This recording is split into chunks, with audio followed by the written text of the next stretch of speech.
A Wrinkle in Time by Madeleine. Chapter 1.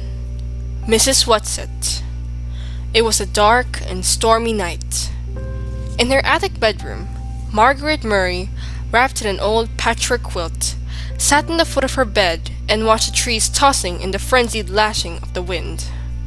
Behind the trees, clouds scudded frantically across the sky. Every few minutes, the moon ripped through them, creating wraith-like shadows that raced along the ground. The house shook. Wrapped in her quilt, Meg shook. She wasn't usually afraid of weather. It's not just the weather, she thought. It's the weather on top of everything else. On top of me. On top of Meg Murray doing everything wrong. School. School was all wrong. She'd been dropped down to the lowest section in her grade. That morning, one of her teachers had said crossly, "Really, Meg, I don't understand how a child with such parents as brilliant as yours are supposed to be such a poor student. If you don't manage to do a little better, you'll have to stay back next year." During lunch, she'd roughhoused a little to try to make herself feel better, and one of the girls said scornfully, "After all, Meg, we aren't grammar school kids anymore. Why do you always act like such a baby?" And on the way home from school, walking up the road with her arms full of books, one of the boys had said something about her dumb baby brother. At this, she'd thrown the books on the side of the road and tackled him with every ounce of strength she had, and arrived home with her blouse torn and a big bruise under one eye. Sandy and Dennis, her 10-year-old twin brothers, who had got home from school an hour earlier than she did, were disgusted. "Let us do the fighting when it's necessary," they told her. A delinquent. That's what I am, she thought grimly. That's what they'll be saying next. Not mother, but them. Everybody else. I wish father, but it was not possible to think about her father without the danger of tears. Only her mother could talk about him in a natural way, saying, "When your father gets back from where? And when?" Surely her mother must know what people were saying, must be aware of the smugly vicious gossip. Surely it must hurt her as it did Meg. But if it did, she gave no outward sign. Nothing ruffled the serenity of her expression. Why can't I hide it too? Meg thought. Why do I always have to show everything? The window rattled madly in the wind, and she pulled the quilt close to her. Curled up on one of her pillows, a gray fluff of kitten yawned, showing its pink tongue, tucked its head under again, and went back to sleep. Everybody was asleep. Everybody except Meg. Even Charles Wallace, the dumb baby brother, who had an uncanny way of knowing when she was awake and unhappy, and who would come so many nights, tiptoeing up the attic stairs to her. Even Charles Wallace was asleep. How could he sleep? All day on the radio there had been hurricane warnings. How could they leave her up in the attic in a rickety brass bed, knowing that the roof might be blown right off the house and she tossed out into the wild night sky, to land who knows where? Her shivering grew uncontrollable. "You asked to have the attic bedroom," she told herself savagely. "Mother let you have it because you're the oldest. It's a privilege, not a punishment." "Not during a hurricane it's a privilege," she said aloud. She tossed the quilt down on the foot of the bed and stood up. The kitten stretched luxuriously and looked up at her with huge, innocent eyes. "Go back to sleep," Meg said. "Just be glad that you're a kitten and not a monster like me." She looked at herself in the wardrobe mirror and made a horrible face, bearing a mouthful of teeth covered with braces. Automatically, she pushed her glasses into position, ran her fingers down her mouse brown hair so that it stood wildly on end, and let out a sigh almost as noisy as the wind. The wide wooden floorboards grew cold against her feet. Wind blew in the crevices about the window frame, in spite of protection the storm sash was supposed to offer. She could hear wind howling in the chimneys. From all the way downstairs, she could hear Fortinbras, the big black dog, starting to bark. He must be frightened too. What was he barking at? Fortinbras never barked without reason. Suddenly, she remembered that she had gone to the post office to pick up the mail she'd heard about a tramp who was supposed to have stolen 12 sheets from Mrs. Bunkleby, the constable's wife. They hadn't caught him, and maybe he was heading for the Murray's house right now, isolated on a back road as it was, and this time maybe he'd be after more than just sheets. Meg hadn't paid much attention to the talk about the tramp all the time, because the postmistress, with a sugary smile, had asked if she'd heard about her father really. She left her little room and made her way through the shadows of the main attic, bumping against the ping-pong table. Now I have a bruise on my hip on top of everything else, she thought. Next, she walked into her old doll's house, Charles Wallace's rocking horse, the twins' electric trains. Why must everything happen to me? She demanded of a large teddy bear. At the foot of the attic stairs, she stood still and listened. Not a sound from Charles Wallace's room on the right. On the left, in her parents' room, not a rustle from her mother sleeping alone in the great double bed. She tiptoed down the hall and into the twins' room, pushing again at her glasses as though they could help her to see better in the dark. Dennis was snoring. Sandy murmured something about baseball and subsided. The twins didn't have any problems. They weren't great students, but they weren't bad ones either. They were perfectly content with a succession of B's and an occasional A or C. They were strong and fast runners and good at games, and when cracks were made about anybody in the Murray family, they weren't made about Sandy or Dennis. She left the twins' rooms and went on downstairs, avoiding the creaking seventh step. Fortinbras had stopped barking. It wasn't a tramp this time, then. Fort would go on barking if anybody was around. But suppose the tramp does come? Suppose he has a knife? Nobody lives near enough to hear if we screamed and screamed and screamed. Nobody care anyhow. I'll make myself some cocoa, she decided. That'll cheer me up. And if the roof blows off, at least I won't go off with it. In the kitchen, a light was already on, and Charles Wallace was sitting at a table, drinking milk and eating bread and jam. He looked very small and vulnerable, sitting there alone in the big old-fashioned kitchen, a blond little boy in faded blue Dr. Denton's, his feet swinging a good 6 inches above the floor. "Hi," he said cheerfully. "I've been waiting for you." From under the table, where he was lying at Charles Wallace's feet, hoping for a crumb or two, Fortinbras raised his slender dark head in greeting of Meg, and his tail thumped against the floor. Fortinbras had arrived on their doorstep, a half-grown puppy, scrawny and abandoned, one winter night. He was, Meg's father had decided, part Lillywin setter and part greyhound, and he had a slender, dark beauty that was all his own. "Why didn't you come to the attic?" Meg asked her brother, speaking as though he were at least her own age. "I've been scared stiff." "Too windy up there in that attic of yours," the little boy said. "I knew you'd be down. I put some milk on the stove for you. It ought to be hot by now." How did Charles Wallace always know about her? How could he always tell? He never knew or seemed to care what Dennis or Sandy were thinking. It was his mother's mind and Meg's that he probed with frightening accuracy. Was it because people were a little afraid of him that they whispered about the Murray's youngest child, who was rumored to be not quite bright? "I've heard that clever people often have subnormal children," Mike had once overheard.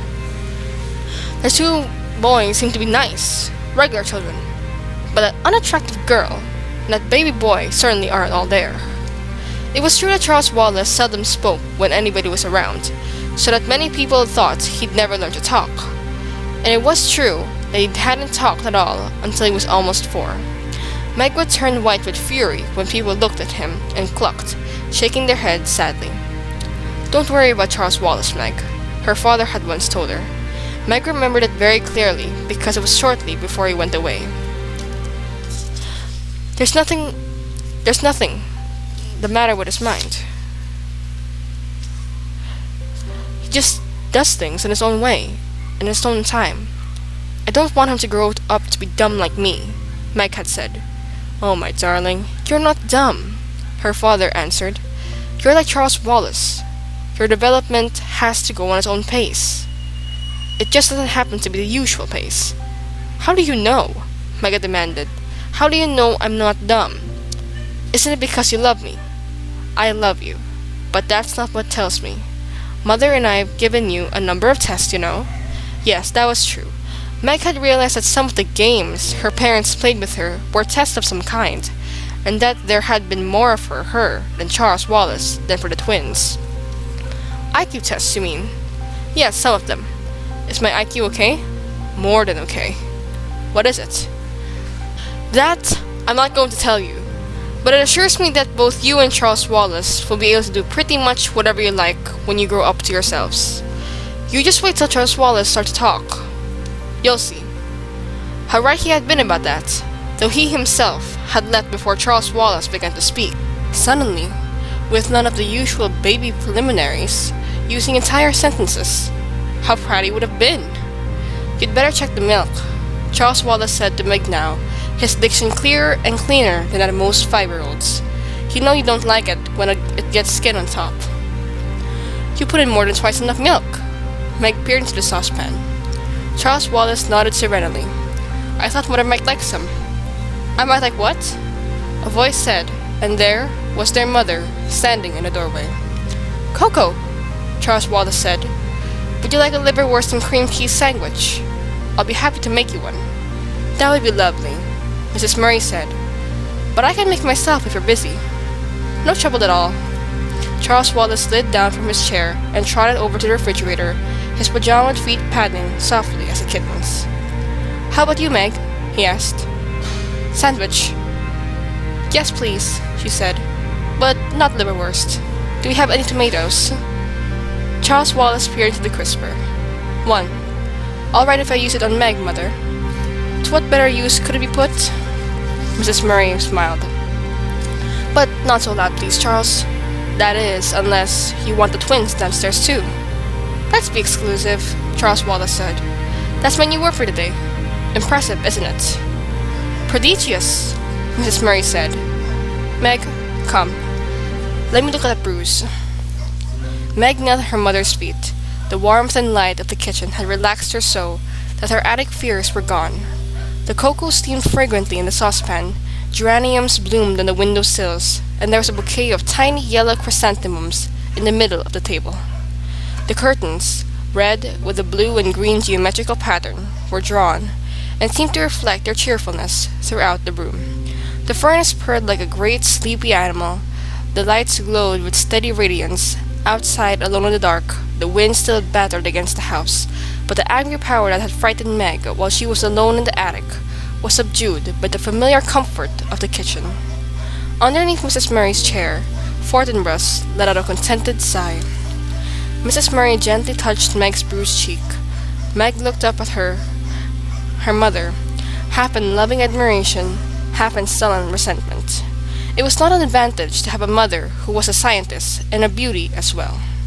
Mrs. Murray's flaming red hair, creamy skin, and violet eyes with dark long lashes seemed even more spectacular in comparison with Meg's outrageous plainness.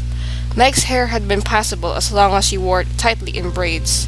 When she went into high school, it was cut, but now, she and her mother struggled with putting it up. But one side would come out curly and the other straight, so that she looked even more plainer than before. You don't know the meaning of moderation, do you, my darling? Mrs. Murray asked. A happy medium is something I wonder if you'll ever learn. That's a nasty bruise the Henderson boy gave you. By the way, shortly after you'd gone to bed, his mother called up to complain about how badly you'd hurt him. I told her that since he's a year older and at least 25 pounds heavier than you are, I said I was the one who ought to be doing the complaining. But she seemed to think it was all your fault. I suppose it depends on how you look at it, Meg said. Usually no matter what happens, people think it's my fault, even if I have nothing to do with it. But I'm sorry, I try to fight him. It's just been an awful week, and I'm full of bad feeling. Mrs. Murray stroked Meg's shaggy hair. Do you know why? I hate being an oddball, Meg said. It's hard on Sandy and Dennis too. I don't know if they're really like everybody else or if they're just pretending they are. I try to pretend, but it isn't any help. You're much too straightforward to be able to pretend to be what you aren't, Mrs. Murray said. I'm sorry, Meglet. Maybe if father were here, he could help you. But I don't think I can do anything till you've managed to plow through some more time. Then things will be easier for you. But that isn't much help right now, is it? Maybe if I weren't so repulsive looking. Maybe if I were more pretty like you. Mother's not a bit pretty. She's beautiful, Charles Wallace announced, slicing liverwurst. Therefore I bet she was awful at your age. How right you are, Mrs. Murray said. Just give yourself time, Meg. Let us on your sandwich, Mother? Charles Wallace asked. No thanks. He cut the sandwich into sections, put it on a plate, and set it in front of his mother. Yours will be along in just a minute, Meg. I think I'll talk to Mrs. Whatsit about you. Who's Mrs. Whatsit? Meg asked. I think I want to be exclusive about her for a while. Charles Wallace said. Onion salt? Yes, please. What's Mrs. Whatsit stand for? Mrs. Murray asked. That's her name, Charles Wallace answered. You know, the old shingled house back in the woods that the kids won't go near because they say it's haunted? That's where they live. They? Mrs. Whatsit and her two friends. I was out with Fortinbras a couple of days ago. You and him at school, Meg. We like to walk into the woods, and suddenly he took after a squirrel and I took after him, and we ended up in the haunted house. So I met them by accident, as you might say. But nobody lives there, Meg said. Mrs. Whatsit and her friends do. They're very enjoyable. Why didn't you tell me about this before? Mrs. Murray asked. And you know you're not supposed to go off property without permission, Charles. I know, Charles said. That's one reason I didn't tell you. I just rushed after Fortinbras without thinking. And then I decided, well, I better save them for an emergency anyhow. A fresh gust of wind took the house and shook it. And suddenly, the rain began to lash against the windows. I don't think I like this wind, Meg said nervously. We'll lose some shingles off the roof, that's certain. Mrs. Murray said, but this house has stood for almost 200 years, and I think it will last a little longer, Meg. There's been many a high wind up this hill. But this is a hurricane, Meg wailed. The radio kept saying it was a hurricane. It's October, Mrs. Murray told her. There've been storms in October before. As Charles Wallace gave Meg her sandwich, Fortinbras came from under the table. He gave a long, low growl. They could see the dark fur slowly rising in his back. Meg felt her own skin prickle.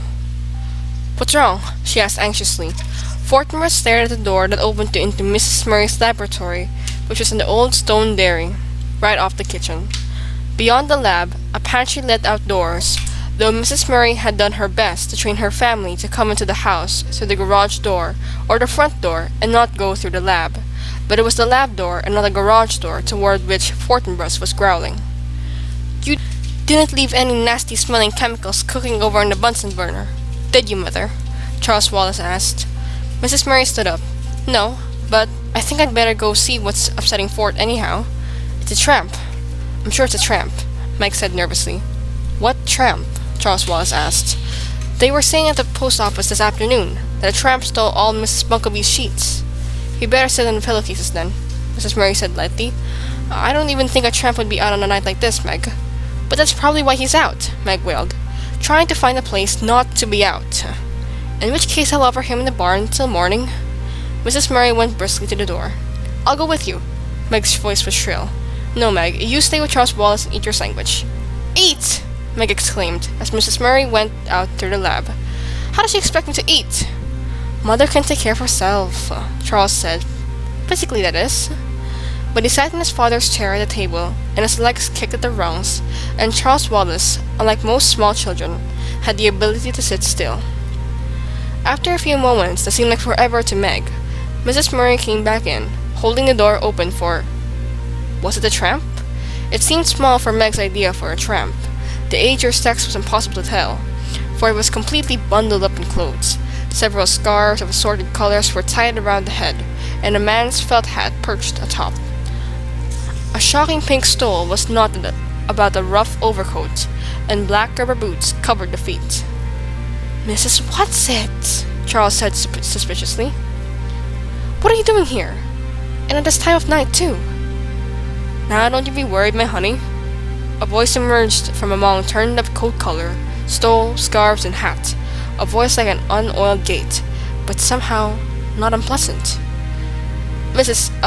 Whatsit says she lost her way, Mrs. Murray said. Would you care for some hot chocolate, Mrs. Whatsit? Charmed, I'm sure, Mrs. Whatsit answered, taking off the hat and the stole. It isn't so much that I lost my way, as I got blown, of course.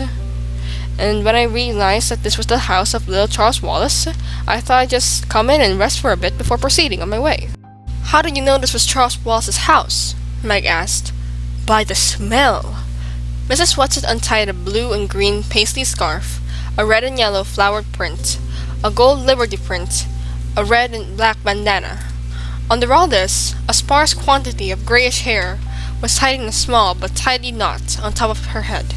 Her eyes were bright, her nose a round, soft blob, her mouth puckered like an autumn apple.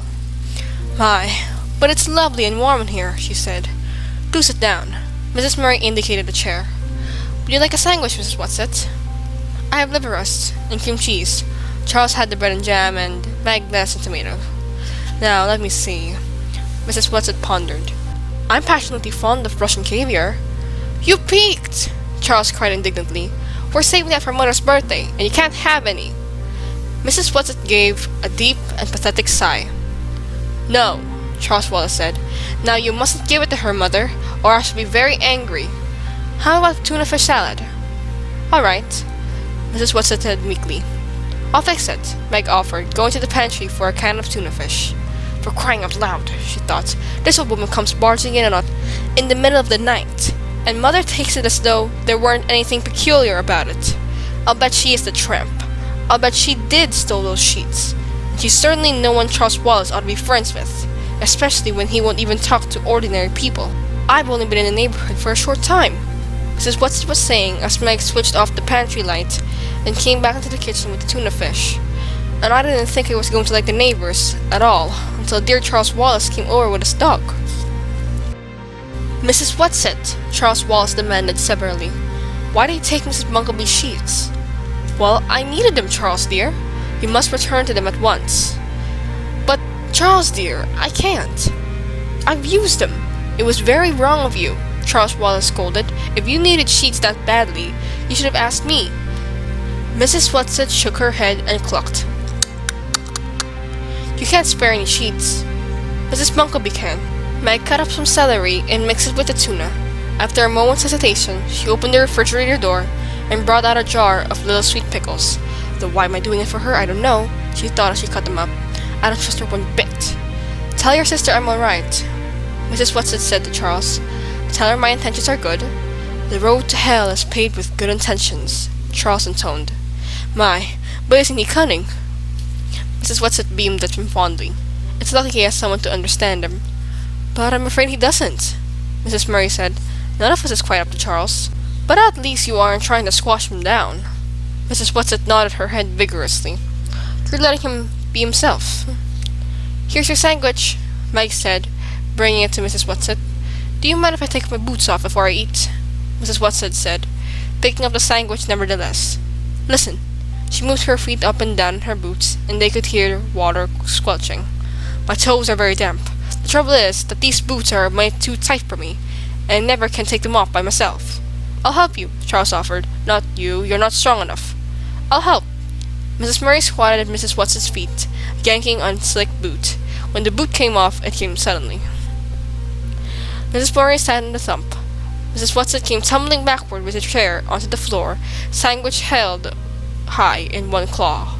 Water poured out of the boot and ran over the floor in the big braided rug. Oh dearie me, Mrs. Whatsit said, lying on her back in the overturned chair, her feet in the air, one in red and one in white striped sock, the other still booted. Mrs. Murray got to her feet. Are you all right, Mrs. Whatsit? If you have some liniment, I'll put it on my dignity, Mrs. Whatsit said, still supine. I think it's sprained.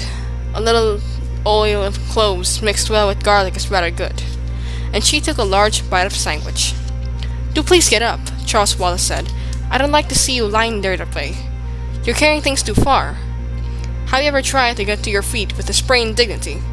But Mrs. Whatsit scrambled to her feet, right in the chair, and then sat back down on the floor. The booted foot stuck out in front of her, and took another bite. She moved with great agility for such an old woman. At least Meg was reasonably sure that she was an old woman, and a very old woman at that. Mrs. Whatsit, her mouth full, ordered Mrs. Murray, "Now put volume already down." Quite calmly, as though this old woman and her boots were none of the ordinary, Mrs. Murray pulled until the second boot relinquished the foot. The foot was covered with a blue and gray Ariel sock, and Mrs. Whatsit sat there, wriggling her toes, contentedly finishing her sandwich before scrambling to her feet.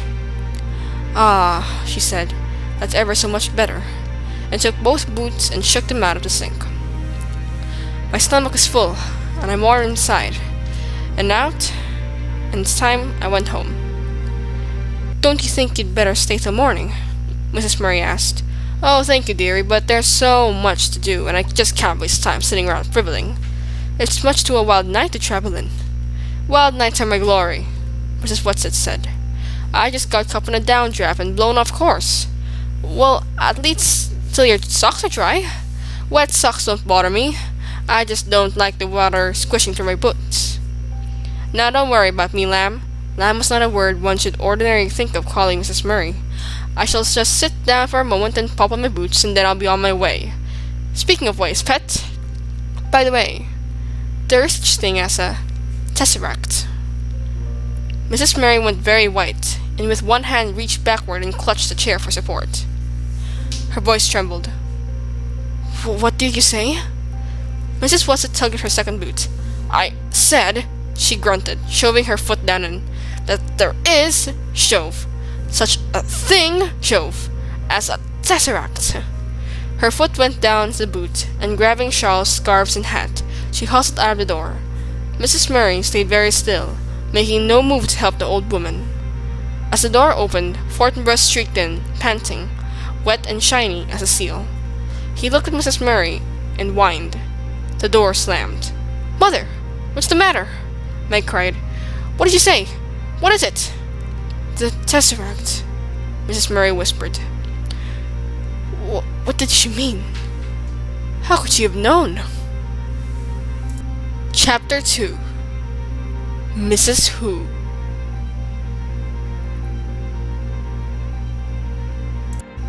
When Meg woke to the jangling of her alarm clock, the wind was still blowing, but the sun was shining. The worst of the storm was over. She sat up in the bed, shaking her head to clear it. It must have been a dream. She'd been frightened by the storm and worried about the tramp, so she just dreamed about going down to the kitchen and seeing Mrs. Whatsit, and having her mother get all frightened and upset by the word. What was it? Tess something. She dressed hurriedly, picked up the kitten still curled up on the bed, and dumped it unceremoniously on the floor.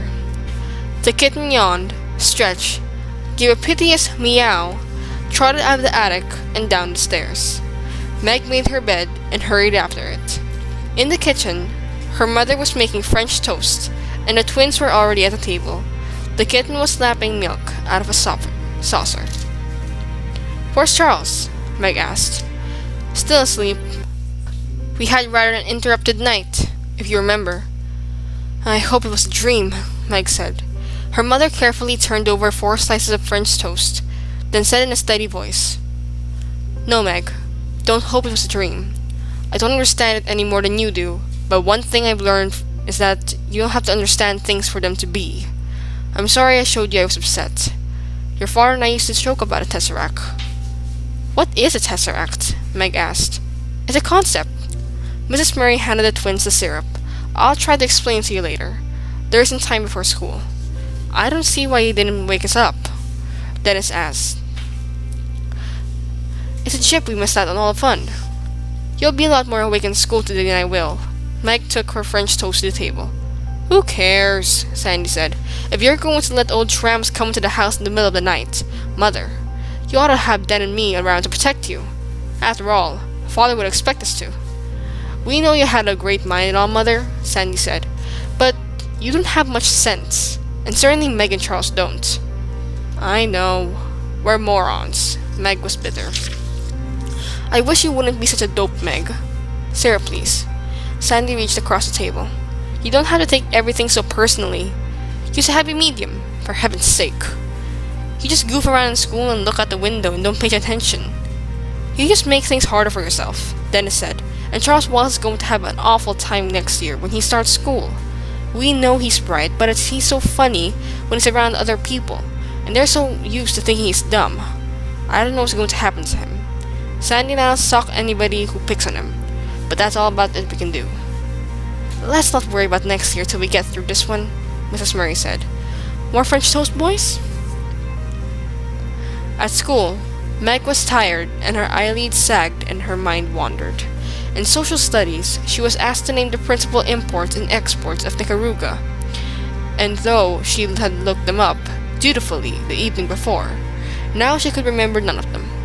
The teacher was sarcastic, the rest of the class laughed, and she flung herself down in her seat in a fury. Who cares about the imports and exports of Nicaragua, anyhow? She muttered.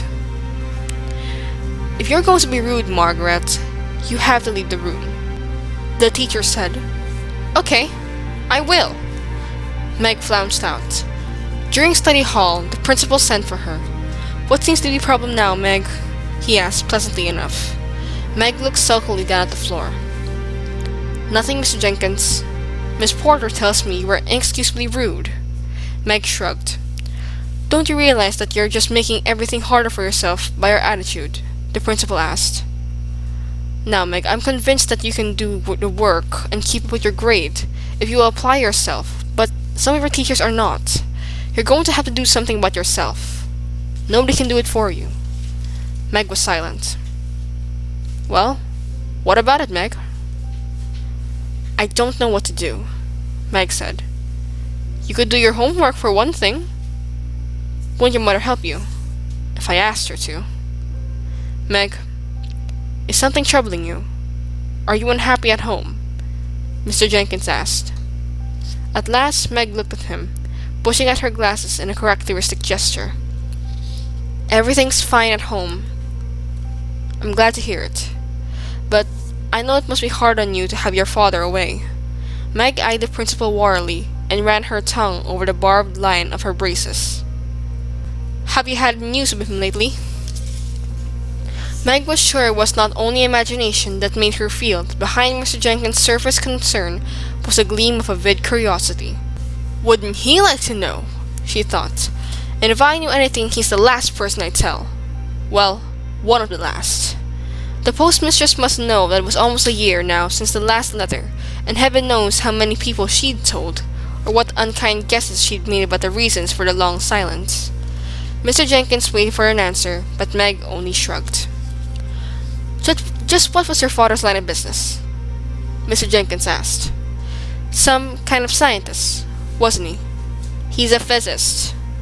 Meg bared her teeth to reveal the two ferocious line of braces.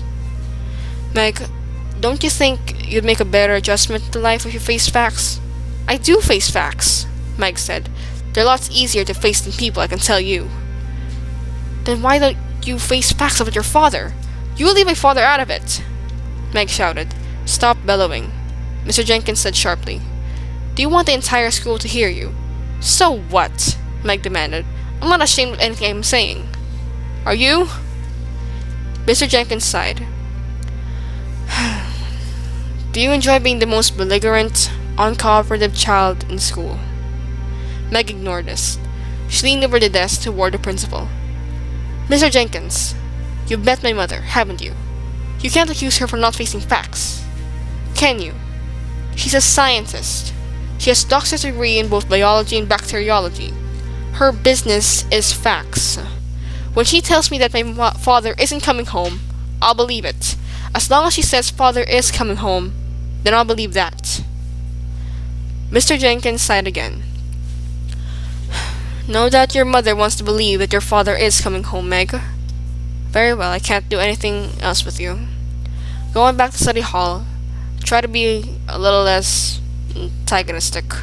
Maybe your work would prove if your general attitude were more tractable. When Meg got home from school, her mother was in the lab, the twins were in the little league, and Charles Wallace, the kitten, and Fortinbras were waiting for her. Fortinbras jumped up, put his front paws on her shoulders, and gave her a kiss, and the kitten rushed to the empty saucer and meowed loudly.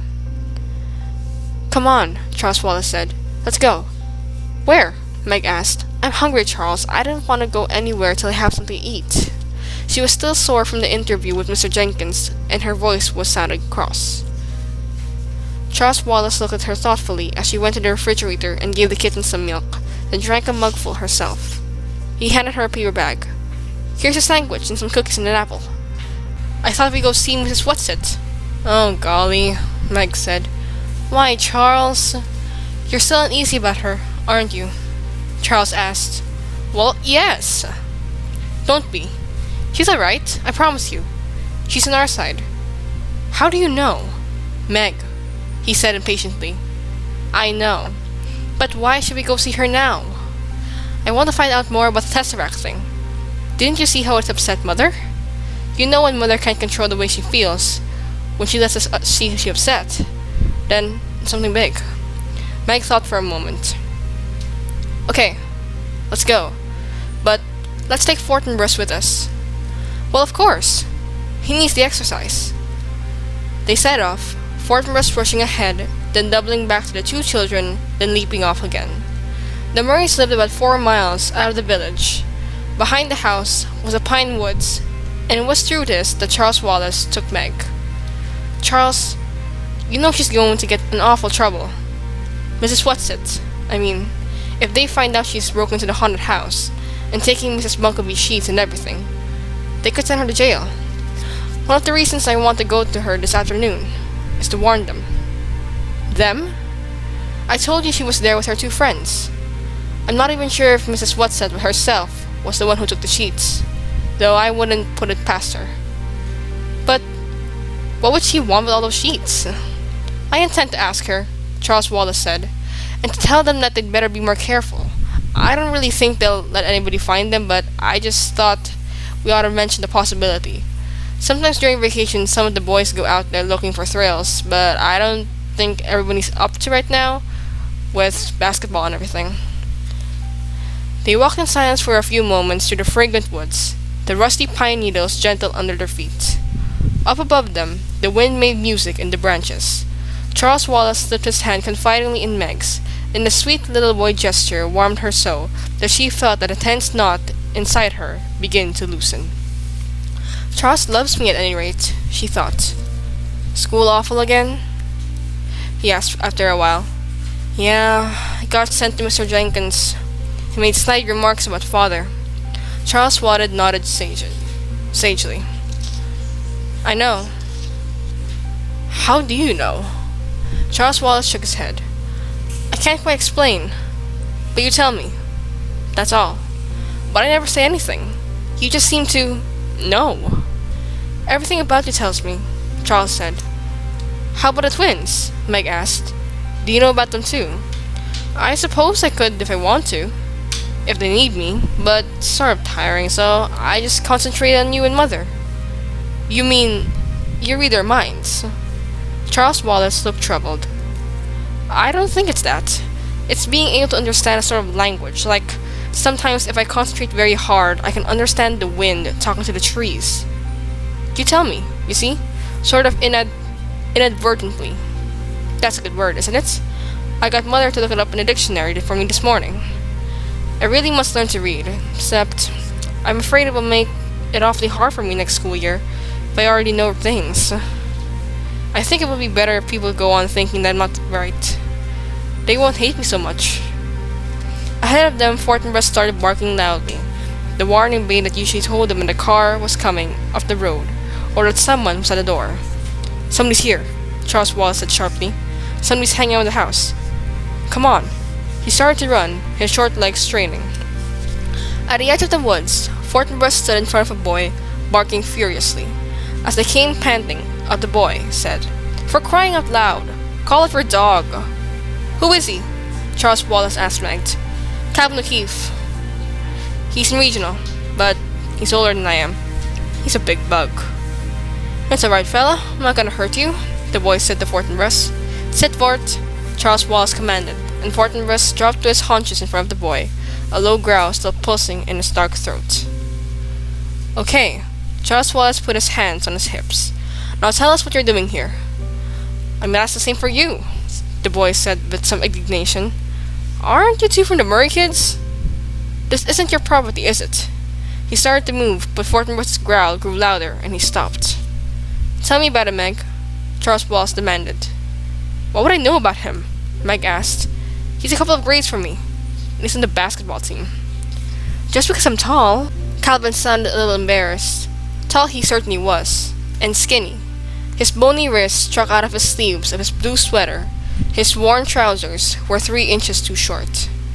He had orange hair that needed cutting, and the appropriate freckles to go with it.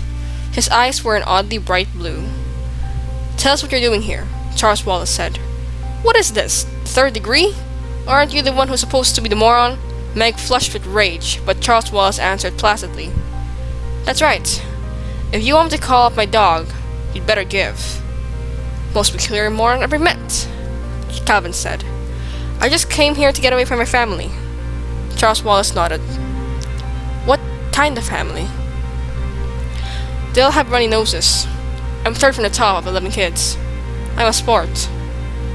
At that, Charles Wallace grinned widely. So am I! I don't mean like in baseball, Calvin said. Neither do I. I mean like in biology, Calvin said suspiciously. A change in gene, Charles Wallace quoted, resulting in the appearance of the offspring of a character which is not present in the parents, but which is potentially transmissible to its offspring. What gives around here? Calvin asked. I was told you couldn't talk. Thinking I'm a moron gives people something to feel smug about, Charles Wallace said. Why should I disillusion them? How old are you, Cal?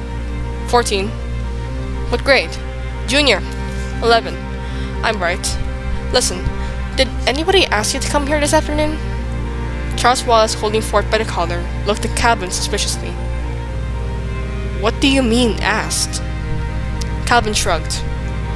You still don't trust me, do you? I don't distrust you, Charles Wallace said. Do you want me to tell you why you're here, then? Fort and Meg and I decided to go for a walk. We often do it in the afternoon. Calvin dug his hands down his pockets. You're holding out on me. So are you, Charles Wallace said. Okay, old sport, Calvin said. I'll tell you this much. Sometimes I get a feeling about things. You might call it compulsion. Do you know what compulsion means? Constraint, obligation, because one is compelled. Not a very good definition, because the concise Oxford. Okay, Calvin said. I must remember and precondition my own concept of mentality. Meg sat down the coarse grass at the edge of the woods. Fort gently twisted his collar around Charles Wallace's hands and came over to Meg, lying down beside her and putting his head in her lap. Calvin tried now politely to direct his words toward Meg, and as well as Charles Wallace. When I get this feeling, this compulsion, I always do what it tells me. I can't explain where it comes from or how I get it, and it doesn't happen very often, but I obey it. And this afternoon, I had a feeling that I must come over here to the haunted house. That's all I know, kid. I'm not holding you back. Maybe it's because I'm supposed to meet you? You tell me. Charles Wallace looked at Kevin probingly for a moment. Then an almost glazed look came to his eyes, and he seemed to be thinking at him. Calvin stood very still and waited. At last, Charles Wallace said, Okay, I believe you, but I can't tell you. I think I'd like to trust you.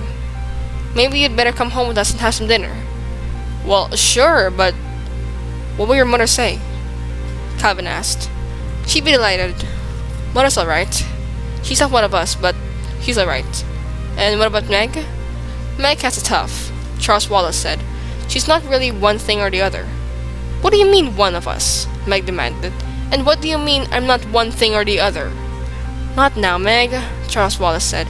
Slowly. I'll tell you about it later. He looked at Calvin, then seemed to make a quick decision. Okay, let's take him to meet Mrs. Whatsit. If he's not okay, she'll know. He started off with his short legs toward the dilapidated old house. The haunted house was half in the shadows of a clump of elms in which it stood. The elms were almost bare now, and the ground around the house was yellow with damp leaves. The late afternoon light had a greenish cast, which the bank windows reflected in a sinister way. An unhinged shutter thumped. Something else creaked. Meg did not wonder that the house had a reputation for being haunted. A board was nailed across the front door, but Charles Wallace led the way around to the back. The door there appeared to be nailed shut too, but Charles Wallace knocked, and the door swung slowly outward, creaking on rusty hinges. Up in one of the elms, an old black crow gave a raucous cry, and a woodpecker went into a wild rat-tat-tat. A large gray rat scuttled around the corner of the house, and Meg let out a stifled shriek. "To get a lot of fun out using these typical props," Charles Wallace said in a reassuring voice. "Come on, follow me." Calvin put a strong hand on Meg's elbow, and Ford pressed against her leg. Happiness at their concern was so strong in her that her panic fled, and she followed Charles Wallace into the dark recesses of the house without fear. They entered into a sort of kitchen. There was a huge fireplace with a big black pot hanging over a merry fire. Why had there been no smoke visible from the chimney? Something in the pot was bubbling, and it smelled more like one of Mrs. Murray's chemical messes than something to eat. In a dilapidated Boston rocker sat a plump little woman. She wasn't Mrs. Whatsit, so she must, Meg decided, be one of Mrs. Whatsit's two friends. She wore enormous spectacles, twice as thick and twice as large as Meg's, and she was sewing busily with rabbit jabbing stitches on a sheet. Several other sheets lay on the dusty floor. Charles Wallace went up to her. "I really don't think you ought to have taken Mrs. Bunkleby's sheets without consulting me," he said, as cross and bossy as only a very small boy can be. "What on earth do you want them for?" The plump little woman beamed at him. "Why, Charles Lee, my pet! La cour a ses raisons quelle raison ne connaît point. French. Pascal. The heart has its reasons, whereof reason knows nothing." "But that's not appropriate at all," Charles said crossly. "Your mother would find it so." A smile seemed to gleam through the roundness of spectacles. "I'm not talking about my mother's feelings about my father," Charles Wallace scolded. "I'm talking about Mrs. Bunkleby's sheets." The little woman sighed. The enormous glasses caught the light again and shone like an owl's eyes. "In case we need ghosts, of course," she said. "I should think you have guessed. If we had to frighten anybody away, Whatsit thought we ought to do some appropriately. That's why it's so much fun to stay in a haunted house. But we really didn't mean you to know about the sheets. Auf Frischer Tat Ertap. German. In flagrant delicto. Latin.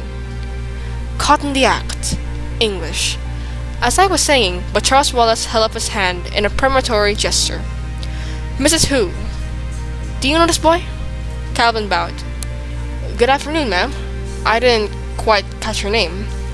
"Mrs. Who would do," the woman said. "He wasn't my idea, Charles Lee, but I think it's a good one." "Where's Mrs. Whatsit?" Charles asked. "She's busy." "It's getting near time, Charles Lee. Getting near time. Ab honesto virum bonum nihil deteret. Seneca. Nothing deters a good man from doing what is honorable." "And he's a very good man, Charles Lee, darling. But right now, he needs your help." "Who?" Meg demanded. "And little Megsie, lovely to meet you, sweetheart. Your father, of course. Now go home, loves. The time's not yet ripe. Don't worry, we won't go without you. Get plenty of food and rest. Feed Calvin up. Now, off with you. Justitate soror fides. Latin again, of course. Faith is the sister of justice. Trust in us. Now shoo!" And she fluttered up from her chair and pushed him out of the door with surprising power. "Charles," Mike said, "I don't understand." Charles took her by the hand and dragged her away from the house. Fortinbras ran on ahead, and Calvin was close behind them. "No," he said, "I don't either yet. Not quite. I'll tell you what I know as soon as I can. But you saw Fort, didn't you? Not a growl. Not a quiver. Just as though there weren't anything strange about it. So, you know, it's okay. Look, do me a favor, both of you. Let's not talk about it till we have something to eat. I need fuel so I can sort things out and assimilate them properly. Lead on, moron, Calvin cried gaily. I've never even seen your house, and I have the funniest feeling that for this time in my life, I'm going home! Chapter 3 Mrs. Witch.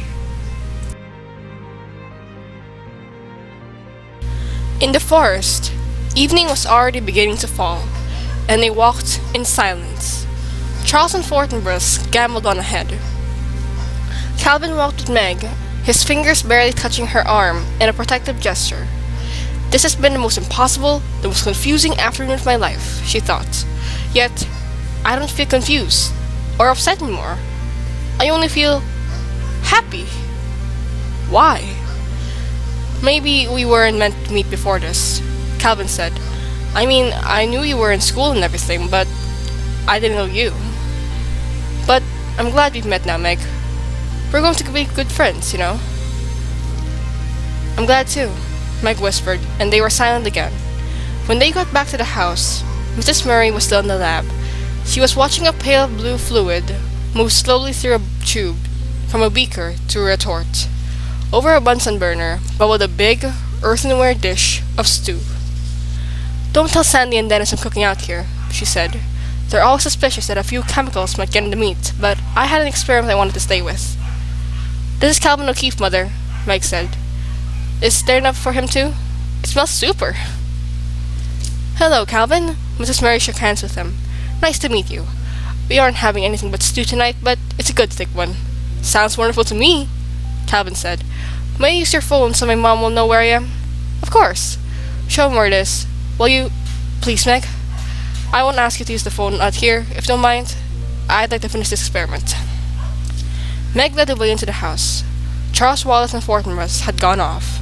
Outdoors, she could hear Sandy and Dennis hammering at the fort they were building in one of the maples. This way, Meg went through the kitchen and into the living room. I don't know why I call her when I don't even come home, Calvin said, his voice bitter. She wouldn't notice. He sighed and dialed. Ma, he said. Oh, Hinky. Yeah, tell Mom I won't be home till late. Now don't forget, I don't want to be locked out again. He hung up and looked at Meg. Do you know how lucky you are? She smiled rather wryly. Not most of the time. A mother like that? A house like this? Gee, your mother's gorgeous. She's even my mother. She had all her upper teeth out when Pop got her a plate, but she won't wear it. And most days, she doesn't even comb her hair. Not that it makes any difference or anything. He clenched his fists. But I love her. That's the funny thing about it. I love them all. And they don't even get a hoot about me. Maybe that's why I call when I'm not going home. Because I care. Nobody else does. You don't know how lucky you are to be loved. Meg said and started away. I guess I never thought about that. I guess I just took it for granted. Calvin looked at her somber, then his enormous smile lit up his face again. Things are going to happen, Meg. Good things. I feel it. He began wandering, still slowly around the pleasant, if shabby living room. He stopped before a picture on the piano of a small group of men standing together on a beach. Who's this? Oh, a bunch of scientists. Where? Meg went over to the picture. Cape Canaveral. This one's father. Which? Here. The one with glasses. Yep. The one who needs a haircut. Meg giggled, forgetting her worries in her pleasure at showing Calvin the picture. His hair's sort of the same color as mine, and he keeps forgetting it to have it cut. Mother usually ends up doing it for him. She wears clippers and everything. So, and because he won't take the time to go on to the barber. Calvin studied the picture. I like him, he announced judiciously. Looks kind of like Charles Wallace, doesn't he? Meg laughed again. When Charles was a baby, he looked exactly like father. It was really funny. Calvin continued to look at the picture. He's not handsome or anything, but I like him. Meg was indignant. He is too handsome. Calvin shook his head. Nah, he's tall and skinny. Like me. Well, I think you're handsome, Meg said. Father's eyes are kind of yours, you know. Really blue. only you don't notice him as much because of the glasses. Where is he now? Meg stiffened, but she didn't have time to answer because the door from the lab to the kitchen slammed, and Mrs. Murray came in, carrying a dish of stew. "Now," she called, "I'll finish this up properly in the stove. Have you done your homework, Meg?" Not quite," Meg said, going back into the kitchen. "Then I'm sure Calvin won't mind if you finish before dinner." "Sure, go ahead." Calvin fished up his pocket and pulled out a wad of folded paper. "As a matter of fact, I have some junk of mine to finish up. Math. That's one thing I have a hard time keeping up with. I'm okay with everything to do in words, but I don't really do well with numbers." Mrs. Murray smiled. "Why don't you get Meg to help you?" "But see, I'm several grades above Meg. Try asking her to help you in your math anyhow," Mrs. Murray suggested. "Well, sure," Calvin said. "Here, but it's pretty complicated." Meg smoothed out the paper and studied it. "Do they care how you do it?" she asked. "I mean, can you work it out your own way?" "Well, sure, as long as I understand and get the answers right." "Well, we have to do it their way. Now look, Calvin, don't you see how much easier it would be if we did it this way?"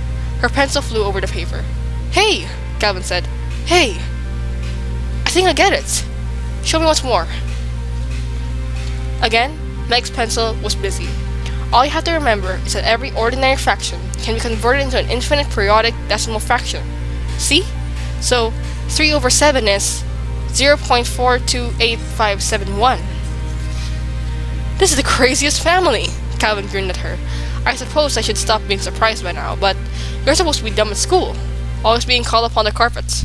"Oh, I am." "The trouble with Meg and math," Mrs. Murray said briskly, "is that Meg and her father used to play with numbers, and Meg learned far too many shortcuts.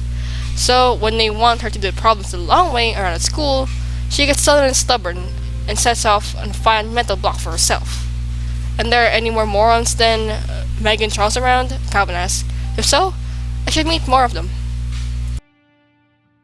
"It might also help if Meg's handwriting were legible," Mrs. Murray said. "With a good deal of difficulty, I can usually decipher it, but I doubt very much if her teachers can, or are willing to take the time. I'm planning on giving her a typewriter for Christmas.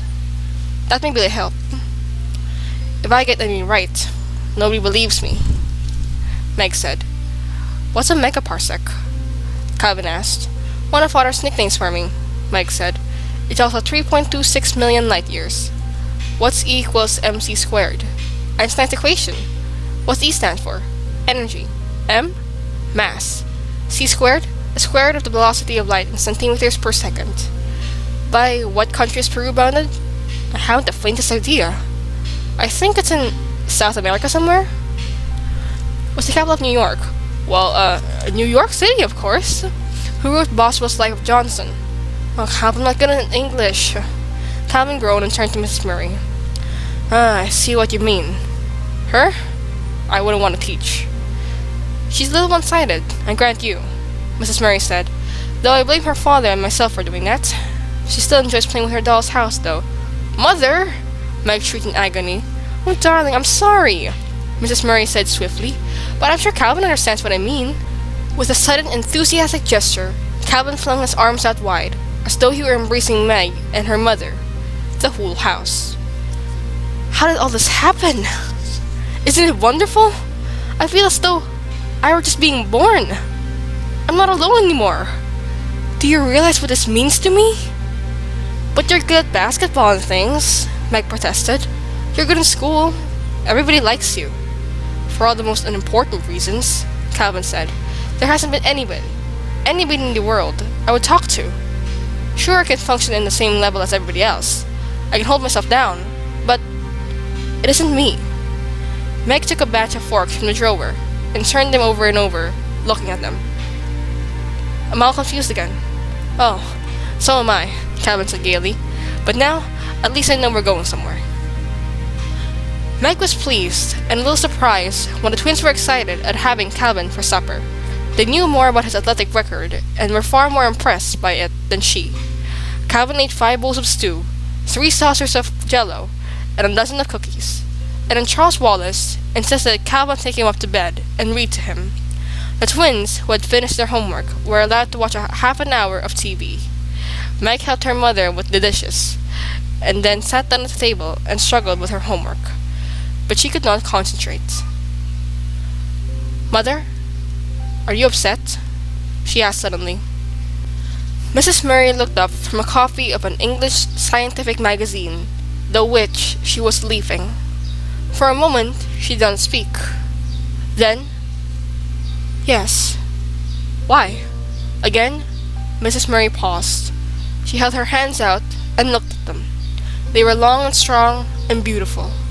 She touched with the fingers of her right hand the broad gold band on the third finger of her left hand. "I'm still quite a young woman, you know," she said finally. "Though I realize that that's difficult for you children to conceive. And I'm still very much in love with your father. I miss him quite dreadfully. And you think all of this has to do something with father? I think it must have. But what? That I don't know, but it seems the only explanation. Do you think things always have an explanation? Yes, I believe that they do. But I think that with our human limitations, we're not always able to understand the explanations. But you see, Meg, just because we don't understand doesn't mean that the explanation doesn't exist. I like to understand things, Meg said. We all do, but it isn't always possible. Charles Wallace understands more than the rest of us, doesn't he? Yes. Why? I suppose because because he's different, Meg. Different how? I'm not quite sure. You know yourself he's not like anybody else. No, and I wouldn't want him to be me, Meg said defensively. Wanting doesn't have to do with anything. Charles Wallace is what he is. Different. New. New? Yes, that's what your father and I feel. Meg twisted her pencil so hard that it broke. She laughed. I'm sorry, I'm not trying to be destructive.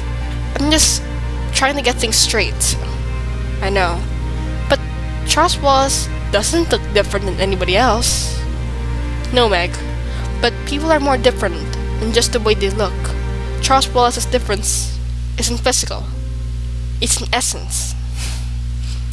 Meg sighed heavily, took off her glasses and swirled them, put them back on again. Well, I know Charles Wallace is different, and I know he's something more. I guess I'll just have to accept it without actually understanding it. Mrs. Murray smiled at her. Maybe that's the reality, the point I was trying to put across. Yeah, Meg said dubiously. Her mother smiled again. Maybe that's why our visitor last night didn't surprise me. Maybe that's why I'm able to have a willing suspension of belief. Because of Charles Wallace. Are you like Charles? Meg asked. I? Oh, heavens no. I'm blessed with more brains and opportunities than many people, but there's nothing about me that breaks out of the ordinary mold. Your looks do, Meg said. Mrs. Murray laughed. You just haven't had enough base of comparison, Meg. I'm very ordinary, really. Tabitha kept coming in, then said, "Ha ha." Charles was settled? Mrs. Murray asked. Yeah. What did you read him? Genesis. His choice. Oh, by the way, what kind of experiment were you working on this afternoon, Mrs. Murray? Oh, something my husband and I were cooking up together. I don't want to be too far behind him when he gets back. Mother, Meg pursued, Charles says I'm not one thing or the other. Not flesh nor foul nor good red herring. Oh, for crying out loud, Calvin said. You're Meg, aren't you? Come on, let's go for a walk. But Meg was still not satisfied. And what do you make of Calvin? She demanded of her mother. Mrs. Murray laughed. I don't want to make anything out of Calvin. I like him very much, and I'm delighted he's found his way here. Mother, you were going to tell me of the Tesseract. Yes. A troubled look came to Mrs. Murray's eyes. But not now, Meg. Not now. Go on after with Calvin. I'm going up to kiss Charles, and then I have to see if the twins get to bed. Outdoors, the grass was wet with dew. The moon was halfway up and dimmed the stars for a great arc. Calvin reached out and took Meg's hand with a gesture as simple and friendly as Charles Wallace's. "Were you upsetting your mother?" he asked gently. "I don't think I was, but she's upset." "What about?" "Father." Calvin led Meg across the lawn. The shadows of the trees were long and twisted, and there was a heavy, sweet autumnal smell to the air. Meg stumbled as the land sloped suddenly downhill, but Calvin's strong hand steadied her. They walked carefully across the twins' vegetable garden, picking their way through the rows of cabbages, beets, broccoli, and pumpkins. Looming on their left was the tall stalks of corn. Ahead of them was a small apple orchard, bounded by a stone wall, and beyond this, the woods through which they had walked that afternoon. Calvin led the way in the wall, and then sat there, his red hair shining silver in the moonlight, his body dappled with patterns from the tangle of branches. He reached up, pulled an apple from a gnarled limb, and handed it to Meg, then picked one for himself. "Tell me about your father." "He's a physicist." "Sure, we all know that." "And he's supposed to have left your mother and gone up with some dame." Meg jerked up from the stone on which she was sitting, but Calvin grabbed her by the wrist and pulled her down. "Hold it, kid. I didn't say anything. You hadn't heard already, right?" "No," Meg said, but continued to pull away. "Let me go." "Come on, calm down. You know what isn't true. I know what isn't true. And how anybody, after one look at your mother, could believe any man would just leave her for another woman. Just shows how far jealousy will make people go, right?" "I guess so," Meg said, but her happiness had fled out, and she was back in the morass of anger and resentment. "Look, dope," Calvin shook her gently. "I just want to get things straight. Sort out from fact and fiction. Your father's a physicist. That's a fact, yes?" "Yeah. He's a PhD several times over." "Yes. Most of the time he works alone, but some of the time he was in the Institute of Higher Learning in Princeton. Correct?" "Yeah. Then he did some work for the government, didn't he?" "Yeah." "You take it from there. That's all I know."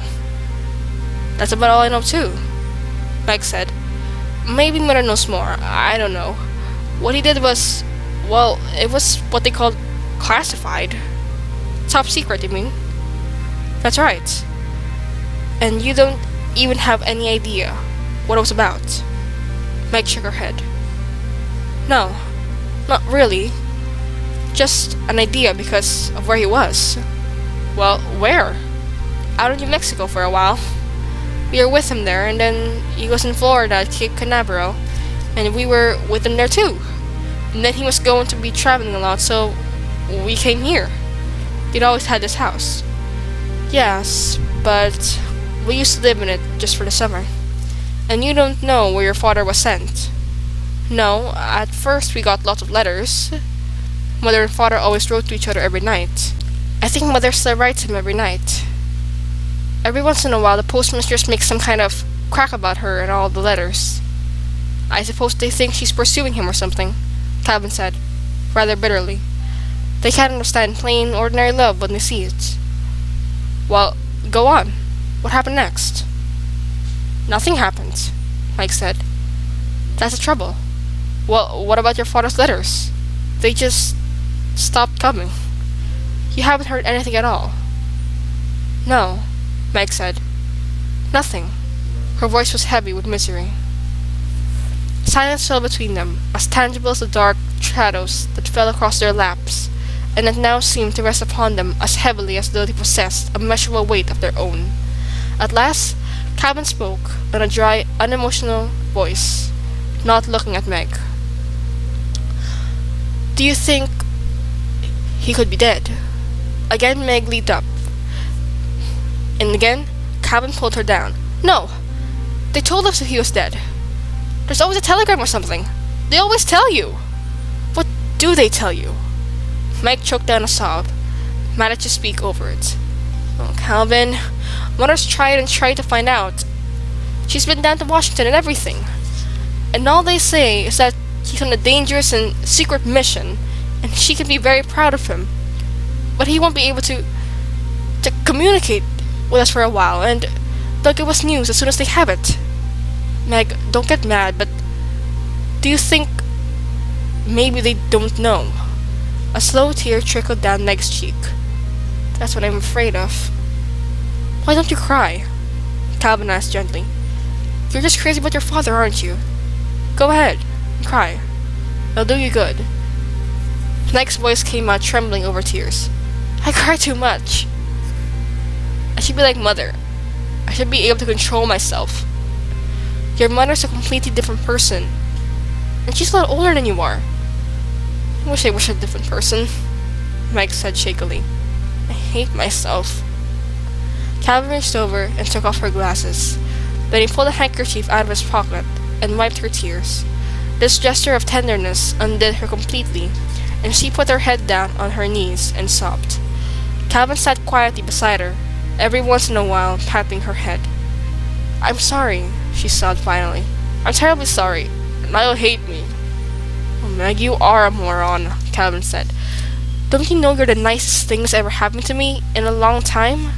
Meg raised her head, and moonlight shone on her tear-stained face. Without the glasses, her eyes were unexpectedly beautiful. If Charles Wallace was a sport, I think I'm a biological mistake. Moonlight flashed against her braces as she spoke. Now, she was waiting to be contradicted, but Calvin said, Do you know that this is the first time I've ever seen you without your glasses? I'm blind as a bat without them. I'm nearsighted like Father. Well, you know that. You've got dreamboat eyes. Calvin said, Listen, you go right on wearing your glasses. I don't think I want anybody else to see what your gorgeous eyes look like. Meg smiled with pleasure. She could feel herself blushing, and she wondered if the blush would be visible in the moonlight. Okay, hold it, you two, came a voice out of the shadows. Charles Wallace stepped into the moonlight. I wasn't spying on you, he said quickly, and I hate to break things up, but this is it, kids! This is it! His voice quivered with excitement. This is what? Calvin asked. We're going. Going? Where? Meg reached out and instinctively grabbed for Calvin's hand. I don't know exactly, Charles Wallace said, but I think it's to find Father. Suddenly, two eyes seemed to spring them out of the darkness, and the moonlight striking on Mrs. Who's glasses. She was standing next to Charles Wallace, and how she managed to appear where a moment ago there had been nothing but flickering shadows in the moonlight, Meg had no idea. She heard a sound behind them, and turned around. There was Mrs. Whatsit, scrambling over the wall. My, but I wish there was no wind, Mrs. Whatsit said plaintively. It's so difficult with all these clothes. She wore her outfit as the night before, rubber boots and all, with the addition of one of Mrs. Bunkleby's sheets, which she draped over her. As she slipped off the wall, the sheet caught in a glow branch and came off. The felt hat slipped over both eyes, and another branch plucked at the pink stole. Oh dear, she sighed. I shall never learn to manage. Mrs. Who wafted out at her, tiny feet scarcely seeming to touch the ground, the lenses of the glasses glittering. Come te piccol, fallo amoro mose, Dante. What grievous pain a little fault doth give thee. With a claw-like hand, she pushed the hat up on Mrs. Watsit's forehead, untangled the stole from the tree, and with a deft gesture, took the sheet and folded it. Oh, thank you, Mrs. Watsit said. You're so clever. Un asno viejo sabe más kun un potro. A Paris. An old ass knows more than a young colt. Just because you're a paltry few billion years, Mrs. Whatsit was starting, indignantly, with a sharp voice cutting in. All right, girls. This is no time for bickering. It's Mrs. Witch, Charles Wallace said. There was a faint gust of wind. The leaves shivered in it.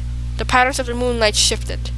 And in a circle of silver, something shimmered, quivered, and the voice said, I do not think I will materialize completely. I find it very tiring, and we have much to do. Chapter 4. The Black Thing.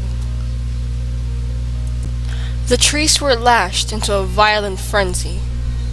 Meg screamed and clutched at Calvin, and Mrs. Witch's authoritative voice called out, "Quiet, child!" Did a shadow fall across the moon, or did the moon simply go out, extinguished as abruptly and completely as a candle? There was still the sound of leaves, a terrifying rush. All light was gone. Darkness was complete. Suddenly, the wind was gone, and all sound. Meg felt that Calvin was being torn from her. When she reached for him, her fingers touched nothing. She screamed out, "Charles!" And whether it was to help him, or for him to help her, she did not know. The word was flung back down her throat, and she choked on it. She was completely alone. She had lost the protection of Calvin's hand. Charles was nowhere, either to save or to turn to. She was alone in a fragment of nothingness. No light, no sound, no feeling. Where was her body? She tried to move in her panic, but there was nothing to move. But as light and sound vanished, she was gone too. The corporeal Meg simply was not. Then she felt her limbs again. Her legs and arms were tingling faintly, as though they had been asleep. She blinked her eyes rapidly, but though she herself was somehow back, nothing else was. It was not as simple as darkness, or absence of light. Darkness has a tangible quality. It can be moved through and felt. In darkness, you can bark your shins. The world of things still exists around you. She was lost in a horrifying void. It was the same way with the silence. This was more than silence. A deaf person can feel vibrations. Here, there was nothing to feel. Suddenly, she was aware of her heart beating rapidly within the cage of her ribs. Had it stopped before? What had made it start again? The tingling in her arms and legs grew stronger, and suddenly she felt movement. The movement she felt must be the turning of the earth, rotating on its axis, traveling its elliptic course about the sun. And this feeling of moving with the earth was somewhat like the feeling of being in the ocean, out in the ocean beyond this rising and falling of the breakers, lying on the moving water, pulsing gently with the swells, and feeling the gentle, inexorable tug of the moon. "I am asleep. I am dreaming," she thought. "I'm having a nightmare. I want to wake up. Let me wake up." "Well," Charles Wallace's voice said, "that was quite a trip. I do think you might have warned us." Light began to pulse and quiver. Meg blinked and shoved shakily at her glasses, and there was Charles Wallace, standing indignantly in front of her, his hands on his hips. "Meg!" he shouted. "Calvin! Where are you?" She saw Charles. She heard him, but she could not go to him. She could not show through the strange, trembling light to meet him. Calvin's voice came as though it were pushing through a cloud. "Well, just give me time, will you? I'm older than you are." Meg gasped. It wasn't that Calvin wasn't there, and then that he was. It wasn't that part of him came first, and then the rest of him followed. Like a hand and then an arm, an eye, and then a nose. It was a sort of shimmering, a looking at Calvin through the water, through smoke, through fire, and then there he was, solid and reassuring. "Meg!" Charles Wallace's voice came. "Meg! Calvin! Where's Meg?" "I'm right here," she tried to say, but her voice seemed to be caught up in its source. "Meg!" Calvin cried, and he turned around, looking about wildly. "Mrs. Witch, you haven't left Meg behind, have you?" Charles Wallace shouted. "If you've hurt Meg, any of you," Calvin started, but suddenly Meg felt a violent push and a shattering as though she had been thrust through a wall of glass. "Oh, there you are!" Charles Wallace said, and rushed over to her and hugged her. "But where am I?"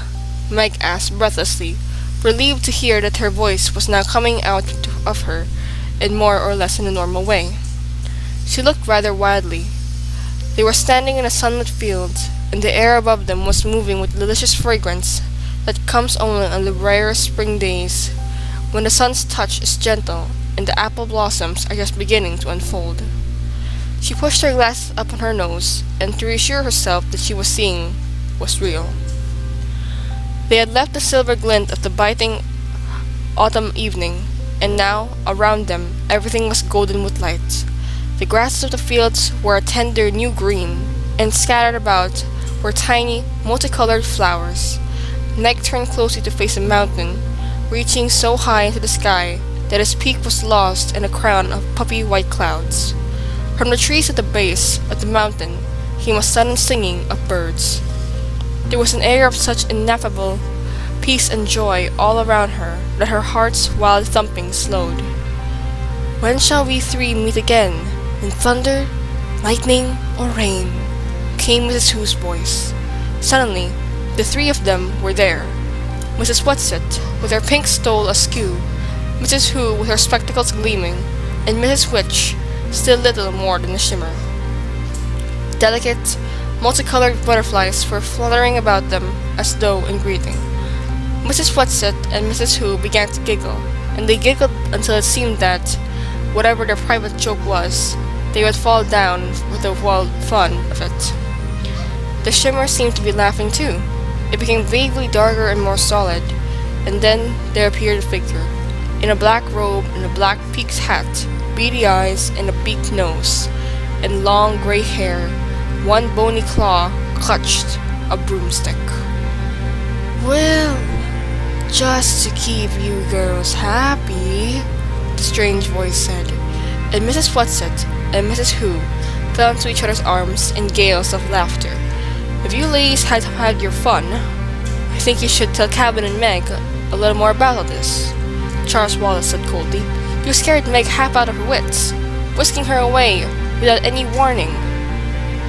"Finexuent animi raro et parapuca loquentis," Mrs. Who intoned. "Horace, to action little, less words too inclined." "Mrs. Who, I wish you'd stop quoting." Charles Wallace sounded very annoyed. Mrs. Whatsit adjusted her stole. "But she finds it so hard to verbalize, Charles dear. It helps her if she can quote instead of working out words of her own. And we mustn't lose our senses of humor," Mrs. Witch said. "The only way to cope with something deadly serious is to try to treat it little lightly." "But that's going to be hard for Meg," Mrs. Whatsit said. "It's going to be hard for her to realize that we are serious." "What about me?" Calvin asked. "The life of your father isn't at stake," Mrs. Whatsit told him. "What about Charles Wallace, then?" Mrs. Whatsit, an oiled, door-hinged voice, was warm with affection and pride. "Charles Wallace knows. Charles Wallace knows that it's far more than just the life of his father. Charles Wallace knows what's at stake." "But remember," Mrs. Who said, "nothing is hopeless. You must hope for everything." "Where are we now? And how did we get here?" Calvin asked. "Uriel, the third planet of the star Malak, in the spiral nebula Messier 101. "This I'm supposed to believe?" Calvin asked indignantly. "As you like," Mrs. Witch said coldly. For some reason, Meg felt that Mrs. Witch, despite her looks and ephemeral broomstick, was someone in whom one could put trust. It doesn't happen any more peculiar than anything else that happened. "Well then, someone just tell me how we got here." Calvin's voice was still angry, and his freckles seemed to stand out of his face. "Even traveling at the speed of light, it would take us years and years to get here." "Oh, we don't travel by the speed of anything," Mrs. Whatsit said, earnestly. "We tesser, or you might say, we wrinkle." "Clear as mud," Calvin said. "Tesser," Mike thought. "Could that have anything to do with Mother's Tesseract? She was about to ask when Mrs. Witch started to speak, and one did not interrupt when Mrs. Witch was speaking. Mrs. Watson is young and naive. She keeps thinking she can explain things in words, Mrs. Who said. Qui plus sight plus sit tight. French, you know. The more a man knows, the less he talks. But she has to use words for Meg and Calvin, Charles reminded Mrs. Who. If you brought them along, they might have a right to know what's going on. Meg went up to Mrs. Witch. In the intensity of her question, she had forgotten all about the Tesseract. Is my father here? Mrs. Witch shook her head. Not here, Meg. Let Mrs. Watson explain. She is young, and the language of words is easier for her than it is for me and Mrs. Who. We stopped here, Mrs. Watson explained, more or less to catch our breaths, and to give you a chance to know what you're up against. But what about father? Meg asked. Is he alright? For a moment, love, yes. He was one of the reasons we're here. But, you see, he's only one. Well, where is he? Please, take me to him. We can't, not yet, Meg, Charles said. You have to be patient. But I'm not patient, Meg cried passionately. I've never been patient. Mrs. Who's glasses shone at her gently. If you want to help your father, then you must learn patience. Vitam impendre vero. To stake one's life for the truth. This is what you must do. This is what your father's doing. Mrs. Watson nodded, her voice like Mrs. Who's. Very serious, very solemn. Then she smiled her radiant smile. Now, why don't you three children wander around and Charles can explain things a little? You're perfectly safe when you're here. That's why we stopped here. But aren't you coming with us? Meg asked fearfully. There was silence for a moment. Then Mrs. Witch raised her authoritative hand. Show them, she said to Mrs. Watson, and at something in her voice, Meg felt prickles of apprehension. Now? Mrs. Watson asked, her creaky voice rising to a squeak. Whatever it was, Mrs. Witch wanted them to see. It was something that made Mrs. Watson uncomfortable too. Now, Mrs. Witch said. They may as well know. Should I change? Mrs. Watson asked. Better. I hope it won't upset the children too much, Mrs. Watson murmured, as though to herself. Should I change too? Mrs. Who asked. Oh, but I've had fun in these clothes. But I'll have to admit, Mrs. Watson is best at it.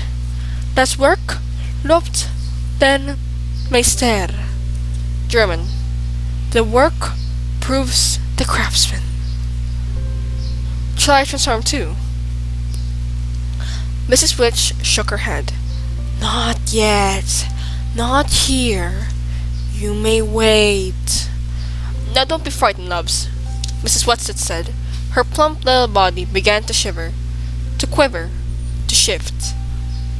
The wind colors of her clothes became muted, whitened. The pudding bag shape stretched, lengthened, and merged, and suddenly, before the children, was a creature more beautiful than any Meg had ever imagined. And the beauty lay in far more than an outward description. Outwardly, Mrs. Watson was surely no longer a Mrs. Watson. She was a marble white body with powerful flanks, something like a horse, but at the same time completely unlike a horse. For from the magnificently molded back sprang a nobly formed torso, arms, and a head resembling a man's, but a man with a perfection of dignity and virtue, an exaltation of joy, such as Meg had never seen before. No, she thought, it's not like a Greek centaur. Not in the least. From the shoulders slowly, a pair of wings unfolded, the wings made of rainbows, of light upon the water, of poetry. Calvin fell to his knees. No, Mrs. Watson said, though her voice was not Miss What's-Its voice. "Not to me, Calvin. Never to me. Stand up." "Carry them," Mrs. Witch commanded, with a gesture both delicate and strong. Mrs. Whatsit knelt in front of the children, stretching her wings wide and holding them steady, but quivering. "Onto my back now," the new voice said. The children took hesitant steps toward the beautiful creature. "But what do we call you now?" Calvin asked. "Oh, my dears," came the new voice, a rich voice, with the warmth of woodlands, the clarity of a trumpet, the mystery of an English horn. "You can't go on changing my name each time I metamorphose. And I've had such pleasure being Mrs. Whatsit. I think I'd better keep to that." She, he, it smiled at them, and the radiance of the smile was as tangible as a soft breeze, as directly warming of the rays of the sun. "Come," Charles Wallace clambered up. Meg and Calvin followed him, Meg sitting between the two boys. A tremor went through the great wings, and then Mrs. Whatsit lifted, and they were moving through the air. Meg soon found that there was no need to cling to Charles Wallace or Calvin. The great creature's flight was serenely smooth. The boys were eagerly looking around the landscape. "Look!"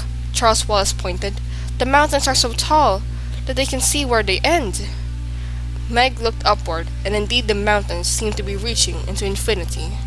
They left the fertile fields and flew across a great plateau of granite-like rock shaped into an enormous monoliths. These had a definite, rhythmic form, but they were not statues. They were like nothing Meg had ever seen before, and she wondered if they had been made by wind and weather, by the formation of this earth, or if they were a creation of beings like the one on which she rode. They left the great granite plain and flew over a garden even more beautiful than anything in a dream. In it were gathered many of the creatures like the one Mrs. Whatsit had become, some lying among the flowers, some swimming in a broad crystal river that flowed through the garden, some flying in what Meg was sure must be kind of dance, moving in and out above the trees. They were making music that came not only from their throats, but from the movement of their great wings as well. "What are they singing?" Meg asked excitedly. Mrs. Whatsit shook her beautiful head. "It won't go into words. I can't possibly transfer it to your words. Are you getting any of it, Charles?" Charles Wallace sat very still on the broad back, on his face an intensely listening look, the look he had when he delved into Meg or his mother. "A little. Just a very little. But I think I could get more in time." "Yes, you could learn it, Charles, but there isn't time. We can only stay here long enough to rest and make a few preparations." Meg hardly listened to her. "I want to know what they're saying. I want to know what it means. Try, Charles," Mrs. Whatsit urged. "Try to translate. You can let yourself go now. You don't have to hold back." "But I can't!" Charles Wallace cried in an anguished voice. "I don't know enough. Not yet. Then try to make work with me, and I'll see if I can verbalize a little for them." Charles Wallace got his look of probing, of listening. "I know that look," Meg thought suddenly. "Now I think I know what it means. Because I've had it myself. Sometimes doing math with father, when a problem was just about to come clear." Mrs. Whatsit seemed to be listening to Charles's thoughts. "Well, yes, that's an idea. I can try. Too bad you don't really know it, so you can give me some more direct, Charles. It's so much work this way." "Don't be lazy," Charles said. Mrs. Whatsit did not take offense. She explained, "Oh, it's my favorite kind of work, Charles. That's why they chose me to go along, even though I'm so much younger. It's my one real talent. But it takes a tremendous amount of energy, and we're going to need every ounce of energy for what's ahead of us. But I'll try. For Calvin and Meg, I'll try." She was silent. The great wings almost stopped moving. Only a delicate steering seemed to keep them aloft. "Listen then," Mrs. Whatsit said. The resonant voice rose, and the words seemed to be all around them, so that Meg felt that she could almost reach out and touch them. Sing unto the Lord a new song, and his praise from the end of the earth. Yet that go down to the sea, and all that is therein, the isles and the inhabitants thereof. Let the wilderness and the cities thereof lift their voice. Let the inhabitants of the rock sing. Let them shout from the top of the mountains. Let them give glory to the Lord. Throughout her entire body, Meg felt a pulse of joy, such as she had never known before. Calvin's hand reached out. He did not clasp her hand in. He moved his fingers so that they were barely touching hers, but joy flew through them, back and forth between them, around them and about them, and inside them. When Mrs. Whatsit sighed, it seemed completely incomprehensible that through this bliss could come the faintest whisper of doubt. We must go now, children. Mrs. Whatsit's voice was deep with sadness, and Meg could not understand. Raising her head, Mrs. Whatsit gave a call that seemed to be a command, and one of the creatures flying above the trees nearest them raised its head to listen, and then flew off and picked 3 flowers from a tree growing near the river and brought them over. Each of you, take one, Mrs. Whatsit said. I'll tell you how to use them later. As Meg took her flowers, she realized that it was not a single blossom, but hundreds of tiny flowerets forming a kind of hollow bell. Where are we going? Calvin asked. Up. The wings moved steadily, swiftly. The garden was left behind, the stretch of granite, the mighty steps, and then Mrs. Whatsit was flying upward, climbing steadily up. Below them, the trees of the mountains dwindled, became sparse, were replaced by bushes and small dry grasses, and then vegetation ceased entirely. There were only rocks, points, and peaks of rock, sharp and dangerous. Hold on tight, Mrs. Whatsit said. Don't slip. Meg felt Calvin's arm circle her waist in a secure hold. Still, they moved upward. Now, they were in the clouds. They could see nothing but drifting whiteness, and the moisture clung to them in the condensed and icy droplets. As Meg shivered, Calvin's grip tightened. In front of her, Charles Wallace sat quietly. Was he turned just long enough to give her a swift glance of tenderness and concern? But Meg felt as each moment passed that he was growing farther and farther away, that he was beginning less and less her adored baby brother, and more one with whatever kind of being Mrs. Whatsit, Mrs. Who, and Mrs. Witch in actuality were. Abruptly, they burst out of the clouds into a shaft of light. Below them, there were still rocks. Above them, the rocks continued to reach up into the sky. But now, though it seemed miles upward, Meg could see where the mountain at last came to an end. Mrs. Whatsit continued to climb, her wings straining a little. Meg felt her heart racing. Cold sweat began to gather on her face, and her lips felt as though they were turning blue. She began to gasp. All right, children, use your flowers now, Mrs. Whatsit said. The atmosphere will continue to get thinner by now. Hold the flowers upon your face, and breathe. It won't be so much as you're used to, but it will be enough. Meg had almost forgotten the flowers, and was grateful to realize that she was still clasping them, that she hadn't let them fall off her fingers. She pressed her face into the blossoms, and breathed deeply. Calvin still had her hand in one arm, but he too held the flowers to his face. Charles Wallace moved a hand with the flowers slowly, almost as though he were in a dream. Mrs. Whatsit's wings strained against the thinness of the atmosphere. The summit was only a little high above them, and they were there. Mrs. Whatsit came to rest on a small plateau of smooth silvery rock. There ahead of them was a great white disk. One of Uriel's moons, Mrs. Whatsit told them, her mighty voice faintly breathless.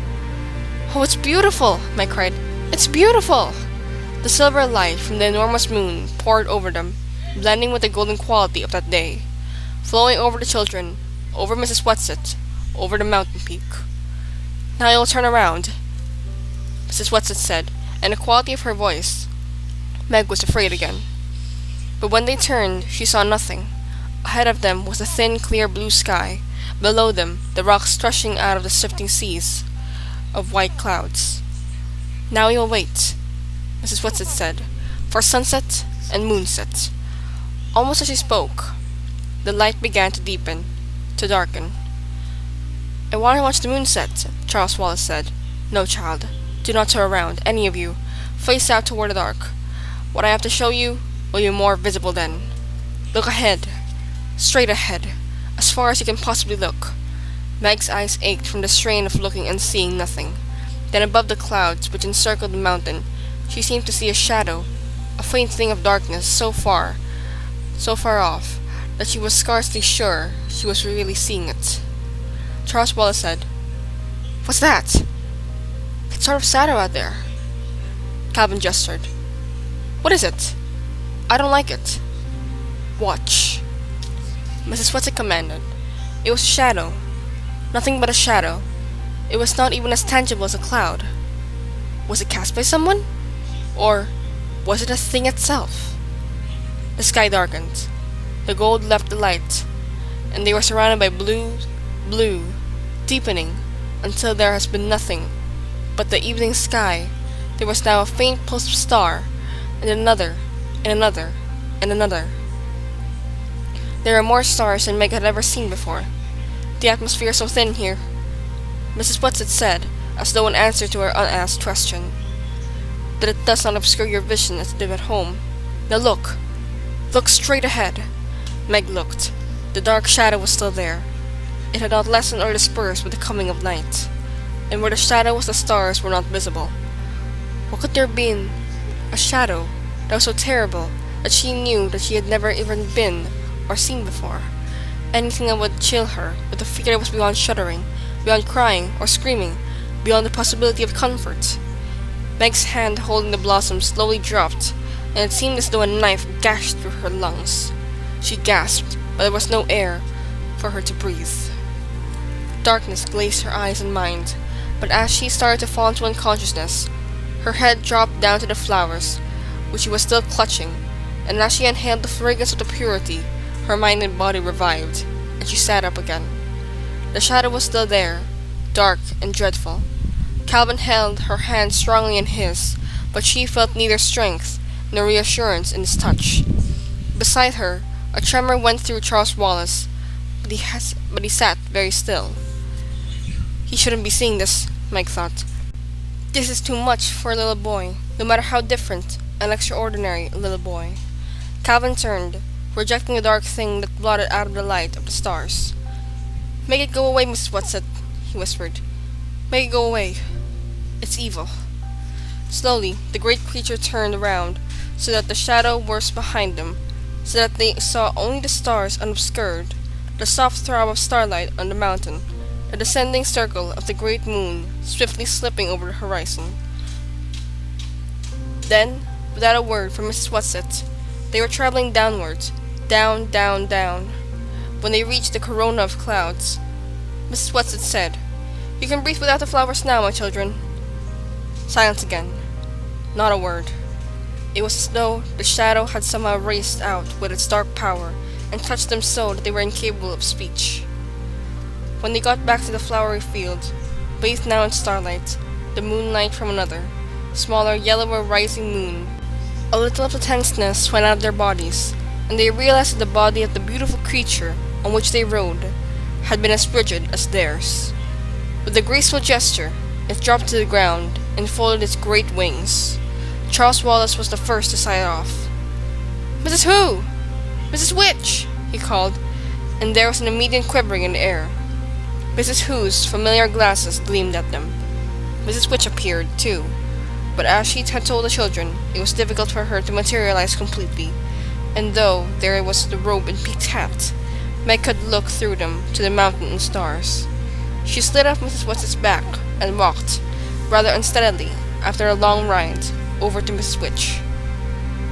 "The dark thing we saw," she said. Is that what my father is fighting?" Chapter 5. The Tesseract. "Yes," Mrs. Witch said. "He is behind the darkness, so that even we cannot see him." Meg began to cry. to sob aloud. Through her tears, she could see Charles Wallace standing there, very small, very white. Calvin put his arms around her, but she shuddered and broke away, sobbing wildly. Then she was enfolded in the great wings of Mrs. Whatsit, and she felt comfort and strength pouring through her. Mrs. Whatsit was not speaking aloud, and yet through her wings Meg understood words. "My child, do not despair. Do you think we would have brought you here if there was no hope? We are asking you to do a difficult thing, but we are confident that you can do it. Your father needs help. He needs courage. And for his children, he may be able to do what he cannot do himself." "Now," Mrs. Witch said, "are we ready?" "Where are we going?" Calvin asked. Again, Meg felt an actual physical tingling of fear as Mrs. Witch spoke. "We must go behind the shadow. But we will not do it all at once," Mrs. Whatsit commanded. "We will do it in short stages." She looked at Meg. "Now, we will test her. We will wrinkle again. Do you understand?" "No," Meg said flatly. Mrs. Whatsit sighed.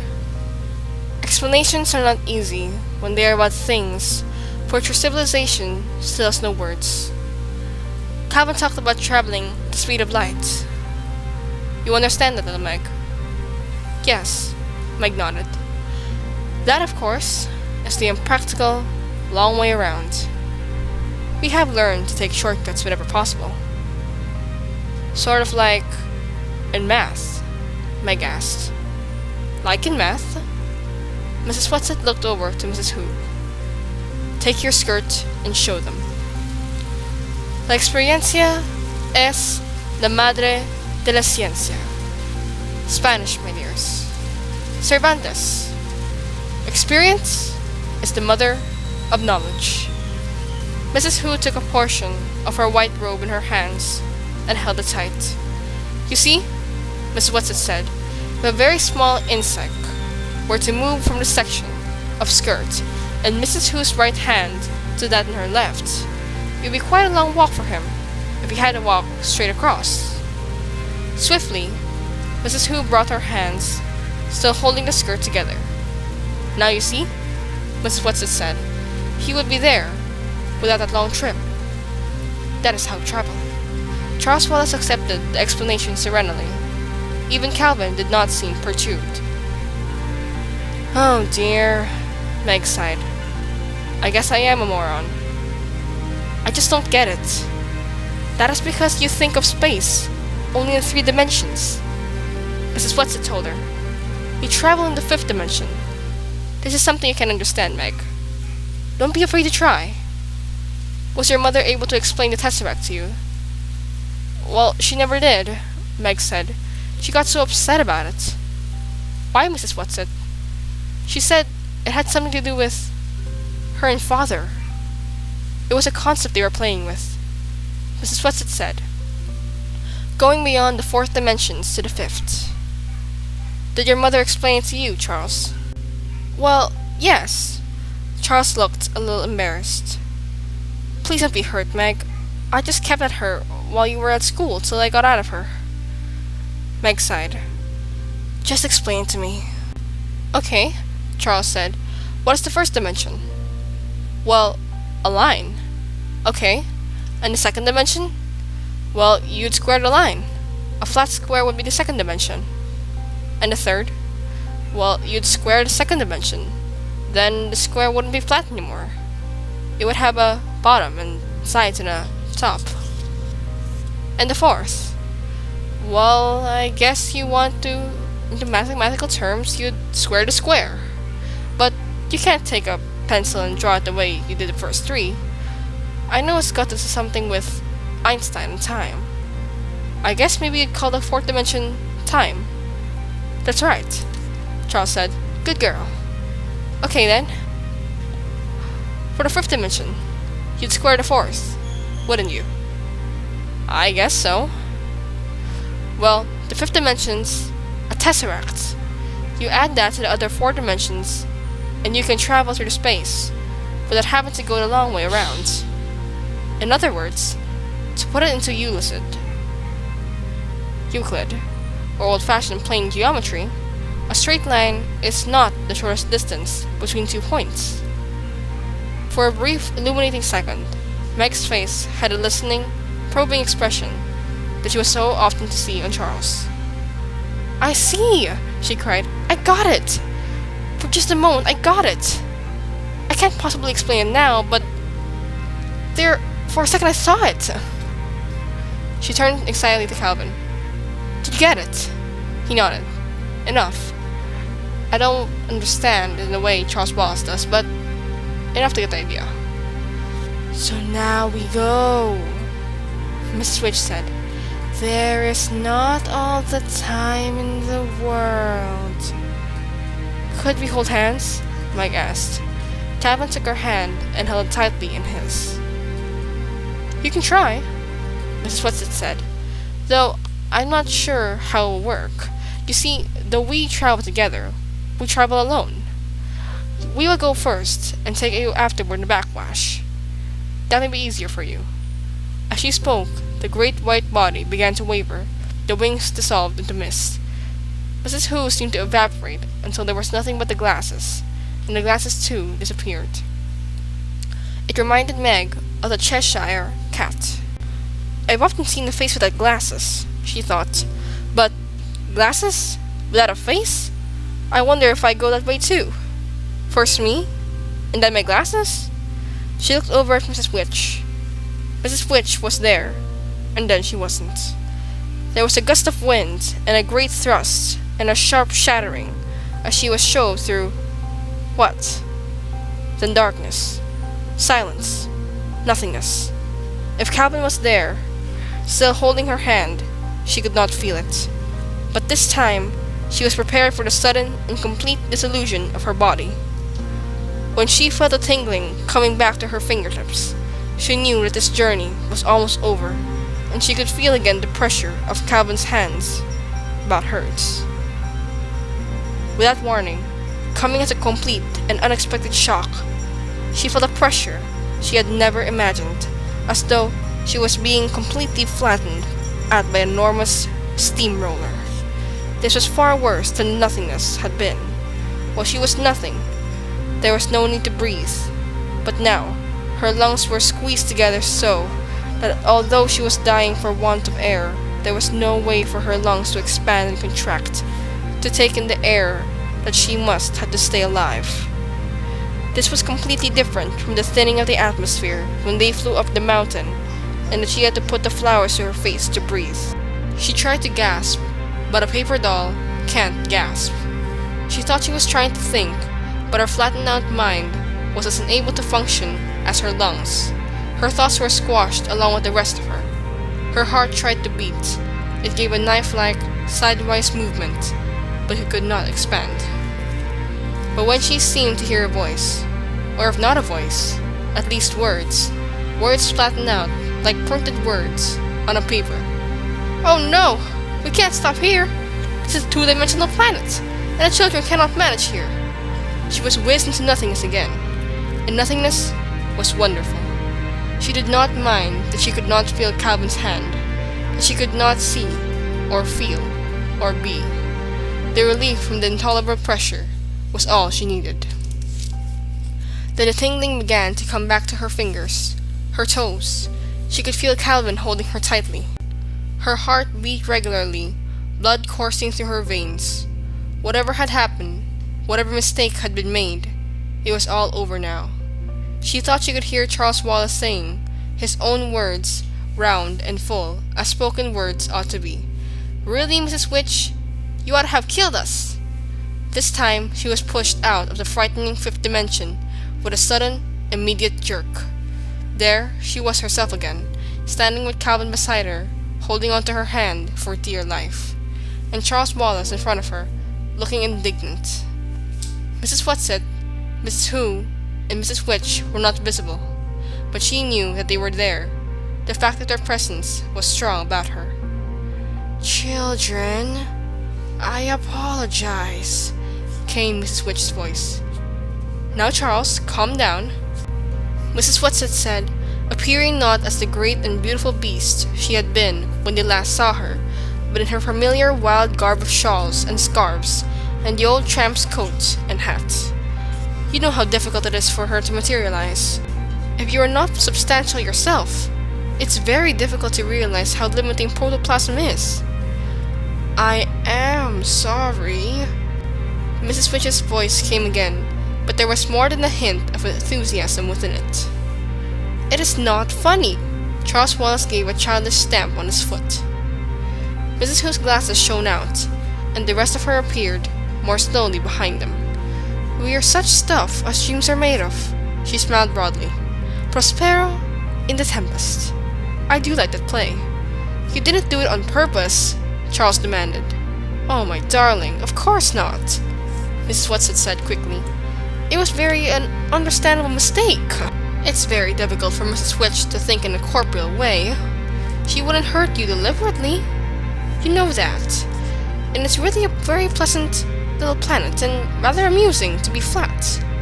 We always enjoy risks there. Where are we now then? Charles Wallace demanded. And why? In Orion's Belt. We have a friend here and we want you to have a look at our own planet. When are we going home? Meg asked, anxiously. What about Mother? What about twins? They'll be terribly worried about us. When we didn't come back on bedtime, well, Mother must be frantic by now. She and the twins and Fort will have been looking for us. And of course, we aren't there to be found. Nah, don't worry, my pet, Miss Whatsit said cheerfully. We took care of that before we left. Your mother has had enough to worry her with you and Charles to cope with, and not knowing what your father, without adding to our anxieties. We took a time wrinkle, and as well as a space wrinkle. It's very easy to do, if you know how. What do you mean? Meg asked, plaintively. Please, Miss Whatsit. It's all confusing. Just relax and don't worry over things that needn't trouble you, Mrs. Whatsit said. We made a nice, tidy little time tester, and unless something goes terribly wrong, we'll have you back about 5 minutes before you left, so there'll be time to spare, and nobody ever known that you were gone at all. Though, of course, you'll be telling your mother, dear lamb, that she is. And if something goes terribly wrong, it won't matter whether you come back at all.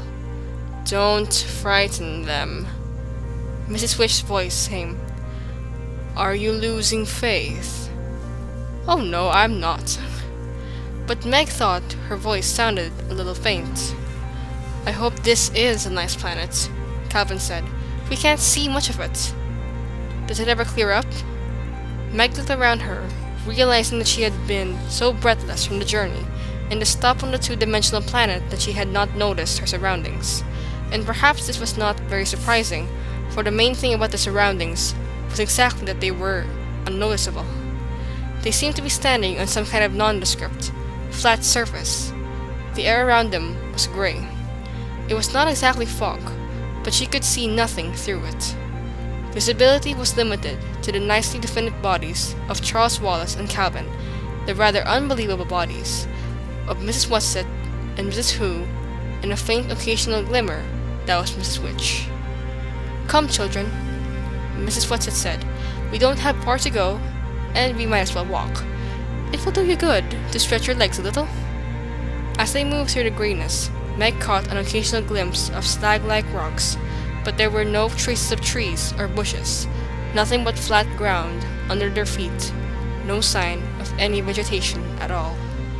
Finally ahead of them, there loomed what seemed to be a hill of stone. As they approached it, Meg could see that there was an entrance that led into a deep, dark cavern. Are we going in there? She asked nervously. Don't be afraid, Mrs. Whatsit said. It's easier for the happy medium to work within. Oh, you'll like her, children. She's very jolly. If I ever saw her looking unhappy, I would be very depressed myself. As long as she can laugh, I'm sure everything is going to be fine right in the end. Mrs. Whatsit, came Mrs. Witch's voice, severely. Just because you are very young is no excuse for talking too much. Mrs. Whatsit looked hurt, but she subsided. Just how old are you? Calvin asked her. Just a moment, Mrs. Whatsit murmured, and appeared to calculate rapidly upon her fingers. She nodded triumphantly. Exactly 2,379,152,497 years, 8 months, and about 3 days. That is, according to your calendar, of course, which, even you know, isn't very accurate. She leaned closer to Meg and Calvin and whispered, It was really a very great honor for me to be chosen for this mission. It's just because of my verbalizing and materializing so well, you know. But of course, we can't take any credit for our talents. It's how we use them that counts. And I make far too many mistakes. That's why Mrs. Who and I enjoy seeing Mrs. Witch make a mistake when she tried to land you on a two-dimensional planet. It was that we were laughing at, not at you. She was laughing at herself, you see. She's really terribly nice to us younger ones. Meg was listening with such interest to what Mrs. Whatsit was saying that she hardly noticed when they went to the cave. The transition from grayness of outside of the grayness inside was almost unnoticeable. She saw a flickering of light ahead of them, ahead and down, and it was towards this as they went. As they drew closer, she realized that it was a fire. It gets very cold in here, Mrs. Whatsit said, so we asked her to have a good bonfire we're going for you. As they approached the fire, they could see a dark shadow against it, and as they went closer, still they could see that the shadow was a woman. She wore a turban of beautiful pale mauve silk and a long, flowing, purple satin gown. In her hands was a crystal ball, into which she was gazing raptly. She did not appear to see the children, Mrs. Whatsit, Mrs. Who, and Mrs. Witch, but continued to stare into the crystal ball, and as she stared, she began to laugh, and she laughed and laughed at whatever it was that she was seeing. Mrs. Witch's voice rang out clear and strong, echoing against the walls of the cavern, and the words fell with a sonorous clang. "We are here!" The woman looked up from the ball, and when she saw them, she got up and curtsied deeply. Mrs. Whatsit and Mrs. Who dropped small curtsies in return, and the shimmer seemed to bow slightly. "Oh, medium dear," Mrs. Whatsit said. "They are the children." Charles Wallace Murray. Charles Wallace bowed. Margaret Murray. Meg felt that if Mrs. Whatsit and Mrs. Who had curtsied, she ought to, also, so she did, rather awkwardly. And Calvin O'Keefe. Calvin bowed his head. "We want them to see their home planet," Mrs. Whatsit said. The medium lost the delighted smile she had worn till then. "Oh, why must you make me look at the unpleasant things when there are so many delightful ones to see?" Again, Mrs. Witch's voice reverberated through the cave. "There will no longer be so many pleasant things to look at if responsible people do not do something about the unpleasant ones." The medium sighed and held the ball high. "Look, children," Miss Whatsit said. "Look into it well.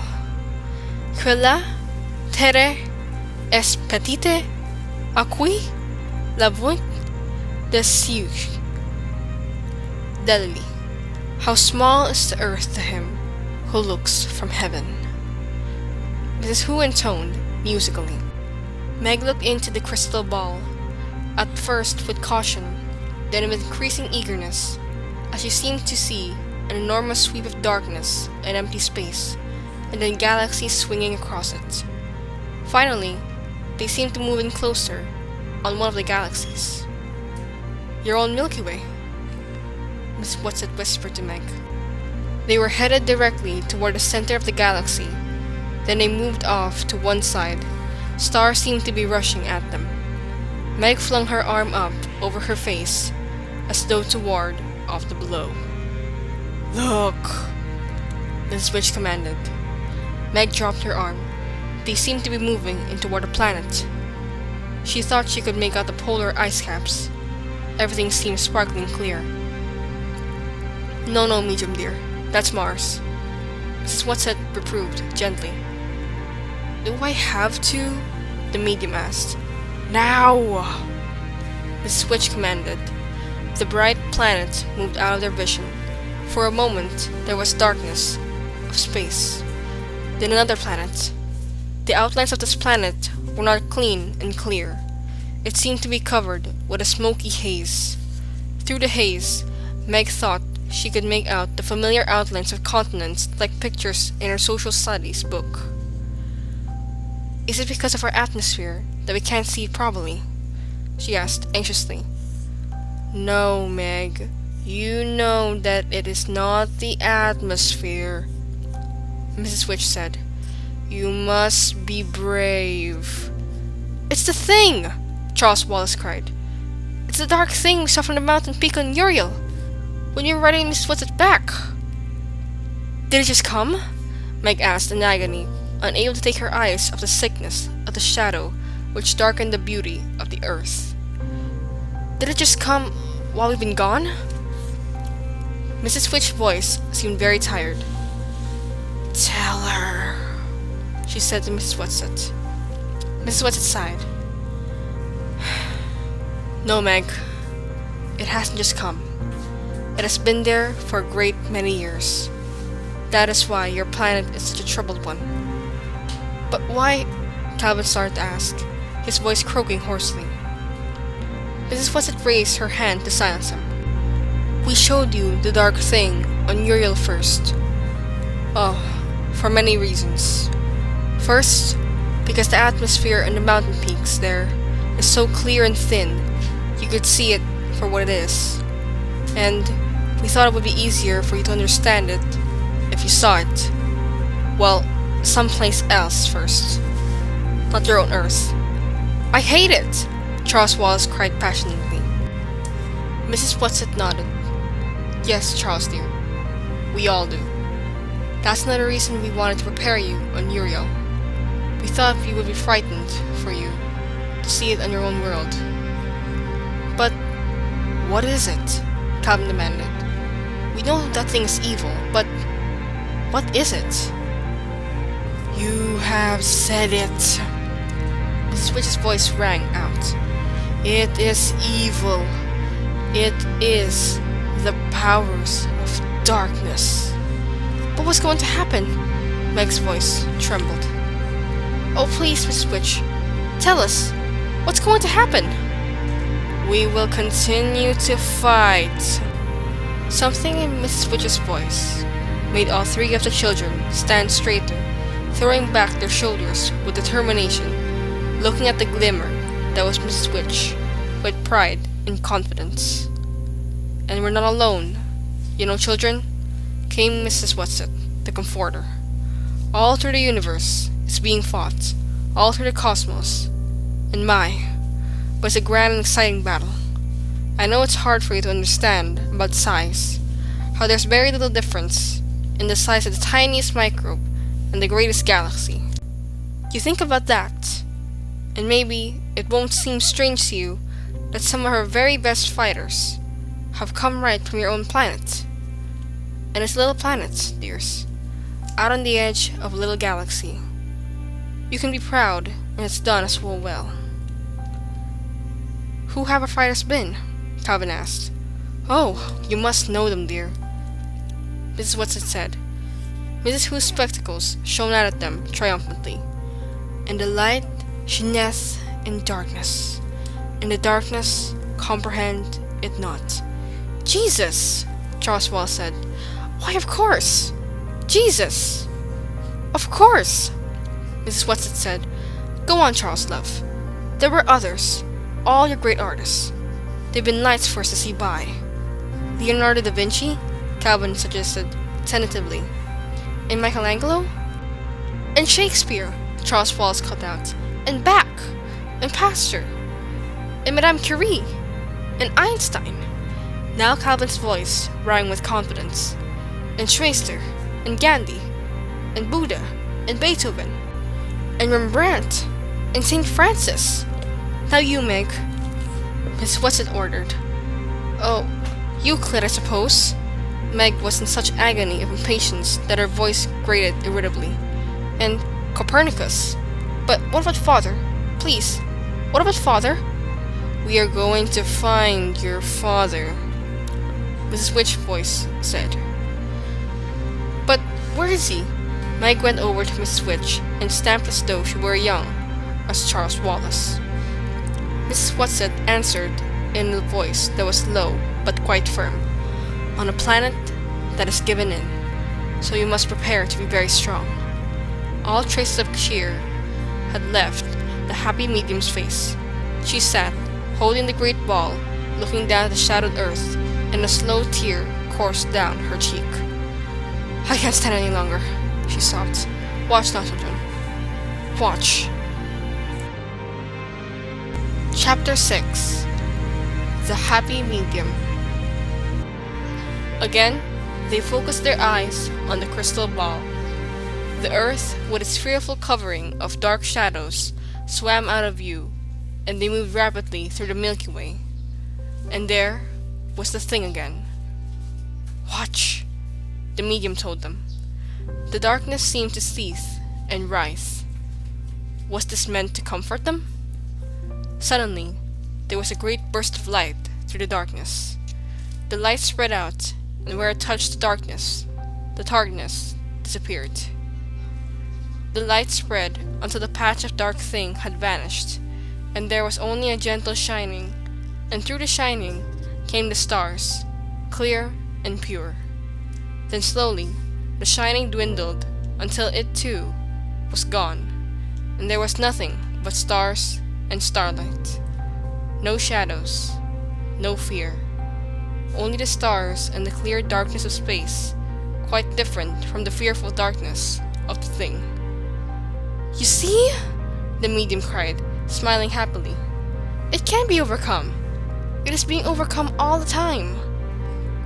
Mrs. Whatsit sighed, a sigh so sad that Meg wanted to put her arms around her and comfort her. Tell us exactly what happened then, please, Charles Wallace said in a small voice.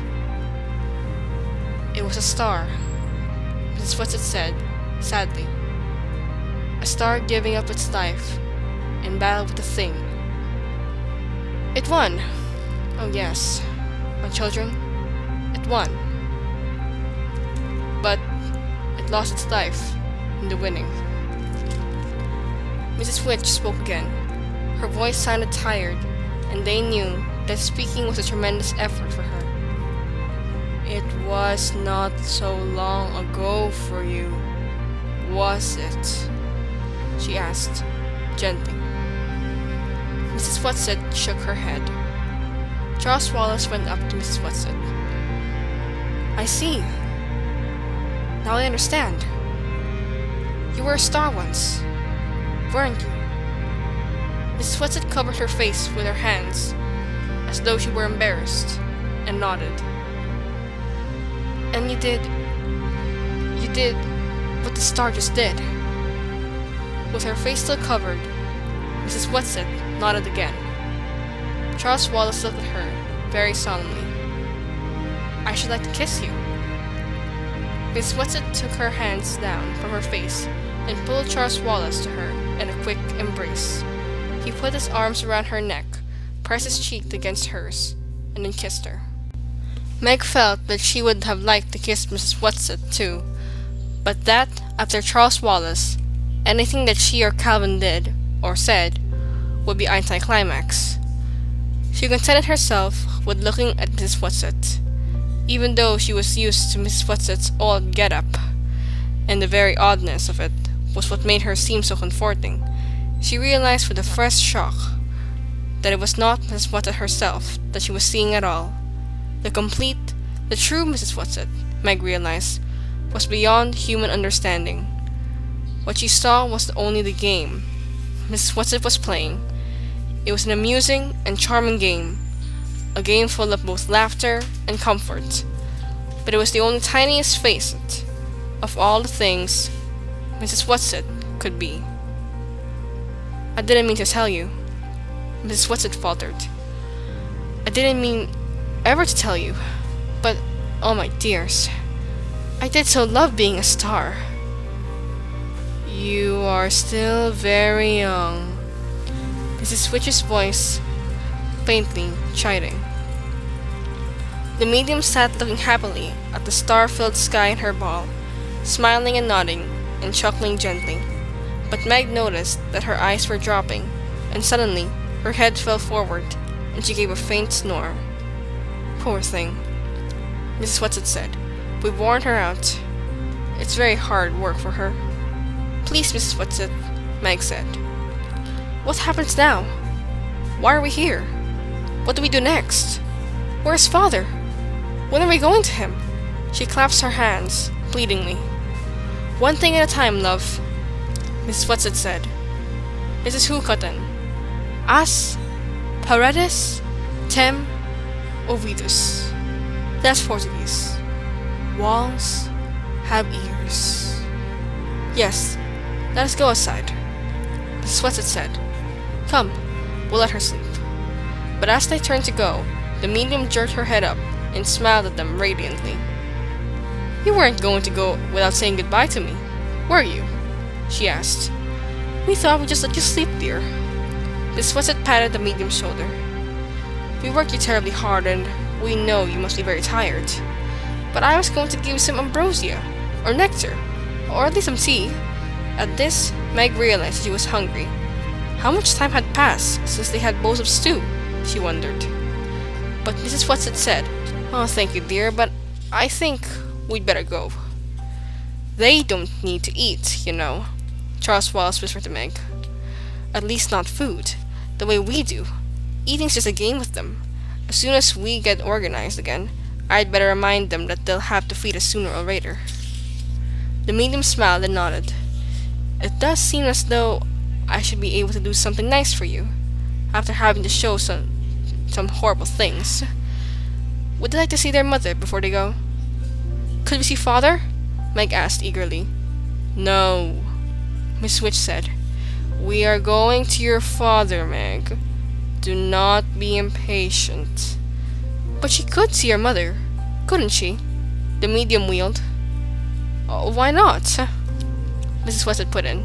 It won't take long, and it won't do any harm. And Calvin too? Meg asked. Could he see his mother too? Calvin touched Meg in a quick gesture, and whether it was thanks or apprehension, she was not sure. I think it is a mistake. Mrs. Witch was disapproving. But since you have mentioned it, I suppose you must go ahead. I hate it when she gets cross, Mrs. Whatsit said, glancing over at Mrs. Witch. And the trouble is, she always seems to be right. But I really don't see how it could hurt, and it might make you even feel better. Go on, medium dear. The medium, smiling and humming softly, turned the crystal ball a little between her hands. Stars, comets, planets flashed across the sky, and then the earth came into view again, the darkened earth, closer, closer, till it filled the globe. They had somehow gone through the darkness, until the soft white of clouds and the gentle outline of continents shone clearly. Calvin's mother's first, Meg whispered to the medium.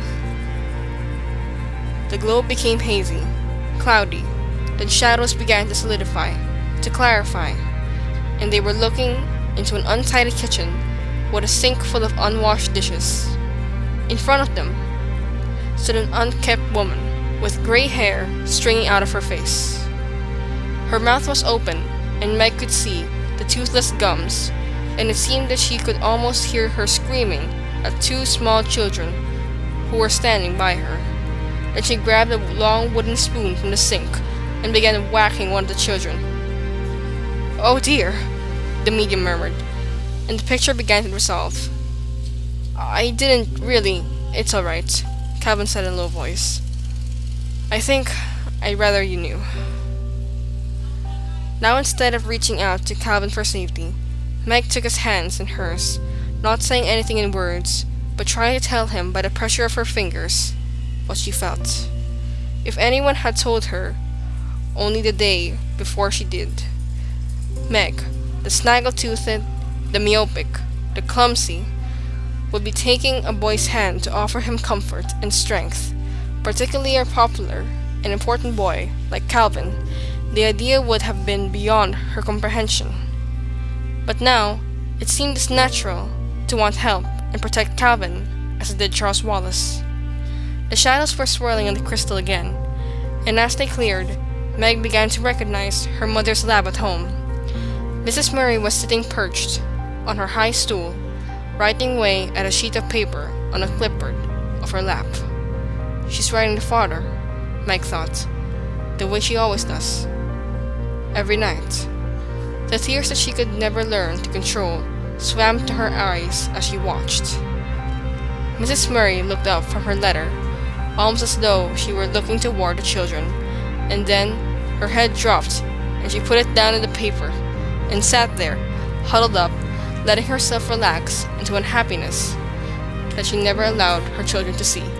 And now, the desire for tears left Meg. The hot, protective anger she had felt for Calvin when she looked into his home, she now felt turned toward her mother. "Let's go!" she cried harshly. "Let's do something!" "She always is so right," Mrs. Weston murmured, looking towards Mrs. Witch. "Sometimes I wish she'd just say I told you so, and I'm done with it." "I only meant to help," the medium wailed. "Oh, medium dear, don't feel badly," Mrs. Weston said swiftly. "Look at something cheerful, dear. I can't bear to have you distressed." "It's all right," Meg assured the medium earnestly. "Truly it is, Mrs. Medium, and we thank you very much." "Are you sure?" the medium asked, brightening. "Of course. It really helped ever so much because I'm mad. And when I'm mad, I don't have room to be scared." "Well, kiss me goodbye for good luck then," the medium said. Meg went over to her and gave her a quick kiss, and so did Charles Wallace. The medium looked smilingly at Calvin and winked. "I want the young man to kiss me too. I always did love red hair. And it'll give you good luck. Laddie, my love." Calvin bent down, blushing, and awkwardly kissed her cheek. The medium tweaked her nose. "You've got a lot to learn, my boy," she told him. "Now goodbye, medium dear, and many thanks," Mrs. Weston said. "I dare say we'll see you in an eon or two." "Where are you going in case I want to tune in?" the medium asked. "Camazotz," Mrs. Weston told her. Where and what was Camazotz? Meg did not like the sound of the word, or the way which Mrs. Weston pronounced it. "But please don't distress yourself on our behalf. You know you don't like looking at dark planets, and it's very upsetting to us when you're unhappy." "But I must know what happens to children," the medium said. "It's my worst trouble getting fond. If I didn't get fond, I could be happy all the time." "Oh well. Ho-hum. I managed to keep pretty jolly, and a little snooze will do wonders for me right now. Goodbye, everyone." And her words got lost in a general bzzz of a snore. "Come," Mrs. Witch ordered, and they followed her out of the darkness of the cave to the impressioned grayness of the medium's planet. "Now, children, you must not be frightened at what is going to happen," Mrs. Witch warned. "Stay angry like Meg," Mrs. Weston whispered. "You will need all the anger now." With that warning, Meg was swept into nothingness again. This time, the nothingness was interrupted by a feeling of clammy coldness, such as she had never felt before. The coldness deepened and swirled all about her and through her, and was filled with a new and strange kind of darkness. That was a completely tangible thing, a thing that was wanted to eat and digest her like some enormous malignant beast of prey. Then the darkness was gone. Had it had been a shadow, or the black thing? Had they had to travel through it to get to her father? There was the by now familiar tingling in her hands and feet, and pushed through hardness, and she was on her feet, breathless but unharmed, standing beside Calvin and Charles Wallace. "Is this Camazotz?" Charles Wallace asked. as Mrs. Whatsett materialized in front of them. "Yes," she answered. "Now, let us just stand and get our breath and look around." They were standing on a hill, and as Meg looked about her, she felt that it could easily be a hill on earth. There were familiar trees she knew well at home: birches, pines, maples, and though it was warmer than it had been when they so pretentiously left the apple orchard, there was a faintly autumnal touch of the air. Near them were several small trees and reddened leaves, very like sumach, and a big patch of goldenrod like flowers. As she looked down the hill, she could see the smokestacks of a town, and it might have been one of any number of familiar towns. There seemed to be nothing strange, or different, or frightening in the landscape, but Mrs. Whatsett came to her and put an arm around her comfortingly. "I can't stay with you, you know, love," she said. "You three children will be on your own. We will not be near you. We will be watching you. But you will not be able to see us or ask us to help, and we will not be able to come to you." "But is father here?" Meg asked, trembling. "Yes." "But where? When will we see him?" She was poised for running, as though she were going to sprint off immediately to wherever her father was. "That I cannot tell you. You'll just have to wait until the propitious moment." Charles Wallace looked steadily at Mrs. Whatsett. "Are you afraid of us?"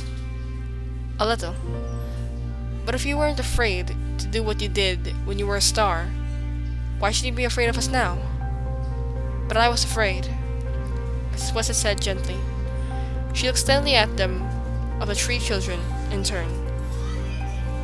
"You will need help," she told them, "but all I am allowed to give you is a little talisman. Calvin, your great gift is your ability to communicate with all kinds of people. So for you, I will strengthen this gift. Meg, I give you your faults." "My faults?" Meg cried. "Your faults.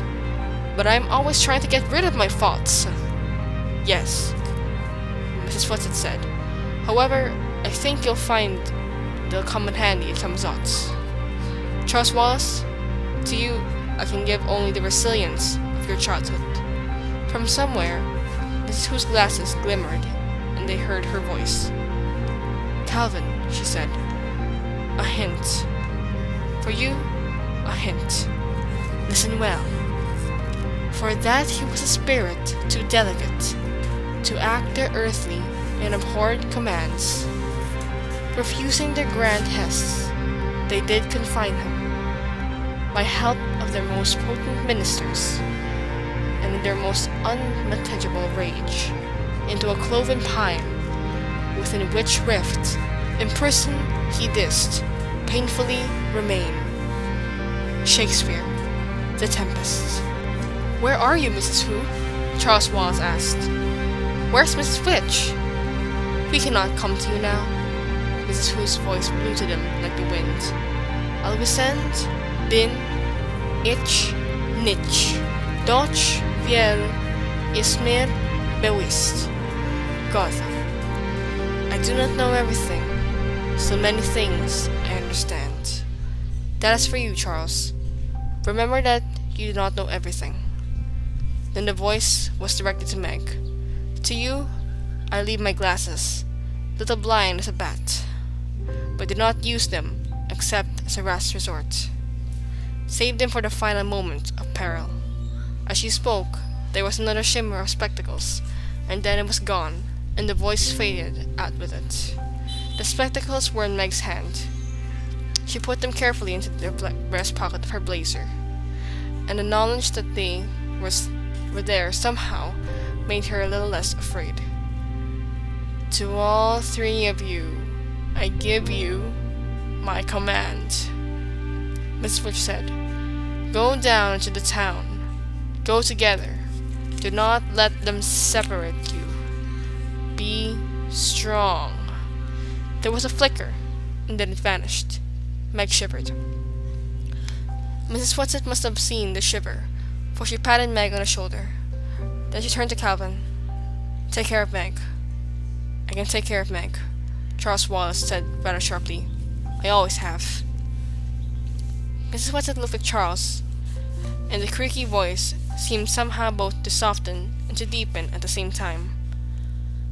"Charles Wallace, the danger here is greatest for you." "Why?" "Because of what you are. Just exactly because of what you are will be far the most vulnerable. You must stay with Meg and Calvin. You must not go off on your own. Beware of pride and arrogance, Charles, for they may betray you." At the tone of Mrs. Whatsit's voice, both warning and frightening, Meg shivered again, and Charles Wallace butted up against Mrs. Whatsit in the way he often did with his mother, whispering, "Now I think I know what you meant about being afraid. Only a fool is not afraid." Mrs. Whatsit told him. "Now go." And where she had been, there was only sky and grasses and a small rock. "Come on," Meg said impatiently. "Come on, let's go." She was completely unaware that her voice was trembling like an aspen leaf. She took Charles Wallace and Calvin each by the hand and started down the hill. Below them, the town was laid out in harsh, angular patterns. The houses in the outskirts were all exactly alike, small square boxes, painted gray. Each had a small, rectangular plot of lawn in front, with a straight line of dull-looking flowers edging the path to the door. Meg had a feeling that if she could count the flowers there, it would be exactly the same number for each house. In front of all the house, children were playing. Some were skipping rope, some were bouncing balls. Meg felt vaguely that something was wrong with the play. It seemed exactly like children playing around any housing development at home, and yet there was something different about it. She looked at Calvin and saw that he, too, was puzzled. "Look!" Charles Wallace said suddenly. "They're skipping and bouncing in rhythm! Everyone's doing it at the same time!" This was so. As the skipping rope hit the pavement, so did the ball. As the rope curved over the head of the jumping child, the child with the ball caught the ball. Down came the ropes, down came the balls, over and over again. Up, down, all in rhythm, all identical, like the houses, like the paths, like the flowers. Then the doors of all the houses opened simultaneously, and out came women, like a row of paper dolls. The print of their dresses were different, but they all gave the appearance of being the same size. Each woman stood on the steps of their house. Each clapped. Each child with the ball caught the ball. Each child with the skipping rope folded the rope. Each child turned and walked into the house. The doors clicked shut behind them. "How can they do it?" Meg asked, wonderingly. "We couldn't do that if we even tried." "What does it mean?" "Let's go back." Calvin's voice was urgent. "Back?" Charles Wallace asked. "Where?" "I don't know. Anywhere. Back to the hill. Back to Mrs. What and Mrs. Who and Mrs. Which. I don't like this. But they aren't there. Do you think they'd come to us if we turned back now?" "I don't like it," Calvin said again. "Come on." Impatience made Meg squeak. "You know we can't go back. Mrs. Which said to go into the town." She started on down the street, and the two boys followed her. The houses, all identical, continued as far as the eye could reach. Then all at once, they saw the same thing, and stopped to watch. In front of one of the houses stood a little boy with a ball, and he was bouncing it. But he bounced it rather badly, and with no particular rhythm, sometimes dropping it and running after it with awkward furtive leaps, sometimes throwing it up into the air and trying to catch it. The doors of his house opened, and out ran one of the mother figures. She looked wildly up and down the street, saw the children, and put her hand to her mouth as though to stifle a scream, grabbed the little boy, and rushed indoors with him. The ball dropped from his fingers and rolled out into the street. Charles Wallace ran after it and picked it up, holding it out for Meg and Calvin to see. It seemed like a perfectly ordinary brown rubber ball. "Let's take it to him and see what happens," Charles Wallace suggested. Meg pulled at him. "Mrs. Wetzel said for us to go on into the town." "Well, we are in a town, aren't we? The outskirts anyhow. I want to know more about this. I have a hunch it may help us later." "You go on if you don't want to." "No," Calvin said firmly. "We're going to stay together. Mrs. Wetzel said we weren't to let them separate us. But I'm with you on this. Let's knock and see what happens." They went up the path to the house, Meg reluctant, eager to get into the town. "Let's hurry," she begged. "Please." "Don't you want to find father?" "Yes," Charles Wallace said, "but not blindly. How can we help him if we don't know what's up against? And it's obvious we've been through here to help him, not just to find him." He walked briskly up the steps and knocked at the door. They waited. Nothing happened. Then Charles Wallace saw a bell, and this he rang. They could hear the bell buzzing in the house, and the sound of it echoed down the street. After a moment, the mother figure opened the door. All up and down the street other doors opened, but only a crack, and eyes peered through the 3 children, and the woman looking fearfully out the door at them. "What do you want?" she asked. "It isn't paper time yet. We've had milk time, we've had the month's puller brush person, and I've given my decency donations regularly. All my papers are in order." "I think your little boy dropped this ball," Charles Wallace said, holding it out. The woman pushed the ball away. "Oh no! The children in our section never drop balls. They're all perfectly trained. We haven't had an aberration for 3 years." All up and down the block, heads nodded in agreement. Charles Wallace moved closer to the woman and looked past her into the house. Behind her, in the shadows, he could see a little boy who must have been about his own age. "You can't come in," the woman said. "You haven't shown me any papers." "I don't have to let you in if you have any papers." Charles Wallace held the ball out beyond the woman so that the boy could see it. Quick as a flash, the boy leaped forward and grabbed the ball from Charles Wallace's hand, then darted back into the shadows. The woman went very white, opened her mouth as though to say something, then slammed the door in their faces instead. All up and down the street's doors slammed. "What are they afraid of?" Charles Wallace asked. "What's the matter with them?" "Don't you know?" Meg asked him. "Don't you know all about this, Charles?" "Not yet," Charles Wallace said. "Not even an inkling. And I'm trying, but I didn't get through anywhere. Not even a chink. Let's go." He stumped down the steps. After several blocks, the house gave way to apartment buildings. At least Meg felt sure that they was what they should be. They were fairly tall, rectangular buildings, absolutely plain, each window, each entrance, exactly like every other. Then coming toward them down the street was a boy about Calvin's age, riding a machine that was something like a combination of a bicycle and a motorcycle.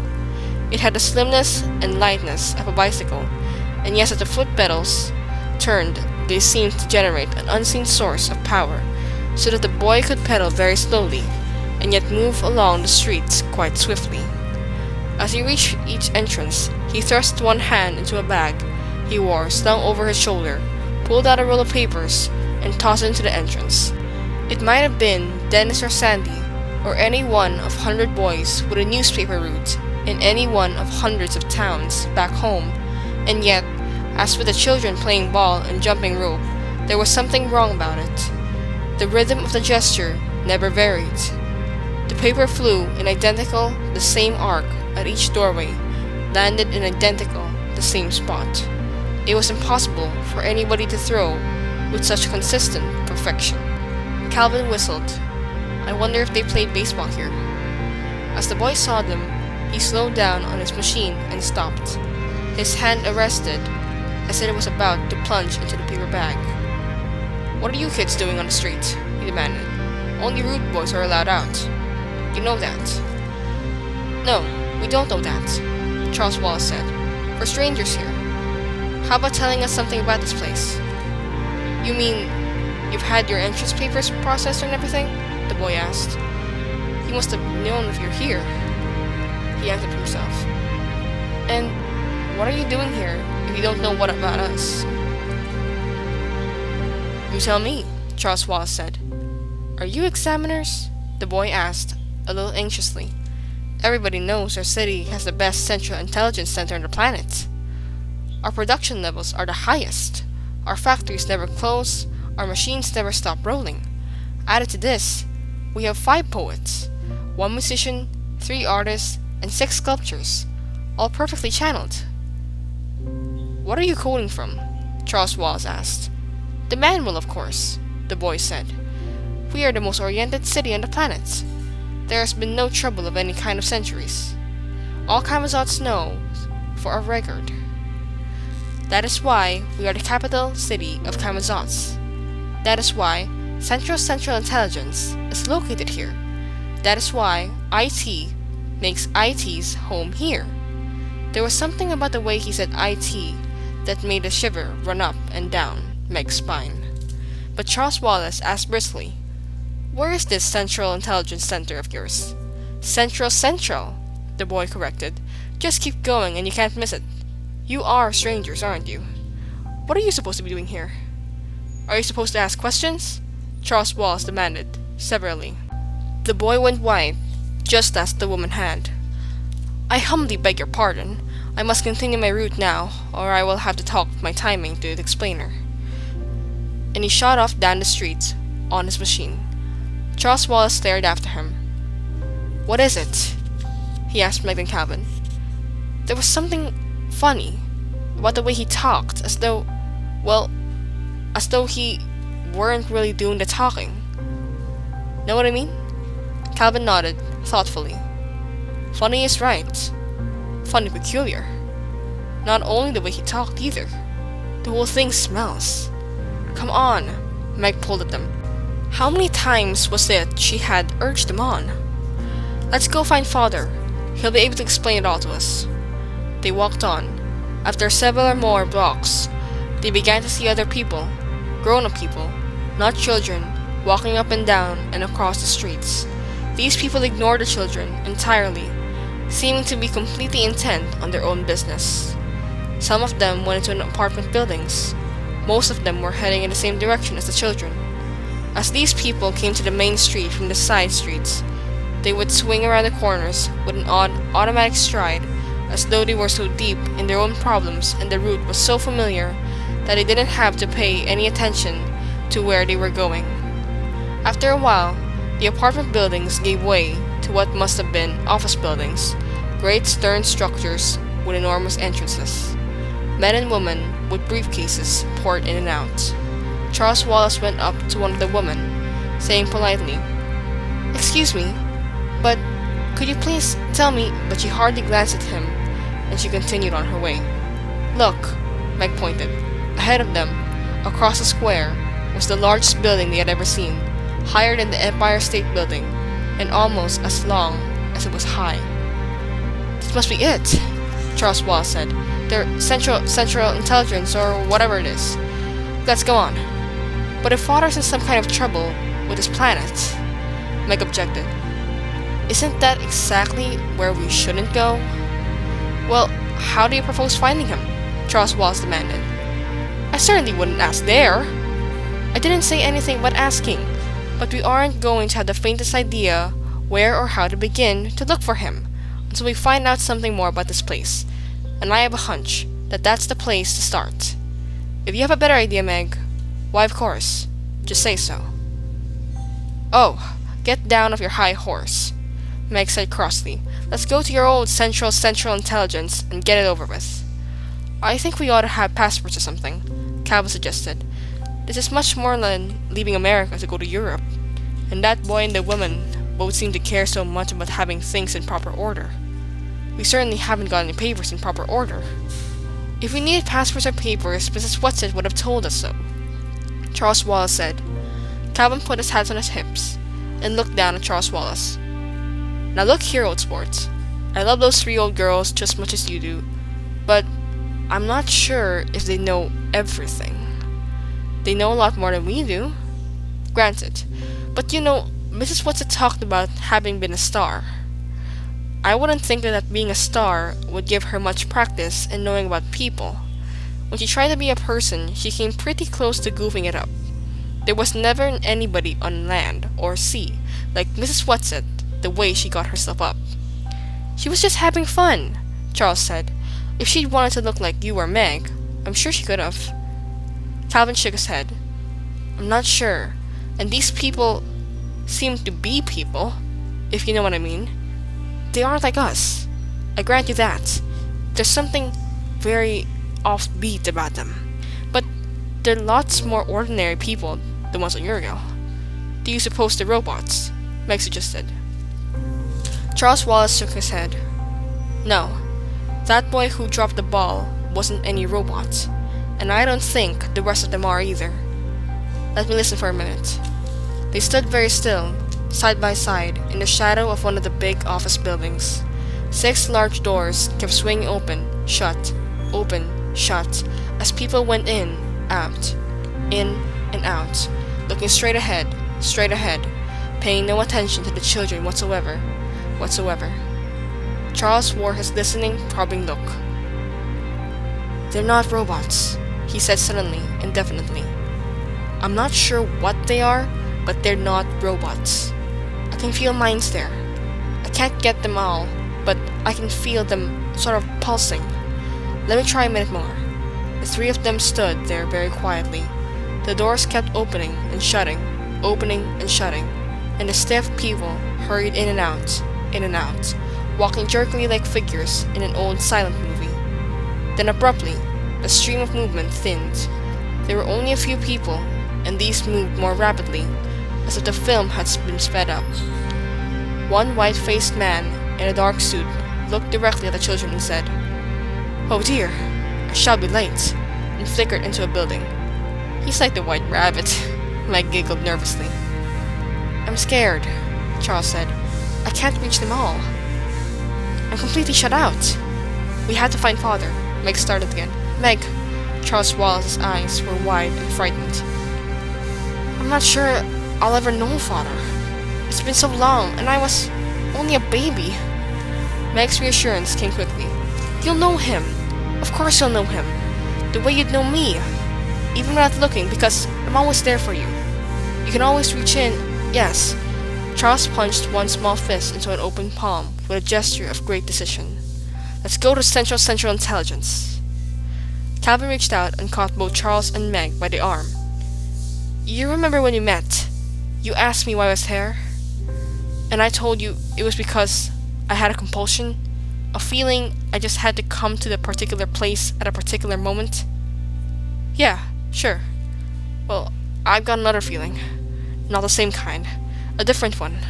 A feeling that if we get into that building, we're going to be in terrible danger. Chapter 7. The Man with Red Eyes. We knew we were going to be in danger, Charles Wallace said.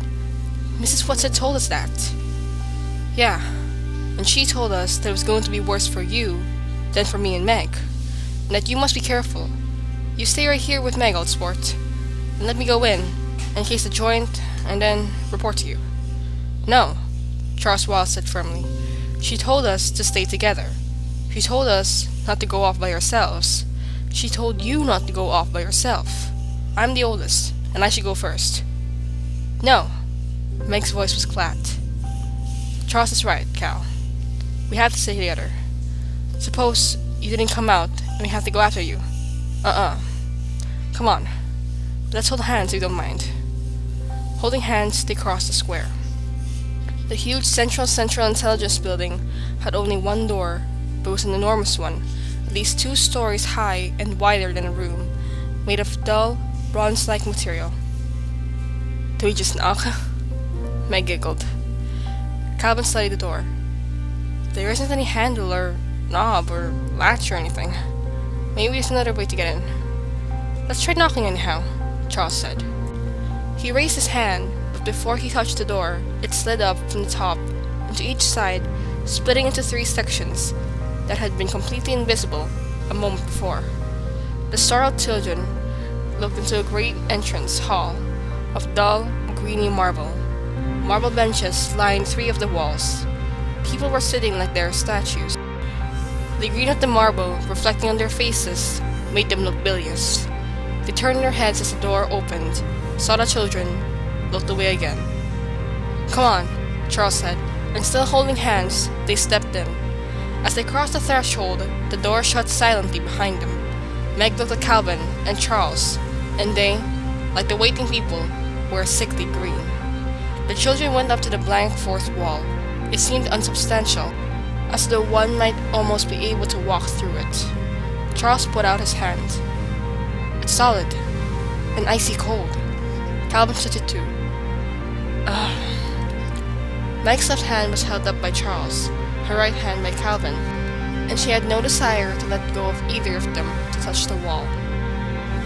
"Let's ask somebody something." Charles led them over to one of the benches. Could you tell us what's the procedure around here?" he asked one of the men.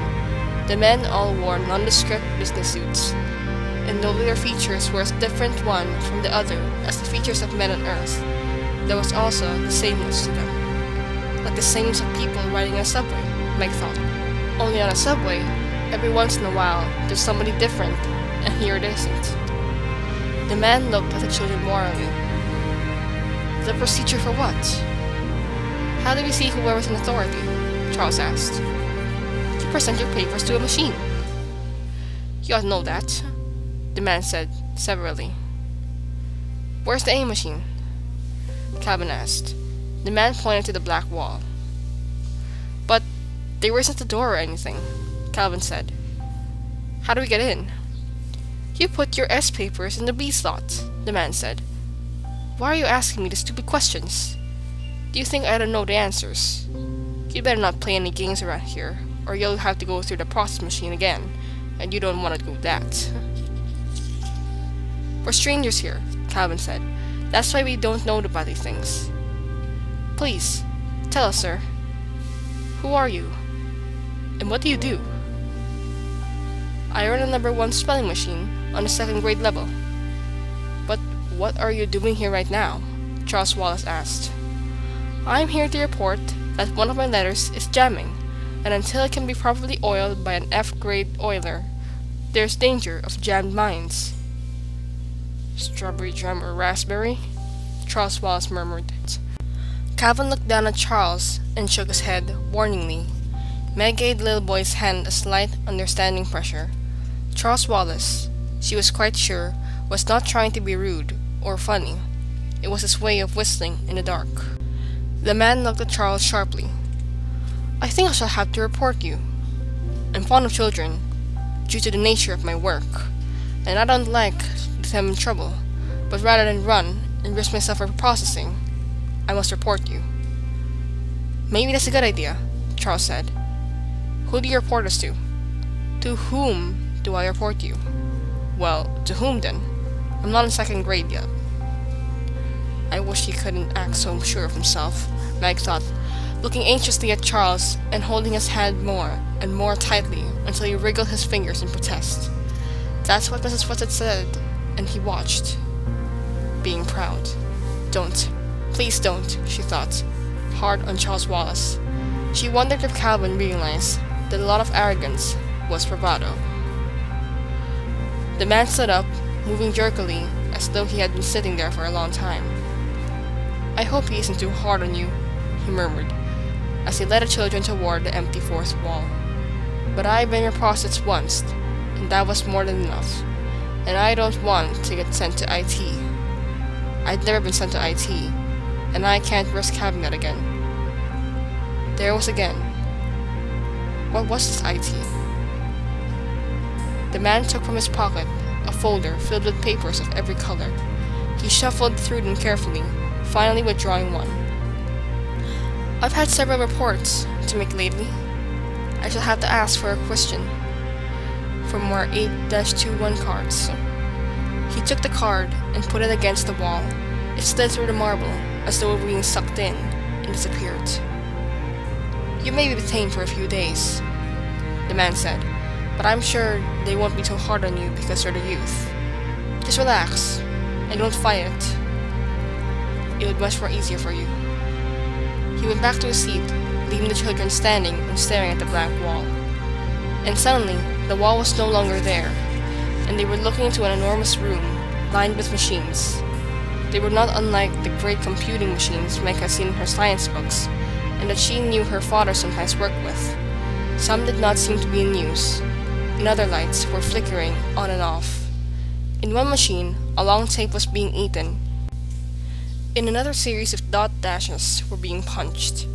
Several white-robed attendants were moving about, tending the machines. If they saw the children, they gave no sign. Calvin muttered something.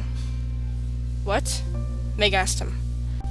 There is nothing to fear, except fear itself, Calvin said. I'm quoting. Like Mrs. Who. Meg, I'm scared stiff. So am I. Meg held his hand more tightly. Come on. They stepped into the room with the machines. In spite of the enormous width of the room, it was even longer than it was wide. Perspective made the long rows of machines seem almost to meet. The children walked down the center of the room, keeping as far from the machines as possible. Though I don't suppose they're radioactive or anything, Charles Wallace said. Or that they're going to reach out and grab us and chew us up. After they had walked for what seemed like miles, they could see that the enormous room did have an end, and that at the end there was something. Charles Wallace said suddenly, and his voice held panic. Don't let go of my hands! Hold me tight! He's trying to get at me! Who? Meg squeaked. I don't know, but he's trying to get at me. I can feel him! Let's go back. Calvin started to pull away. No, Charles Wallace said. I have to go on. We have to make decisions, and we can't make them if they're based in fear. His voice sounded old, and strange, and remote. Meg, clasping his small hand tightly, could feel it sweating in hers. As they approached the end of the room, their steps slowed. Before them was a platform. On the platform was a chair, and on the chair was a man. What was there about him that seemed to contain all the coldness and darkness they had felt as they plunged into the black thing on their way to this planet? I have been waiting for you, my dears, the man said. His voice was kind and gentle, not at all cold and frightening voice Mike had expected. It took her a moment to realize that though the voice came from the man, he had not opened his mouth or moved his lips at all, that no real words had been spoken to fall upon her ears, that he had somehow communicated directly into their brains. But how does it happen that there are three of you? The man asked. Charles Wallace spoke with harsh boldness, but Meg could feel him trembling. Oh, Calvin just came along for the ride. Oh, he did. Did he? For a moment, there was a sharpness in the voice that spoke inside our minds. Then it relaxed and became soothing again. I hoped that it had been a pleasant trip so far. Very educational, Charles Wallace said. Let Calvin speak for himself, the man ordered. Calvin growled, his lips tight, his body rigid. I have nothing to say. Meg stared at the man in horrified fascination. His eyes were bright and had a reddish glow. Above his head was a light, and it glowed in the same manner as the eyes, pulsing, throbbing in steady rhythm. Charles Wallace shut his eyes tightly. Close your eyes, he said to Meg and Calvin. Don't look at the light. Don't look at the eyes. He'll hypnotize you. Clever, aren't you? Focusing your eyes would, of course, help, the soothing voice went on. But there are other ways, my little man. Oh yes, there are other ways. If you try it on me, I shall kick you, Charles Wallace said. It was the first time Meg had ever heard Charles Wallace suggesting violence. Oh, will you indeed, my little man? The thought was tolerant, amused, but 4 men in dark smocks appeared and flanked the children. Now, my dears, the words continued, I shall of course have no need of recourse to violence, but I thought perhaps it would save you pain if I show you at once that it would do you good to try oppose me. You see, what you will soon realize is that there is no need to fight me. Not only is there no need, but you will not have the slightest desire to do so. For why should we wish to fight someone who was here only to save the pain and trouble? For you as well, as for the rest of the happy, useful people on this planet. I, in my own strength, am willing to assume all the pain, all the responsibility, all the burdens of thought and decision. We will make our own decisions. Thank you, Charles Wallace said. But of course, and our decision will be ours, yours and mine. Don't you see how much better, how much easier for you that is? Let me show you. Let us stay at the multiplication table together. No, Charles Wallace said. Once is one. Once two is two. Once three is three. Mary had a little lamb, Charles Wallace shouted. Its fleece was white as snow. Once four is four. Once five is five. Once six is six. And everywhere that Mary went, the lamb was sure to go. Once is seven. Once is eight. Once nine is nine. Peter, pumpkin eater, had a wife and couldn't keep her. Once 10 is 10. Once 11 is 11. Once 12 is 12. The numbers, words, pounded incessantly against Meg's brain. They seemed to be boring their way into her skull. Twice 1 is 2. Twice 2 is 4. Twice 3 is 6. Province's voice came in an agony shout. 7 years ago, our fathers brought forth on this continent a new nation, conceived in liberty and dedicated to the proposition that all men were created equal. Twice 4 is 8. Twice 5 is 10. Twice 6 is 12. Father! Meg screamed. Father!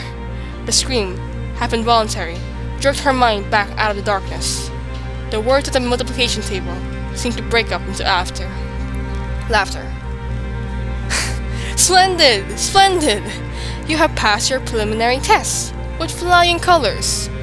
You didn't think we were so easy at that, falling for that old stuff, did you? Charles Wallace demanded. I hope not. I most sincerely hope not. But after all, you are very young and very impressionable, and the younger the better, my little man. The younger the better. Meg looked up at the fiery eyes, at the light pulsing above them, then away. She tried looking at the mouth, at the thin, almost colorless lips, and this was more possible, even though she had to look obliquely, so that she was not sure exactly what the face really looked like, whether it was old or young, cruel or kind, human or alien. If you please, she said, trying to sound calm and brave, the only reason we are here is because we think our father is here. Can you tell us where to find him? Ah, your father! There seemed to be a great chortling of delight.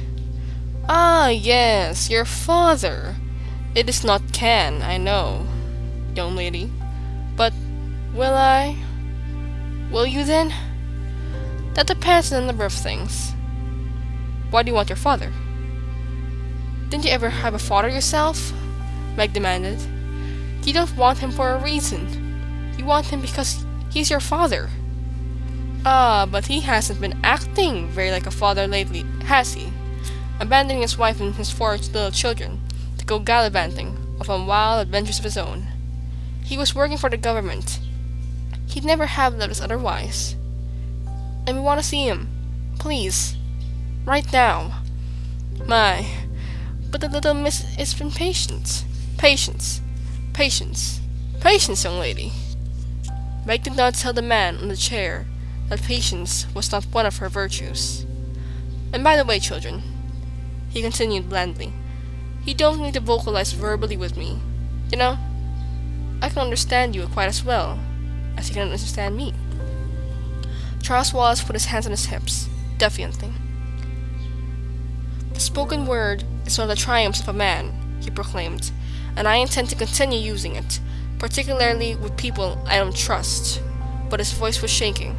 Charles Wallace, who even as an infant had seldom cried, was near tears. "And you don't trust me? What reason have you given us to trust you? What cause have I given you for distrust?" The thin lips curled slightly. Suddenly, Charles Wallace darted forward and hit the man as hard as he could, which was fairly hard, as he had a good deal of coaching from the twins. "Charles!" Meg screamed. The men in dark smocks moved smoothly, but with swiftness to Charles. The man in the chair casually raised one finger, and the men dropped back. "Hold it!" Calvin whispered, and together he and Meg darted forward and grabbed Charles Wallace, pulling him back from the platform. The man gave a wince, and the thought of his voice was a little breathless, as though Charles Wallace's punch had succeeded in winding him. "May I ask why you did that?" "Because you aren't you," Charles Wallace said. "I'm not sure what you are, but you," he pointed to the man in the chair, "aren't what's talking to us. I'm sorry if I hurt you. I didn't think you were real. I thought perhaps you were a robot, because I don't feel anything coming directly from you. I'm not sure where it's coming from, but it's coming through you. It isn't you." "Pretty smart, aren't you?" the thought asked, and Meg had an uncomfortable feeling that she detected a snarl. "I'm not that smart," Charles Wallace said, and again Meg could feel the palm of his hand sweating inside hers. "Try to find out who I am then," the thought probed. "I have been trying," Charles Wallace said, his voice high and troubled. "Look into my eyes. Look deep within them, and I will tell you." Charles Wallace looked quickly at Meg and Calvin, then said, as though to himself, "I have to," and focused his clear blue eyes on the red ones of the man in the chair. Meg looked not at the man, but at her brother. After a moment, it seemed that his eyes were no longer focusing. The pupils grew smaller and smaller, as though he were looking into an intensely bright light, until they seemed to close entirely, until his eyes were nothing but an opaque blue. He slipped his hand out of Meg's hand and Calvin's, and started walking slowly towards the man in the chair. "No!" Meg screamed. "No!" But Charles Wallace continued his slow walk forward, and she knew that he had not heard her. "No!" she screamed again, and ran after him. With her inefficient flying tackle, she landed on him. She was so much larger than she had felt. He fell sprawling, hitting his head on a sharp crack against the marble floor. She knelt by him, sobbing. After a moment of lying there, as though he had been knocked out by the blow, he opened his eyes, shook his head, and sat up. Slowly, the pupils of his eyes dilated until they were back to normal, and the blood came back to his white cheeks. The man in the chair spoke directly into Meg's mind, and now there was a distinct menace to the words. "I am not pleased," he said to her. "I could very easily lose my patience with you, and that, for your information, young lady, would not be desire for your father. If you have the slightest desire to see your father again, you had better cooperate." Meg reacted, as she sometimes reacted to Mr. Jenkins at school. She scowled down at the ground in sullen fury. "It might help if you gave us something to eat," she complained. "We're all starved. If you're going to be horrible, you might as well give us something for our stomachs to fill." Again, the thoughts coming at her broke into laughter. "Isn't she a funny girl, though? Isn't lucky for you to amuse me, my dear, or I shouldn't be so easy on you. The boys I find not so really diverting. Oh well. Now tell me, young lady, if I feed you, will you stop interfering with me?" "No," Meg said. "Starvation does work wonders, of course," the man told her. "I hate to use such primitive methods on you, but of course you realize that force, the mummy." "I wouldn't eat your old food anyhow." Meg was still all churned up and angry, as though she were in Mr. Jenkins' office. "I wouldn't trust it." "Of course our food, being synthetic, is not superior for messes of beans and bacon and so forth, but I assure you that it's far more nourishing, and though it has no taste of its own, a slight conditioning is all that is necessary to give you the illusion that you are eating a roast turkey dinner. If I ate now, I'd throw up anyhow, Meg said. Still holding Meg's and Calvin's hands, Charles Wallace stepped forward. Okay, what next? He asked the man in the chair. We've had enough of these preliminaries. Let's get on with it. That's exactly what we are doing, the man said, until your sister interfered by practically giving you a brain concussion. Shall we try again? No! Meg cried. No. Charles, please, let me do it. Or Calvin. But it is only the little boy whose neurological system is complex enough. If you try to conduct the necessary neurons, your brains would explode. And Charles's wouldn't. I think not. But there's a possibility? There's always a possibility. Then he mustn't do it. I think you will have to grant him the right to make his own decisions. But Meg, with the dogged tenacity that had so often caused her trouble, continued. You mean Calvin and I can't know who you really are? Oh no, I didn't say that. You can't know it in the same way, nor is it important to me to have you know. Ah, here we are! From somewhere in the shadows appeared 4 more men in dark smocks carrying a table. It was covered with a white cloth, like the tables used by room service in hotels, and held a metal hot box containing something that smelled like delicious turkey dinner. There's something phony in this whole setup, Meg thought. There is definitely something rotten in the state of Camazotz. Again, the thought seemed to break into laughter. Of course it doesn't really smell, but it isn't as good as I thought it really did. I don't smell anything, Charles Wallace said. I know, young man, and think how much you're missing. This will all taste to you as though you were eating sand, but I suggest that you force it down. I would rather not have your decisions come from the weakness of an empty stomach. The table was set up in front of them, and the dark-smocked men heaped their plates with turkey and dressing, and mashed potatoes and gravy, and little green peas with big yellow blobs of butter melting in them, and cranberries and sweet potatoes topped with gooey marshmallows, and olives and celery and rosebud radishes, and Meg felt her stomach rumbling loudly. The saliva came to her mouth. Oh, Jiminy, Calvin mumbled. Chairs appeared, and the 4 men who had provided the feast slid back into the shadows. Charles Wallace freed his hands from Meg and Calvin and plunked himself down on one of the chairs. Come on, he said. If it's poisoned, it's poisoned. But I don't think it is.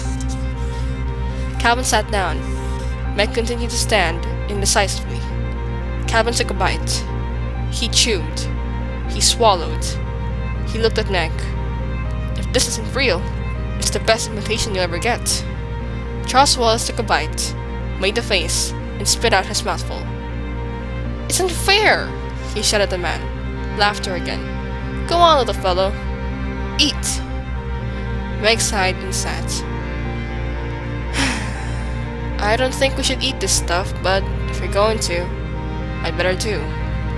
She took a mouthful. It tastes alright. Try some of mine, Charles. She held out a forkful of turkey. Charles Wallace took it, made another face, but managed to swallow. Still tastes like sand, he said. He looked at the man. Why? You know perfectly well why. You've shut your mind entirely to me. The other 2 can't. I can get through the chinks. Not all the way in, but enough to give them a turkey dinner. You see, I'm really just a kind, jolly old gentleman. Ha, Charles Wallace said. The man lifted his lips into a smile, and his smile was the most horrible thing Meg had ever seen. Why don't you trust me, Charles? Why don't you trust me enough to come and find out who I am?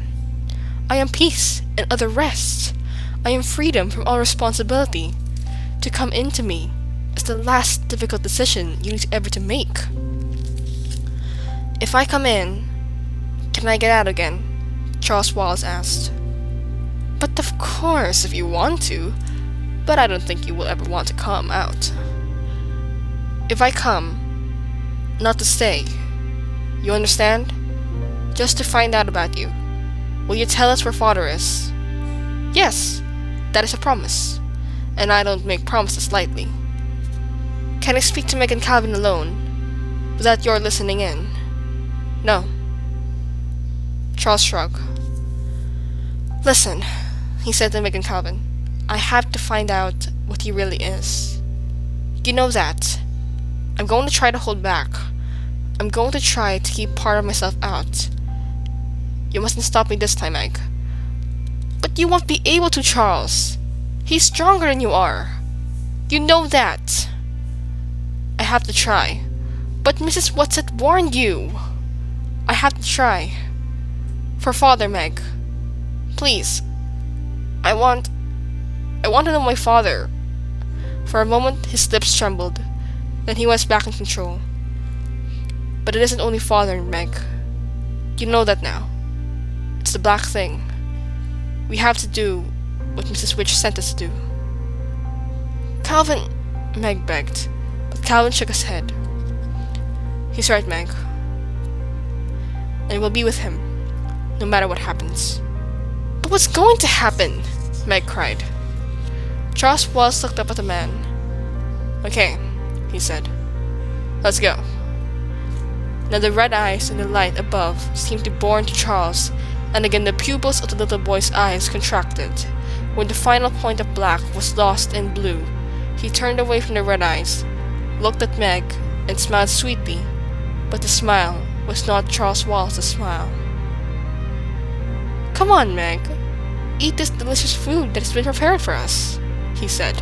Meg snatched Charles Wallace's plate and threw it on the floor so that the dinner splashed and the plate broke into fragments. No, she cried, her voice rising shrilly. No, no, no! From the shadows came the dark-smocked man and put another plate in front of Charles Wallace, and he began to eat eagerly. What is wrong, Meg? Charles Wallace asked. Why are you being so belligerent and uncooperative? The voice was Charles Wallace's voice, and yet it was different, too. Somehow flattened out, almost as a voice, when I'm silent on a two-dimensional planet. Meg grabbed wildly at Calvin, shrieking, That isn't Charles! Charles is gone! Chapter 8. The Transparent Column. Charles Wallace sat there, tucking away turkey and dressing as though it were the most delicious thing he had ever tasted. He was dressed like Charles Wallace. He looked like Charles Wallace. He had the same sandy brown hair, the same face that had not yet lost its baby roundness. Only the eyes were different, for the black was still swallowed up in the blue. But it was far more than that made Meg feel that Charles Wallace was gone, and that the little boy in his place was only a copy of Charles Wallace. Only a doll. She fought down a sob. Where is he? She demanded of the man in red eyes. What have you done with him? Where is Charles Wallace? But my dear child, you are hysterical, the man thought at her. He is right there, before you, well and happy, completely well and happy for the first time in his life. And he is finishing his dinner, which you also would be wise to do. You know it isn't Charles, Meg shouted. You've got him somehow. Hush, Meg. There's no use trying to talk to him, Calvin said, speaking in a low voice into her ear. What we have to do is to hold Charles Wallace tight. He's there, somewhere underneath, and we mustn't let them take him away from us. Help me hold him, Meg. Don't lose control of yourself. Not now. You've got to help me hold Charles. He took the little boy firmly by one arm.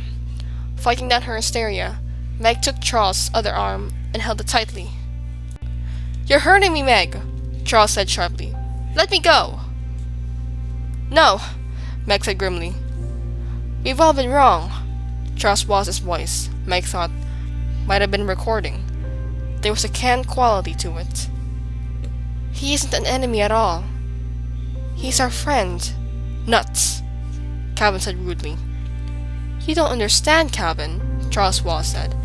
Mrs. Whatsit, Mrs. Who, and Mrs. Witch have confused us. They're the ones who really are our enemies. We never should have trusted them for a minute. He spoke in the calmest, most reasonable voice, the voice which infuriated the twins. He seemed to be looking directly at Calvin as he spoke, and yet Meg was sure that the bland blue eyes could not see, and that something else, was looking at Calvin through Charles. Now the cold, strained eyes turned to her. Meg, let go. I will explain it all to you, but you must let go. No! Meg gritted her teeth. She did not release her grasp, and Charles Wallace began to pull away with a power that was not his own, and her own spindly strength was no match against it. Calvin! She gasped as Charles Wallace wrenched his arm from her and stood up. Calvin, the athlete, Calvin the boy who split firewood and brought it for his mother, whose muscles were strong and controlled, let go of Charles Wallace's wrist and tackled him as though he were a football. Meg, in her panic and rage, darted at the man in the chair, intending to hit him as Charles Wallace had done, but the black smocked men were too quick for her, and one of them held her with her arms pinioned behind her back. Calvin, I advise you to let me go, came Charles Wallace's voice from underneath Calvin. Calvin, his face screwed up with grim determination, did not relax his hold. The man with red eyes nodded, and the three men moved in on Calvin. At least it took three of them, pried him loose, and held him where Meg was being held. Mrs. Whatsit! Meg called despairingly. Oh, Mrs. Whatsit! But Mrs. Whatsit did not come. Meg, Charles Wallace said. Meg, just listen to me. Okay, I'm listening. We've been all wrong. I told you. We haven't understood. We've been fighting our friend. And Father's friend. If Father tells me he's our friend, maybe I'll believe it. Maybe. Unless he's got Father. Under a spell or whatever it is, like you. This isn't a fairy tale. Spells indeed, Charles Wallace said. Meg, you gotta stop fighting. And relax. Relax. And be happy. Oh, Meg, if you just relax, you'd realize that all our troubles are over. You don't understand what a wonderful place we've come to. You see, on this planet, everything is in perfect order because everybody has learned to relax, to give in, to submit. All you have to do is look quietly and steadily into the eyes of our good friend here, for he is our friend, dear sister, and he will take you as he's taken me. Taking you in is right, Meg said. You know you're not you. You know you've never in your life called me dear sister. Shut up a minute, Meg, Calvin whispered to her. He looked up at the man with red eyes. Okay? Have your henchmen let us go and stop talking us through Charles. We know it's you talking, or whatever's talking through you. Anyhow, we know you have Charles hypnotized. A most primitive way of putting it, the man with red eyes murmured. He gestured slightly with one finger, and Meg and Calvin were released. Thanks, Calvin said wryly. Now, if you are a friend, will you tell us who or what you are? It is not necessary for you to know who I am. I am the prime coordinator. That is all you need to know. But you're being spoken through, aren't you? Just like Charles Wallace. Are you hypnotized too? I told you that was too primitive of a word, without the correct connotations. Is it you who are going to take us to Mr. Murray? No, it is not necessary, nor is it possible for me to leave here. Charles Wallace will conduct you. Charles Wallace? Yes. When? Now. The man with red eyes made a frightening grimace that passed for a smile. Yes, I think it might as well be now. Charles Wallace gave a slight jerk of his head, saying, Come, and started to walk in a strange gliding mechanical manner. Calvin followed him, Meg hesitated, looking from the man with red eyes to Calvin and Charles.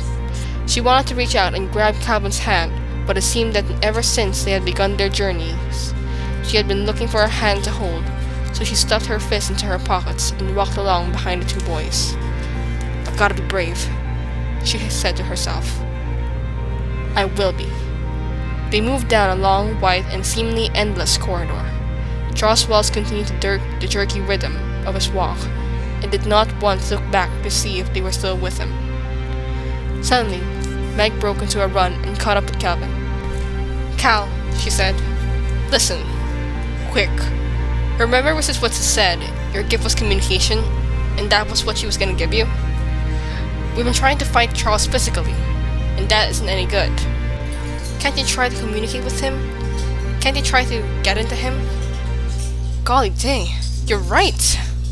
Calvin's face lit up with hope, and his eyes, which had been somber, regained their usual sparkle. "I've been in such a swivet. It may not do any good, but at least I can try." They quickened their pace until they were level with Charles Wallace. Calvin reached out his arm, but Charles flung it off. "Leave me alone," he snarled. "I'm not gonna hurt you, old sport," Calvin said. "I'm just trying to be friendly. Let's make up, huh?" "You mean they're coming around?" Charles Wallace asked. "Sure." Calvin's voice was coaxing. "We're reasonable people after all. Just look at me for a moment, Charlibus." Charles Wallace stopped and turned slowly to look at Calvin with his cold, vacant eyes. Calvin looked back, and Meg could feel the intensity of his concentration. An enormous shudder shook Charles Wallace. For a brief flash, his eyes seemed to see, then his whole body twirled wildly and went rigid. He started his marionette's walk again. "I should have known better," he said. "If you want to see Murray, you'd better come with me, and not try any more hanky-panky." "Is that what you call your father? Murray?" Calvin asked. Meg could see that he was angry and upset at his near success.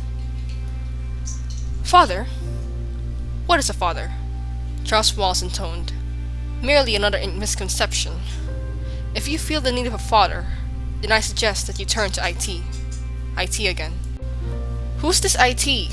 Meg asked. "All in good time," Charles Wallace said. "You're not ready for IT yet. First of all, I will tell you something about this beautiful and lighted planet of Camazotz." His voice took on the dry, pedantic tones of Mr. Jenkins. "Perhaps you do realize that in Camazotz, we have conquered all illness, all deformity. We?" Calvin interrupted. Charles continued as though he had not heard, and of course he hadn't, Meg thought. "We let no one suffer. It is so much kinder simply to annihilate anyone who was ill. Nobody has weeks, and weeks of runny noses and sore throats. Rather than endure such discomfort, they are simply put to sleep." "You mean they're put to sleep while they have a cold, and they're murdered?" Calvin demanded. "Murder is the most primitive word," Charles Wallace said. "There is no such thing as a murder on Camazotz. IT takes care of such things." He moved jerkily to the wall of the corridor, stood still for a moment, then raised his hand. The wall flickered, quivered, grew transparent. Charles Wallace walked through it, back into Meg and Calvin, and they followed. They were in a small, square room for which radiated a dull, sulphurous light. There was something ominous to Meg in the very compactness of the room, as though the walls, the ceiling, the floor might move together and crush anybody rash enough to enter. "How did you do that?" Calvin asked Charles. "Do what?" "Make the wall open. Like that." "I merely rearranged the atoms," Charles Wallace said loftily. "You've studied atoms at school, haven't you?" "Sure, but then you know enough to know that matter isn't solid, don't you? That you, Calvin, consists mostly of empty space. That if all the matter in you came together, you'd be the size of a head of a pin. That's plain scientific fact, isn't it?" "Yeah, but so I simply pushed the atoms aside, and you walked through the space between them." Meg's stomach seemed to drop, and she realized that the square box in which they stood must be an elevator, and that they had started to move upward with great speed. The yellow light lit up their faces, and the pale blue of Charles' eyes absorbed the yellow and turned green. Calvin licked his lips.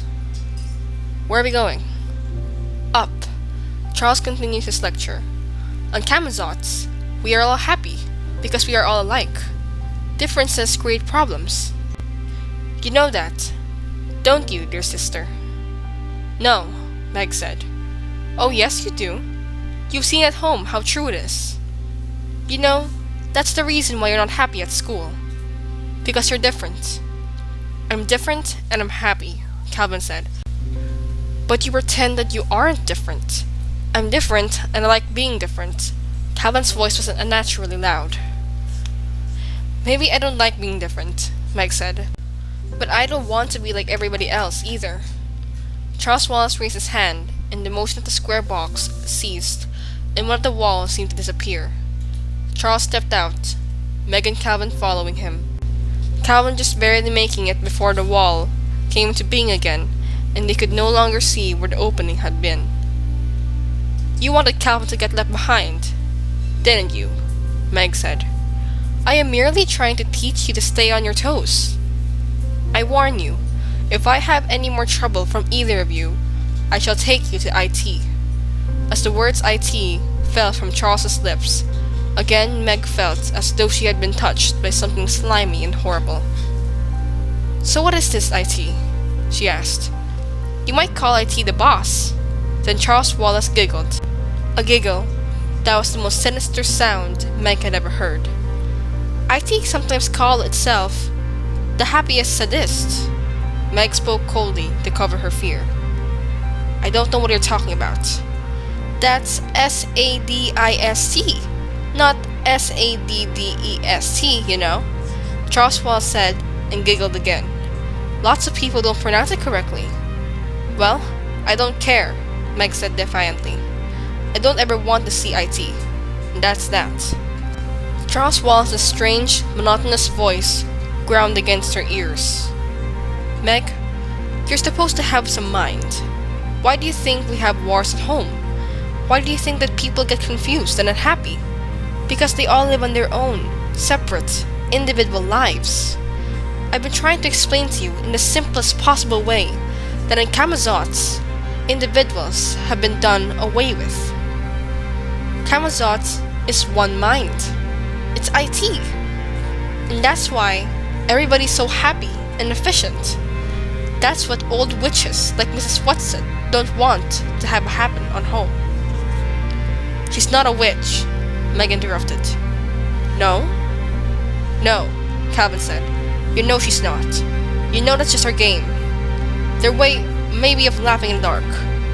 "In the dark is correct," Charles continued.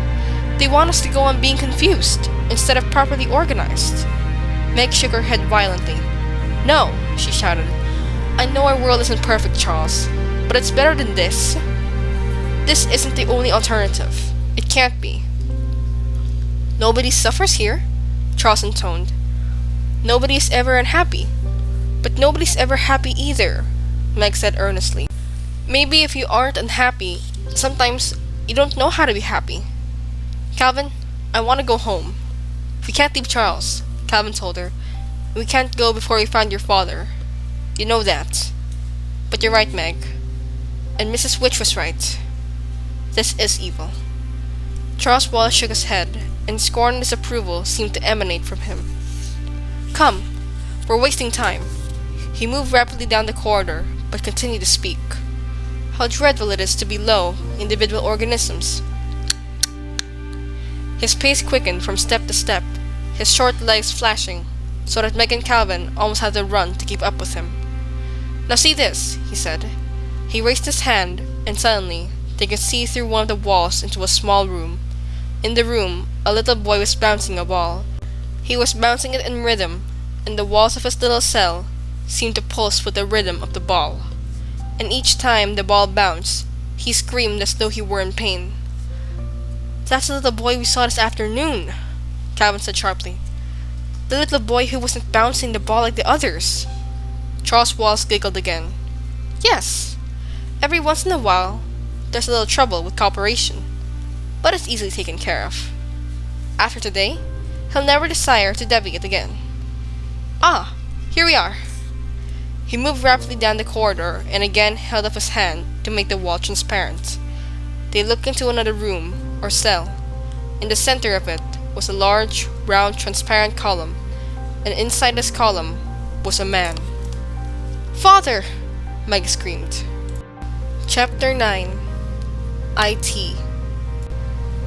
Meg rushed to the man imprisoned in the column, but as she reached what seemed to be an open door, she was hurled back as though she had crashed into a brick wall. Calvin caught her. "It's just transparent like glass this time," he told her. "We can't go through it." Meg was so sick and dizzy from the impact that she could not answer. For a moment, she was afraid that she could throw up or faint. Charles Wallace laughed again, the laugh that was not his own, and it was this that saved her, for once more anger overcame her pain and fear. Charles Wallace, her own real, dear Charles Wallace, never laughed at her when she hurt herself. Instead, his arms would go quickly around her neck, and he would press his soft cheek against hers in loving comfort. But the demon Charles Wallace snickered. She turned away from him and looked again at the man in the column. "Oh, Father," she whispered longingly, but the man in the column did not move to look at her. The horn-rimmed glasses, which always seemed so much a part of him, were gone, and the expression of his eyes were turned inward as though he were in a deep thought. He had grown a beard, and the silky brown was shot with gray. His hair, too, had not been cut.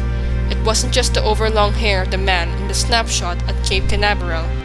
It was pushed back from his high forehead and fell slowly almost to his shoulders, so that he looked like someone in another century, or a shipwrecked sailor. But there was no question, despite the change in him, that he was her father, her own beloved father. "My, he looks a mess, doesn't he?" Charles Wallace said and sniggered. Meg swung on him with sick rage. "Charles, that's Father! Father!" "So what?" Meg turned away from him and held out her arms in the man in the column. "He doesn't see us, Meg," Calvin said gently. "Why? Why?" "I think it's sort of like those peepholes they have in apartments in the front doors," Calvin explained. "You know, from inside you could look through and see everything, and from outside you can't see anything at all.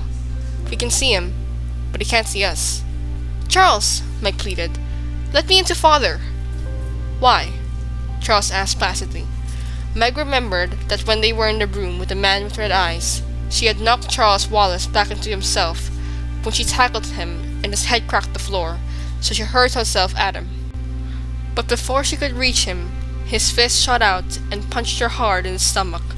She gasped for breath. Sickly, she turned away from her brother, back to the transparent wall. There was the cell. There was the column with her father inside. Although she could see him, although she was almost close enough to touch him, he seemed farther away than he had been when she had pointed him out to Calvin in the picture of a piano. He stood there quietly, as though frozen in a column of ice, an expression of suffering and endurance on his face that pierced into her heart like an arrow. "You say you want to help Father." Charles Wallace's voice came from behind her, with no emotion whatsoever. "Yes. Don't you?" Meg demanded, swinging around and glaring at him. "But of course. That is why we are here." "Then what do we do?" Meg tried to keep her franticness out of her voice, trying to sound as drained of feeling as Charles, but nevertheless ending on a squeak. "You must do as I have done, and go into IT," Charles said. "No. I can see you really don't want to save your father." "How will being a zombie save Father?" "You will just have to take my word of it, Margaret," came the cold, flat voice from Charles Wallace. "IT wants you, and IT will get you. Don't forget that I, too, am part of IT now. You know, I wouldn't have done IT if IT weren't the right thing to do." "Calvin," Meg asked in agony, "will it really save Father?" But Calvin was paying no attention to her. He seemed to be concentrating all his power on Charles Wallace. He stared into the pale blue that was all was left with Charles's eyes. And for though was the spirit too delicate to act her earthy and abhorred commands, she did confine thee into cloven pine, he whispered, and Meg recognized Mrs. Who's words to him. For a moment, Charles Wallace seemed to listen. Then he shrugged and turned away. Calvin followed him, trying to keep his eyes focused on Charles. "If you want a witch, Charles," he said, "I tease the witch, not our ladies. Good thing I had a tempest at school this year. Isn't it, Charles? It was the witch who put Ariel in the cloven pine, wasn't it?" Charles Wallace's voice seemed to come from a great distance. "Stop staring at me." Breathing quickly with excitement, Calvin continued to pin Charles Wallace with a stare. "You're like Ariel in the cloven pine, Charles, and I can let you out. Look at me, Charles. Come back to us." Again, the shudder went through Charles Wallace. Calvin's intense voice hit at him. "Come back, Charles. Come back to us." Again, Charles shuddered, and then it was as though an invisible hand had smacked against his chest and knocked him to the ground, and the stare with which Calvin had held him was broken. Charles sat there on the floor of the corridor, whimpering, not a small boy's sound, but a fearful animal noise. "Calvin!" Meg turned on him, clasping her hands intensely. "Try to get to father." Calvin shook his head. "Charles almost came out. I almost did it. He almost came back to us. Try father," Meg said again. "How? Your cloven pine thing. Isn't father imprisoned in a cloven pine even more than Charles? Look at him in the column there, Calvin. Get him out." Calvin spoke in an exhausted way. "Meg, I don't know what to do. I don't know how to get in. Meg, they're asking too much of us." "Mrs. Who's spectacles!" Meg said suddenly. Mrs. Who had told her to use them only as a last resort, and surely that was now. She reached into her pocket, and the spectacles were there, cool and light with comfort. With trembling fingers, she pulled them out. "Give me those spectacles!" Charles Wallace's voice came in a harsh command, and he scrambled up off the floor and ran at her. She barely had time to snatch off her own glasses and put on Mrs. Who's, and as it was, one earpiece dropped down her cheek, and they barely stayed on her nose. As Charles Wallace lunged at her, she flung herself against the transparent door, and she went through. She was in the cell with the imprisoning column that held her father. With trembling fingers, she straightened Mrs. Who's glasses and put her own in her pocket. "Give them to me!" came Charles Wallace's menacing voice, and he was in the cell with her, with Calvin on the door, pounding rapidly to get in. Meg kicked at Charles Wallace and ran at the column. She felt as though she were going through something dark and cold. But she was through. "Father!" she cried, and she was in his arms. This was the moment for which she had been waiting, not only since Mrs. Witch whisked them off on their journeys, but during the long months and years before, when the letters had stopped coming, when people made remarks about Charles Wallace, when Mrs. Murray showed a rare flash of loneliness or grief. This was the moment that meant now, and forever, everything would be alright. As she pressed against her father, all was forgotten except joy. There was only the peace and comfort of leaning against him, the wonder of the protecting circle of his arms, the feeling of complete reassurance and safety that his presence always gave her. Her father broke on a happy sob. "Oh, father! Oh, father! Meg!" he cried in glad surprise. "Meg, what are you doing here? Where's your mother? Where are the boys?" She looked out of the column, and there was Charles Wallace in the cell, an alien expression distorting his face. She turned back to her father. There was no more time for greeting, for joy, or for explanations.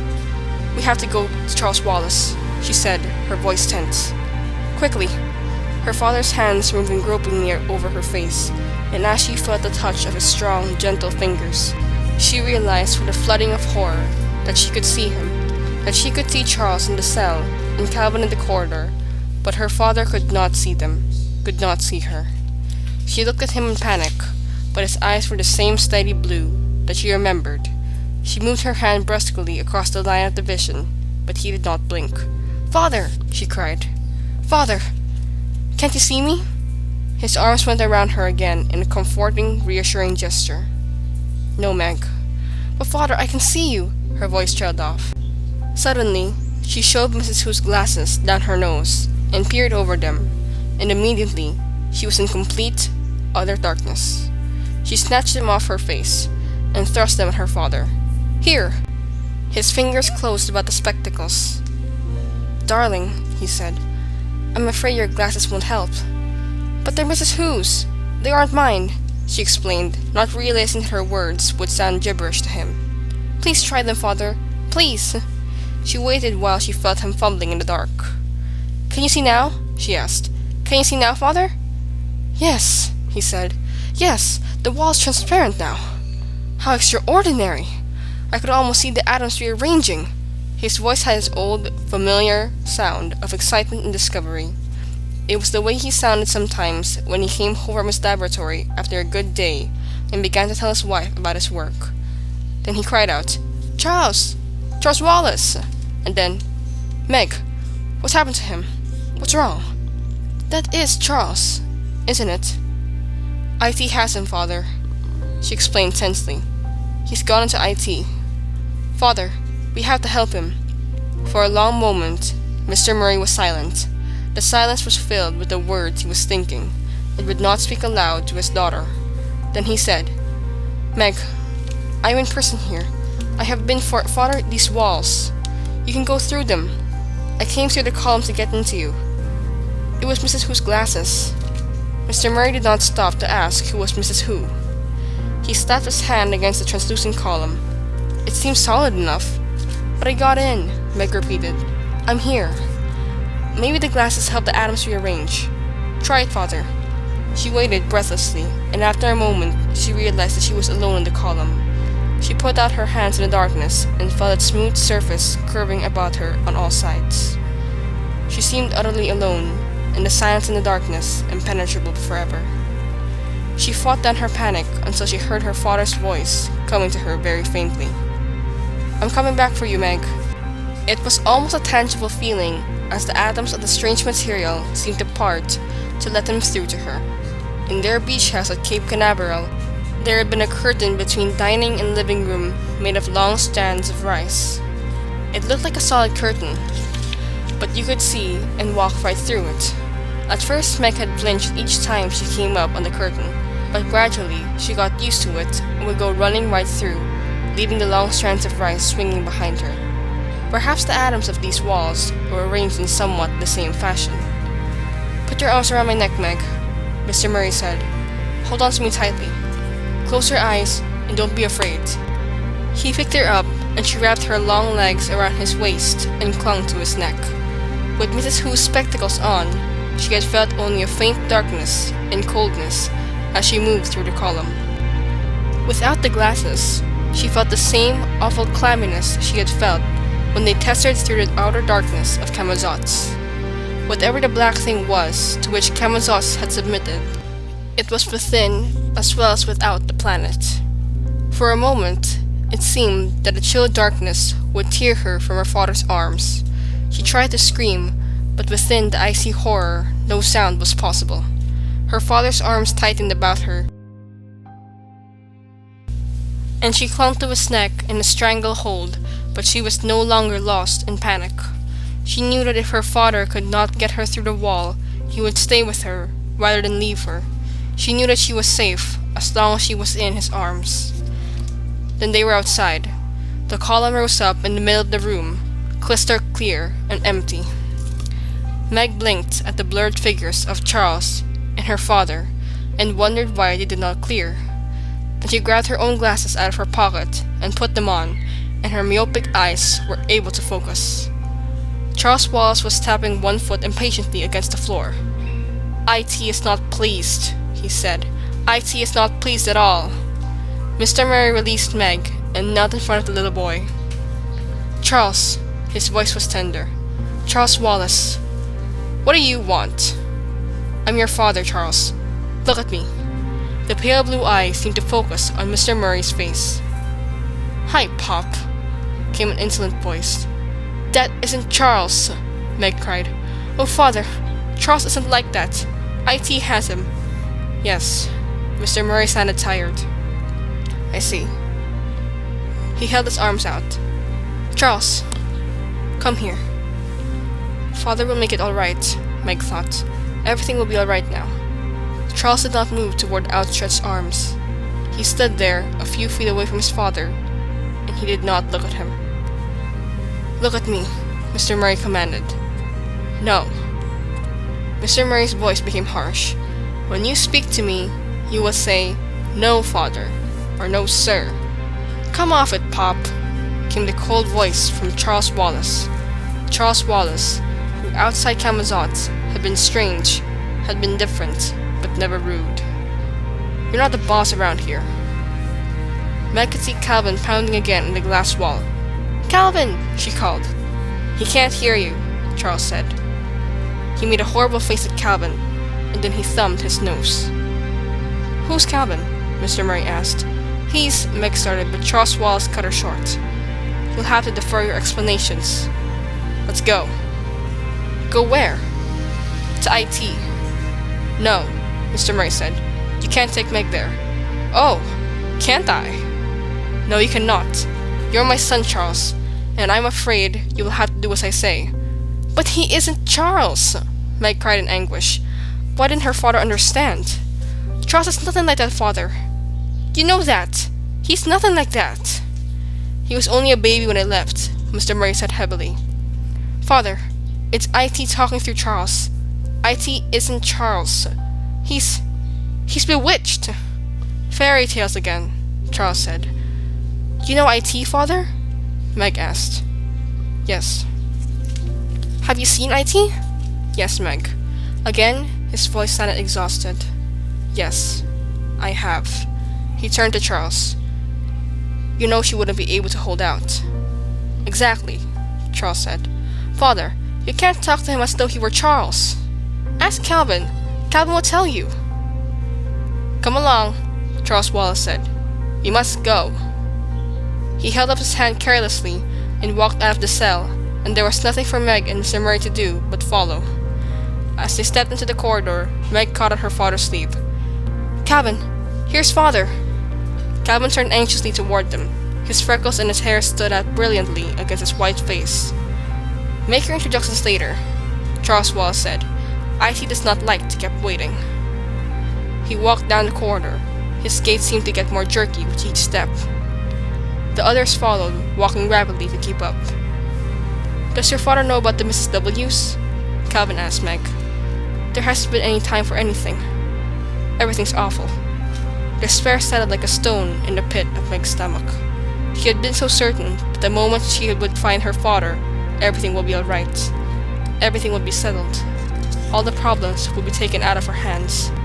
She would no longer be responsible for everything. And instead of his happy, unexpected outcome, they seemed to be encountering all kinds of new troubles. "He doesn't understand about Charles," she whispered to Calvin, looking unhappily at her father's back as he walked behind the little boy. "Where are we going?" Calvin asked. "To IT." "Calvin, I don't want to go. I can't." She stopped, but Calvin continued his jerky pace. "We can't leave Charles," Calvin said. "They wouldn't like it." "Who wouldn't?" "Mrs. Whatsit and company." "But they betrayed us! They brought us here to this terrible place and abandoned us." Calvin looked at her in surprise. "You sit down and give up if you like," he said. "I'm sticking with Charles." He ran to keep up with Charles Wallace and Mr. Murray. "I didn't mean—" Meg started, and pounded after them. Just as she caught up with them, Charles Wallace stopped and raised his hand, and there was the elevator again, its yellow light sinister. Meg felt her stomach jerk as the swift descent began. They were silent until the motion stopped, silent as they followed Charles Wallace through the long corridors and out into the street. The Central Intelligence building loomed up, stark and angular behind them. "Do something," Meg implored her father silently. "Do something. Help. Save us." They turned the corner, and at the end of the street was a strange dome-like building. Its walls glowed with a flicker of violet flame. Its silvery roof pulsed with ominous light. The light was neither warm nor cold, but it seemed to reach out and touch them. This, Meg was sure, must be where IT was waiting for them. They moved down the street, more slowly now, and as they came closer to the doomed building, the violet flickering seemed to reach out, to envelop them, to suck them in. They were inside. Meg could feel a rhythmic pulsing. It was a pulsing not only about her, but in her as well, as though the rhythm of her heart and lungs were no longer her own, but was being worked by some outside force. The closest she had come to feeling before when she had been practicing artificial respiration with the Girl Scouts, and the leader, an immensely powerful woman, had been working on Meg, intoning out goes the bad air and in comes the good, while her heavy hands pressed released. Meg gasped, trying to breathe at her own normal rate, but the inexorable beat within and without continued. For a moment she could neither move nor look around to see what was happening to the others. She simply had to stand there, trying to balance herself into the artificial rhythm of her heart and lungs. Her eyes seemed to swim in a sea of red. Then things began to clear, and she could breathe without gasping like a beach fish. And she could look about the great, circular dome building. It was completely empty except for the pulse, which seemed a tangible thing, and a round dice, exactly in the center. On the dice lay what? Meg could not tell, and yet she knew it was from this that the rhythm came. She stepped forward tentatively. She felt that she was beyond fear now. Charles Wallace was no longer Charles Wallace. Her father had been found, but he had not made everything alright. Instead, everything was worse than ever, and her adored father was bearded, and thin, and white, and not omnipotent after all. No matter what happened next, things could be no more terrible or frightening than they already were. Or couldn't there? As she continued to step slowly forward, at last she realized what the thing on the dice was. IT was a brain, a disembodied brain, an oversized brain, just enough larger than normal to be completely revolting and terrifying. A living brain. A brain that pulsed and quivered, that seized and commanded. No wonder the brain was called IT. IT was the most horrible, the most repellent thing she had ever seen, far more nauseating than anything she had ever imagined with her conscious mind, or that he had ever tormented her in the most terrible nightmares. But as she had felt was beyond fear, so now she was beyond screaming. She looked at Charles Wallace, and he stood there, turned toward IT, his jaw hanging slightly loose, and his vacant blue eyes slowly twirled. Oh yes, things could be more worst. These twirling eyes within Charles Wallace's soft round face made Meg icy cold, inside out. She looked away from Charles Wallace, and at her father. Her father stood there, with Mrs. Who's glasses still perched on his nose. Did he remember that he had him on? And he shouted at Calvin, "Don't give in!" "I won't! Help Meg!" Calvin yelled back. It was absolutely silent within the dome, and yet Meg realized that the only way to speak was to shout with all the power possible. For everywhere she looked, everywhere she turned, was the rhythm, and as it continued to control the systole and diastole of her heart, the intake and outlet of her breath, the red miasma began to creep before her eyes again, and she was afraid that she was going to lose consciousness, and if she did, that she would be completely in the power of IT. Mrs. Whatsit had said, "Meg, I give you your faults." What was her greatest faults? Anger? Impatience? Stubbornness? Yes, it was to her faults that she turned to save herself now. With an immense effort, she tried to breathe again to the rhythm of IT. But IT's power was too strong. Each time she managed to take a breath out of the rhythm, an iron hand seemed to squeeze her heart and lungs. Then she remembered that when they had been standing before the man with red eyes, and the man with red eyes had been intonating the multiplication table at them, Charles Wallace had fought against his power by shouting out nursery rhymes, and Calvin by the Gettysburg Address. "Georgie Porgy pudding and pie," she yelled. "Kissed the girls and made them cry." That was no good. It was too easy for nursery rhymes to fall into the rhythm of IT. She didn't know the Gettysburg Address. How did the Declaration of Independence begin? She had memorized it only that winter, not because she was required at school, but simply because she liked it. "We hold this truth to be self-evident," she shouted, "that all men are created equal, that they are endowed by their Creator with certain inalienable rights, that among these are life, liberty, and the pursuit of happiness." As she cried out the words, she felt a mind moving in her own, felt IT seizing, squeezing her brain. Then she realized that Charles Wallace was speaking, or being spoken through by IT. But that's exactly what we have here in Camazotz. Complete equality.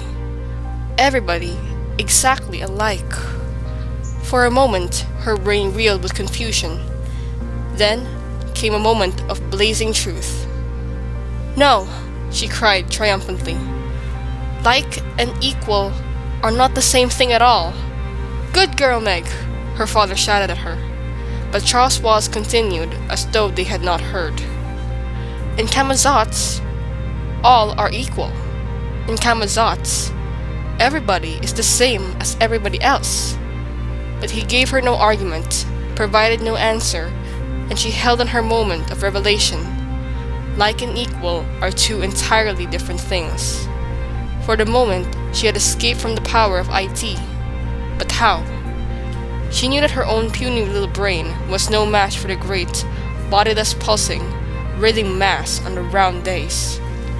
She shuddered as she looked at it. In the lab at school, there was a human brain preserved in formaldehyde, and the seniors preparing for college had to take it out and look at it and study it. Meg had felt that when the day had come, she would never be able to endure it. But now, she thought that if only she had a dissecting knife, she would slash it at IT, cutting ruthlessly through cerebellum, cerebellum. Words spoke within her, directly this time, not through Charles. "Don't you realize that if you destroy me, you also destroy your little brother? If that great brain were cut, were crushed, would every mind under IT's control in Camazotz die too? Charles Wallace and the man with red eyes, and the man who ran the #1 spelling machine on the 2nd grade level, and all the children playing ball and skipping rope, and all the mothers and all the men and women going in and out of the buildings. Was their life completely dependent on IT? Were they beyond all possibility of salvation? She felt the brain reaching at her again as she let her stubborn control slip. Red fog glazed her eyes. Faintly, she heard her father's voice, though she knew he was shouting at the top of his lungs. "The periodic table of elements, Meg! Say it!" A picture flashed into her mind of winter evenings spent sitting before an open fire and studying with her father. "Hydrogen, helium," she started obediently.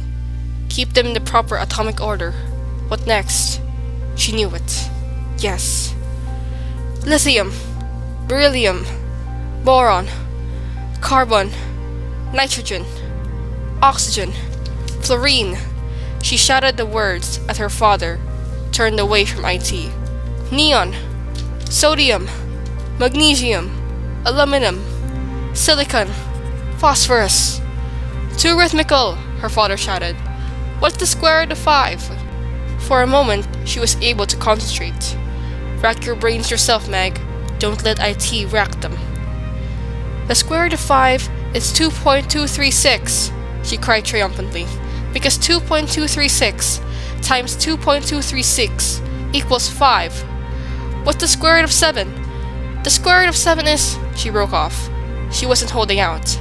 IT was getting at her, and she couldn't concentrate, not even on math, and soon she, too, would be absorbed in IT. She would be an IT. Tesser, sir!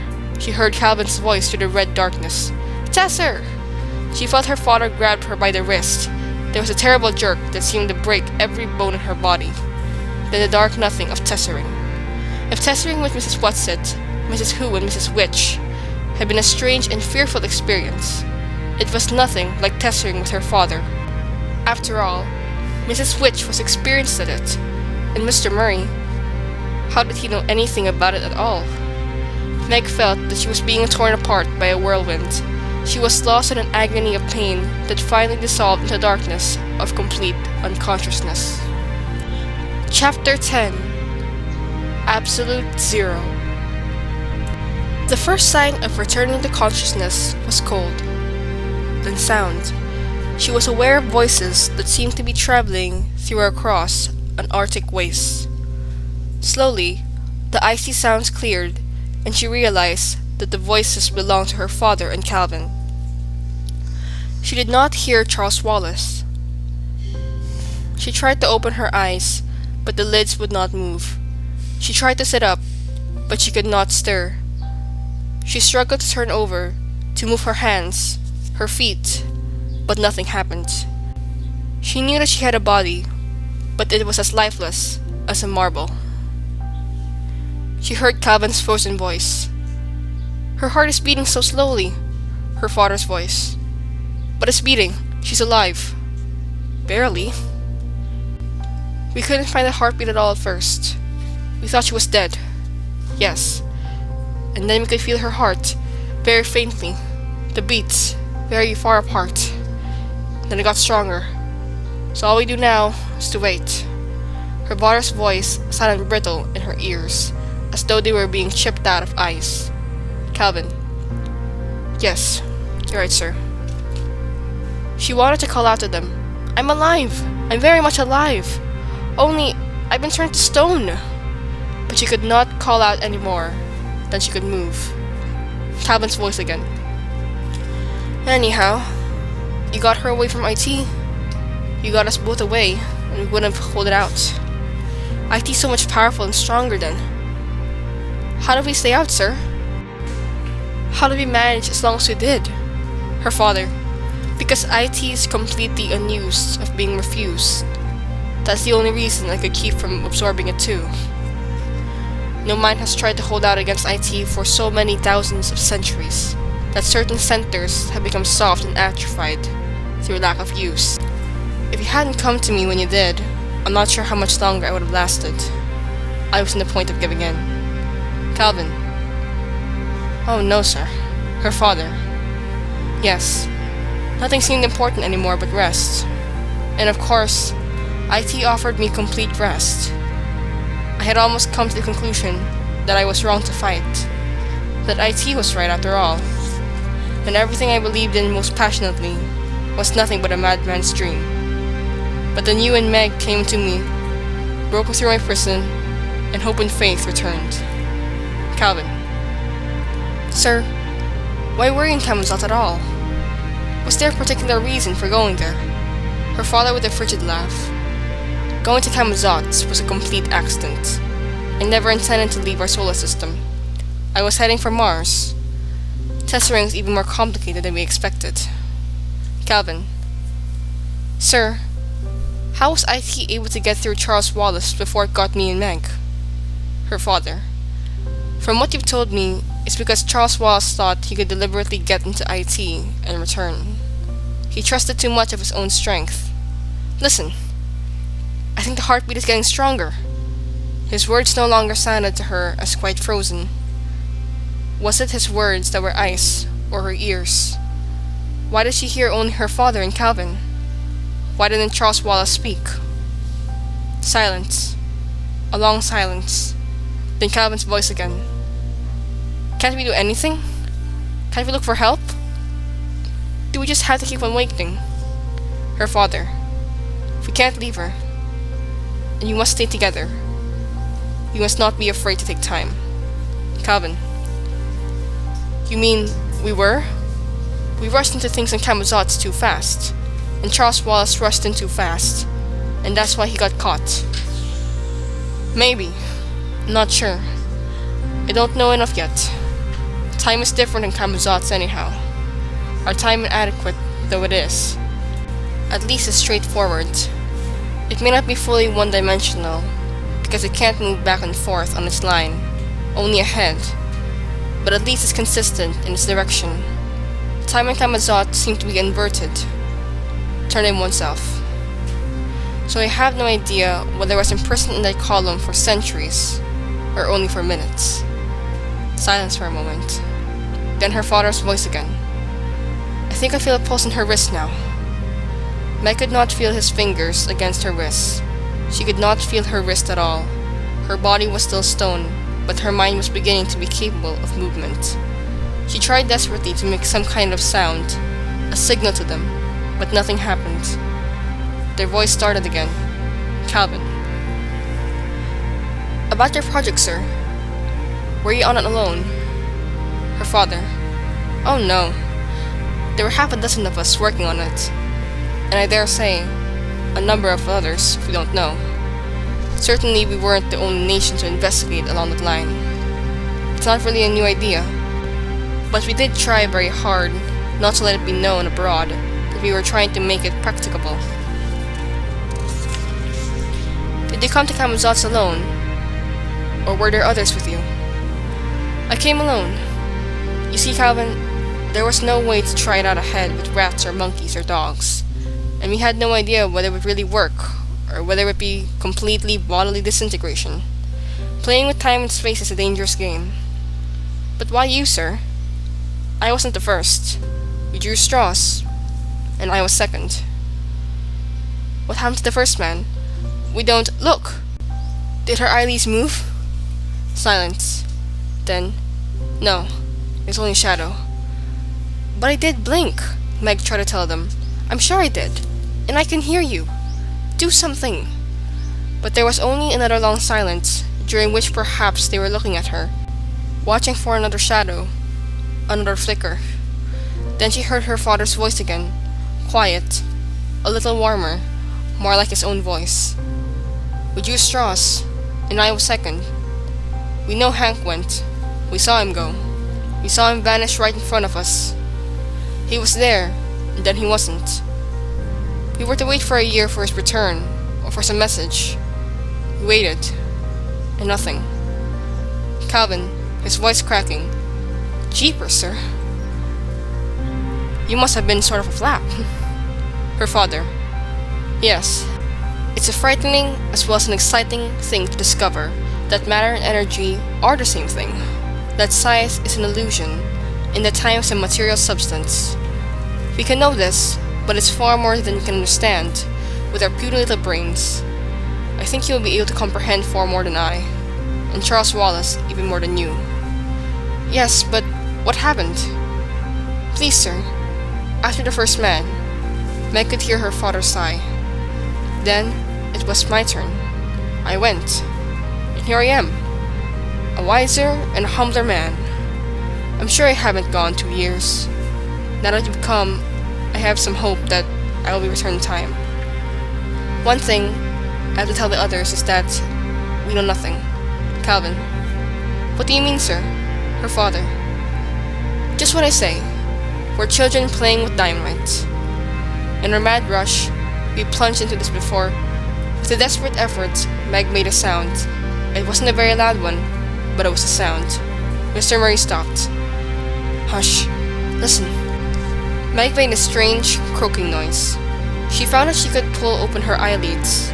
They felt heavier than marble, but she managed to raise them. Her father and Calvin were hovering over her. She did not see Charles Wallace. Where was he? She was lying in an open field of what looked like rusty, stubby grass. She blinked, slowly and with difficulty. Meg, her father said. Meg, are you all right? Her tongue felt like a stone tongue in her mouth, but she managed to croak. I can't move. Try, Calvin urged. He sounded now as though he were very angry with her. Wiggle your toes. Wiggle your fingers. I can't. Where's Charles? Her words were blunted by the stone tongue. Perhaps they could not understand her, for there was no answer. "We were knocked out for a minute or two," Calvin was saying. "You'll be alright, Meg. Don't get panicky." He was crouched over her, and though his voice continued to sound cross, he was peering at her with anxious eyes. She knew that she must still have her glasses on, because she could see him clearly, his freckles, his stubby black lashes, and bright blue of his eyes. Her father was kneeling on her other side. The round lenses of Mrs. Hu's glasses still blurred his eyes. He took one of her hands and rubbed it with his. "Can you feel my fingers?" He sounded quite calm, as though they were nothing extraordinary in having her completely paralyzed. At the quiet of his voice, she felt calmer. Then she saw that there were 3 great drops of sweat standing out on her forehead, and she noticed vaguely that the gentle breeze that touched her cheeks was cool. At first his words had been frozen, and now the wind was mild. Was it icy cold here or warm? "Can you feel my fingers?" he asked again. Yes, now she could feel a pressure against her wrist, but she could not nod. "Where's Charles Wallace?" Her words were a little less blurred.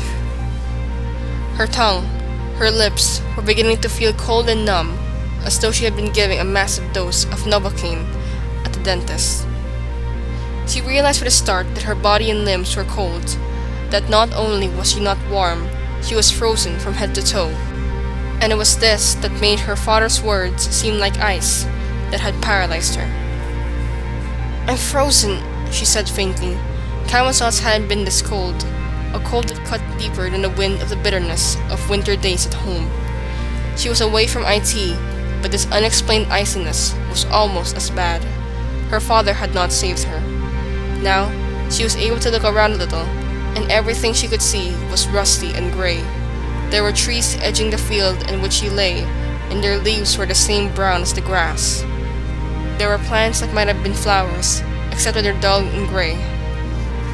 In contrast to the drabness of color, to the cold that numbed her, the air was filled with a delicate, spring-like fragrance, almost imperceptible as it blew softly against her face. She looked at her father and Calvin. They were both in their shirt sleeves, and they looked perfectly comfortable. It was she, wrapped in their clothes, who was frozen too solid even to shiver. "Why am I so cold?" she asked. "Where's Charles Wallace?" They did not answer. "Father, where are we?" Mr. Murray looked at her soberly. "I don't know, Meg.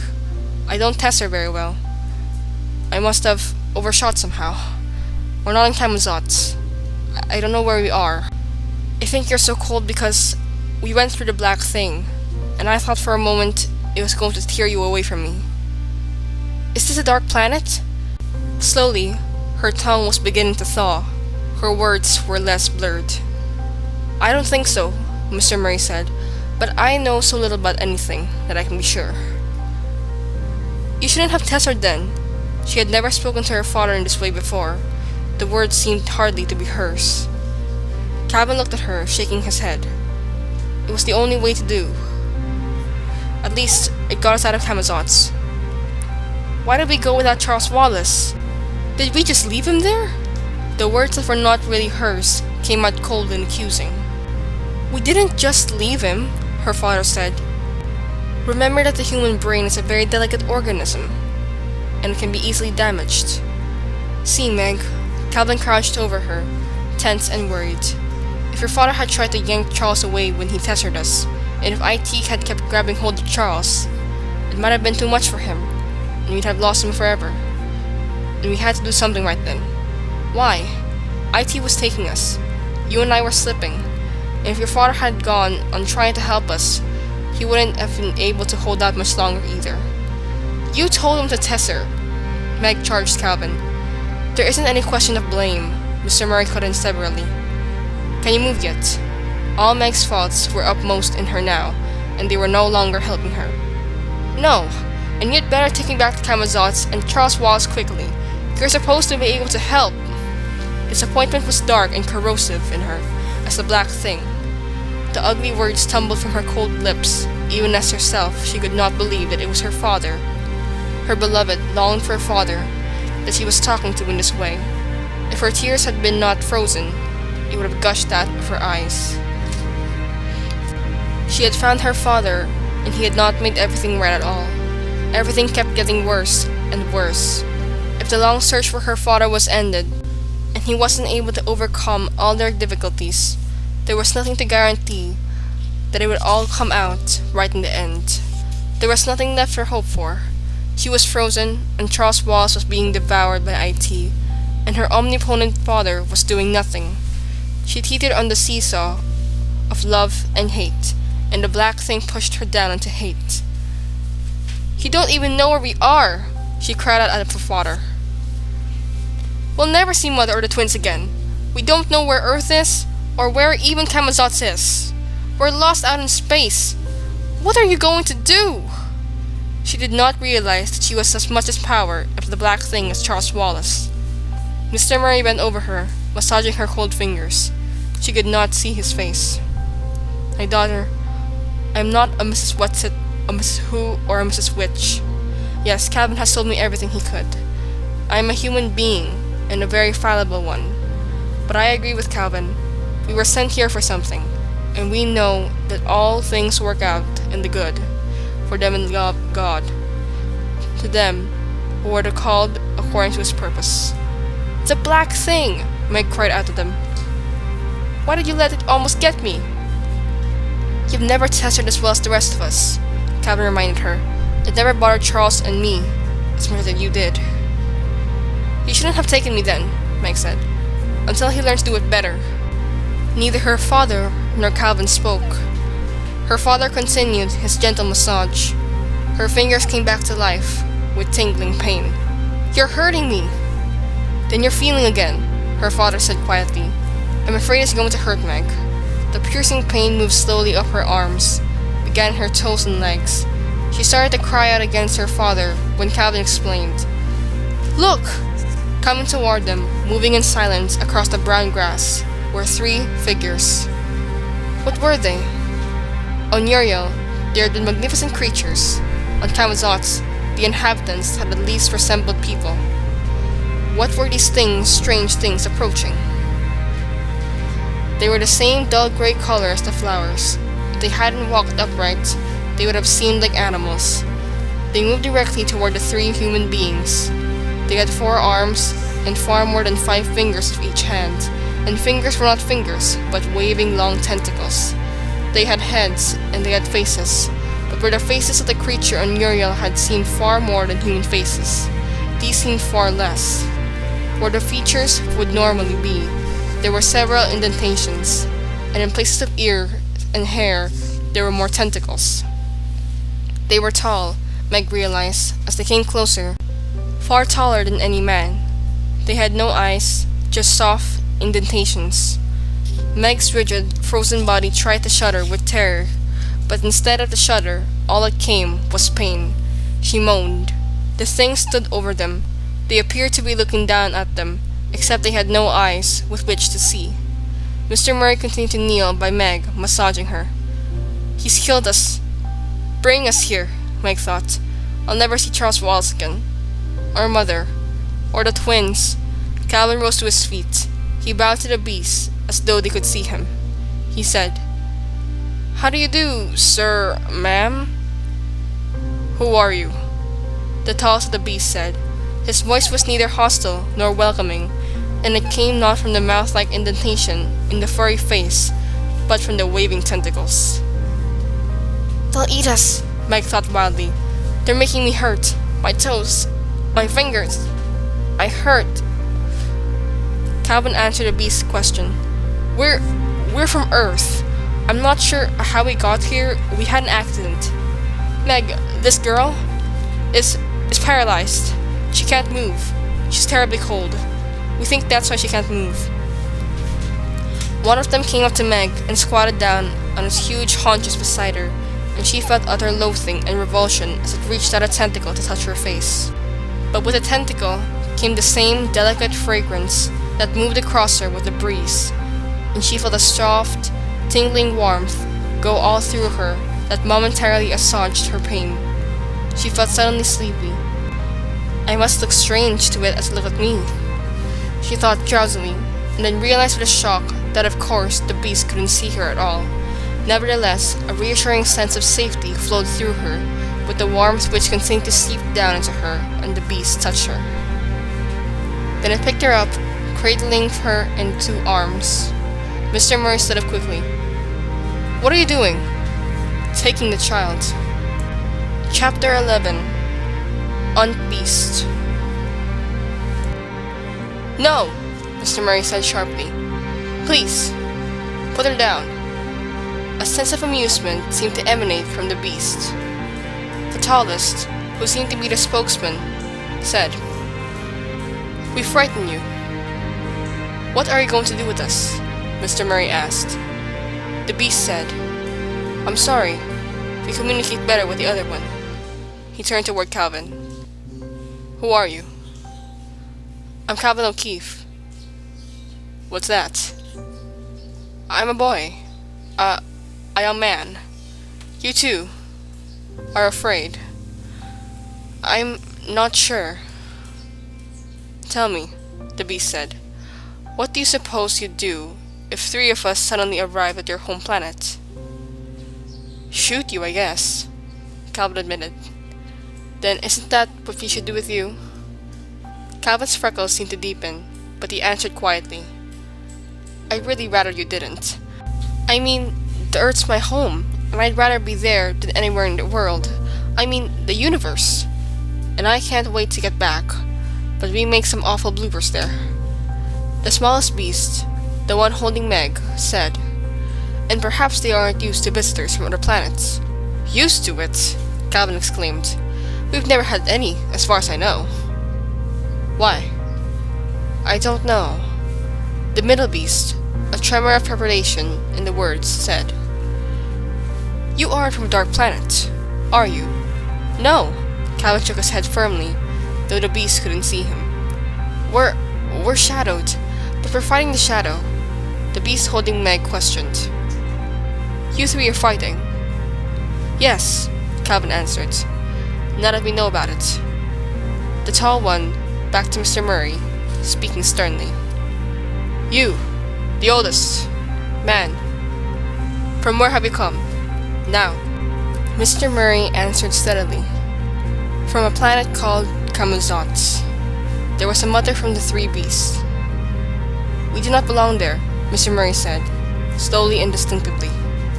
"We were strangers there, as we are here. I was a prisoner there, and these children rescued me. My youngest son, my baby, is still there, trapped in the dark mind of IT." Meg tried to twist around in the beast's arms to glare at her father and Calvin.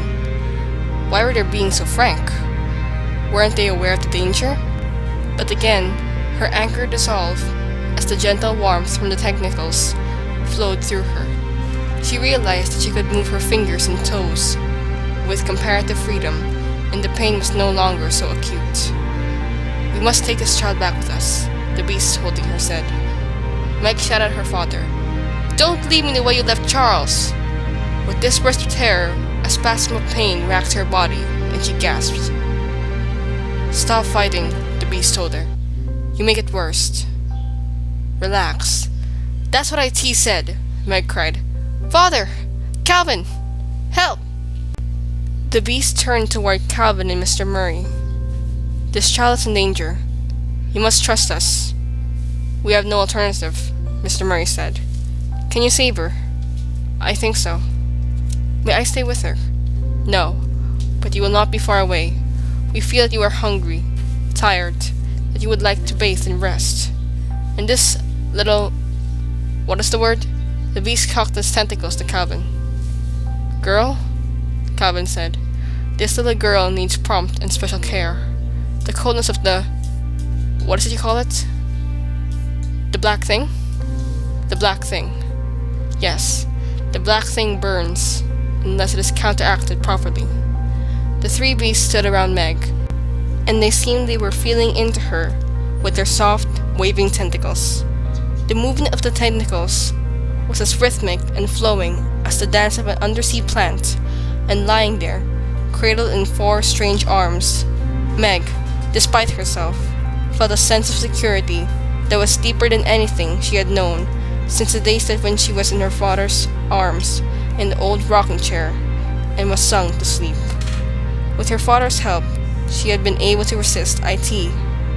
Now she could hold out no longer. She leaned her head against the beast's chest and realized that the gray body was covered with the softest, most delicate fur imaginable, and the fur had the same beautiful odor as the air. I hope I don't smell awful to it, she thought. But then she knew, with a deep sense of comfort, that even she did smell awful, the beast would forgive her. As the tall figure cradled her, she could feel the frigid stiffness of her body relaxing against it.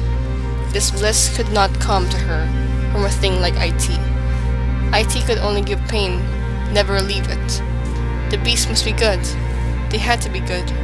She sighed deeply, like a very small child, and suddenly, she was asleep.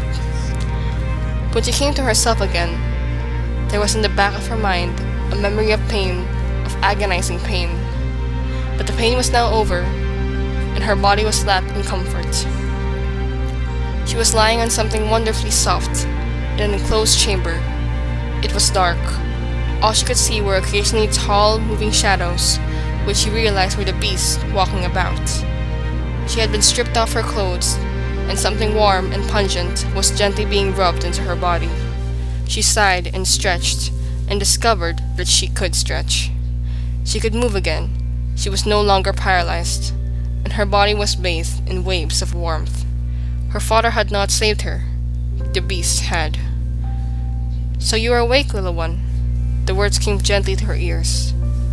"What a funny little tadpole you are. Is the pain gone now?" "All gone." "Are you warm and alive again?" "Yes, I'm fine." She struggled to sit up. "No, lie still, small one. You must not exert yourself as yet. We will have a fur garment for you in a moment, and then we will feed you. You must not even try to feed yourself. You must be an infant again. The black thing does not relinquish victims willingly." "Where are Father and Calvin? Have they gone back to Charles Wallace?" "They are eating and resting," the beast said, "and we are trying to learn about each other and see what is the best to help you. We feel now that you are not dangerous, and that we will be allowed to help you." "Why is it so dark in here?" Meg asked. She tried to look around, but all she could see was shadows. Nevertheless, there was a sense of openness, a feel of gentle breeze moving lightly about, that kept the darkness from being oppressive. Perplexity came to her from the beast. "What is this dark? What is this light? We do not understand. Your father and the boy, Calvin, have asked this too. They say that it's night on our planet, and that they cannot see. They have told us that our atmosphere is what they call opaque, so that the stars are not visible. And then they were surprised that we know stars, that we know their music and the movement of their dance far better than beings like you, who spend hours studying them through what you call telescopes. We do not understand what this means. To see. Well, it's what things look like," Meg said helplessly. "We do not know what things look like, as you say." The beast said, "We know what things are like. It must be a very limiting thing, the seeing." "Oh no!" Meg cried. It's the most wonderful thing in the world." "What a very strange world yours must be," the beast said, "that this peculiar seeming thing should be of so much importance. Try to tell me, what is this thing called light that you are able to do so little without?" "Well, we can't see without it," Meg said, realizing that she was completely unable to explain vision and light and dark. "How can you explain sight in a world where no one has ever seen and where there's no need of eyes?" "Well, on this planet," she fumbled, "you have a sun, don't you? A most wonderful sun, from which comes our warmth and the rays which gives us flowers, our food, our music, and all the things which makes life and growth." "Well," Meg said, "when we are turned down toward the sun, our Earth, our planet, I mean, toward our sun, we receive its light, and when we're turned away from it, it is night. And if you want to see, we have to use artificial lights." "Artificial lights?" The beast sighed. How very complicated life on your planet must be. Later on, you must try to explain some more to me. Alright, Meg promised, and yet she knew that to try to explain anything that could be seen with the eyes would be impossible, because the beast in some way saw, knew, understood, far more completely than she, or her parents, or Calvin, or even Charles Wallace. Charles Wallace! She cried. What are they doing about Charles Wallace? We don't know what IT is doing to him, or making him do. Please, oh please help us. Yes, little one. Of course we will help you. A meeting is in session right now to study what is best to do. We have never before been able to talk to anyone who has managed to escape from a dark planet. So although your father is blaming himself for everything that's happened, we feel that he must be quite an extraordinary person to get out of Kamazotz with you at all. But the little boy, and I understand that he's a very special, a very important little boy. My child, you must accept that this will not be easy. To go back to the black thing, back to Kamazotz, I don't know. But father left him, Meg said. He's got to bring him back. He can't just abandon Charles Wallace. The beast's communication became crisp. Nobody said anything about abandoning anybody. That is not our way. But we know that just because we want something does not mean that we will get what we want, and we still do not know what to do. And we cannot allow you, in your present state, to do anything that would jeopardize us all. I can see that you wish your father to go rushing back to Kamazotz, and you can probably make him do this. And then where would he be? No. You must wait until you're more calm. Now, my darling, here's a robe for you to keep you warm and comfortable. Meg felt herself being lifted again, and a soft, light garment was slipped about her. Don't worry about your little brother. The tentacle's musical words were soft against her. We would never leave him behind the shadow. But for now, you must relax. You must be happy. You must get well. The gentle words, the feeling that this beast would be able to love her no matter what she said or did, lapped Meg in warmth and peace. She felt a delicate touch of tentacle to her cheek, as tender as a mother's kiss. It is so long since my own small ones were grown and gone, the beast said. You are so tiny and vulnerable. Now, I will feed you. You must eat slowly and quietly.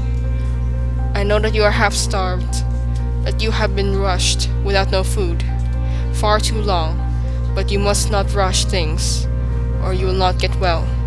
Something completely and indescribably and incredibly delicious was put to Meg's lips, and she swallowed gratefully.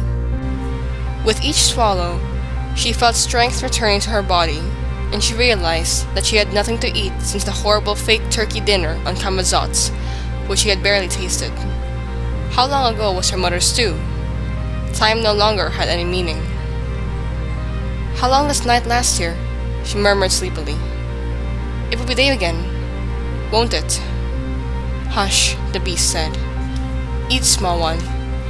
During the coolness, which is now, we sleep, and when we waken, there will be warmth again, and many things to do. You must eat now, and sleep, and I will stay with you. What should I call you, please? Meg asked. Well now, first, try not to say words for the moment. Think within your own mind.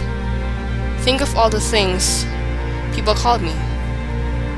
While Meg thought, the beast murmured to her gently, No, mother is special, a one name, and a father you have here.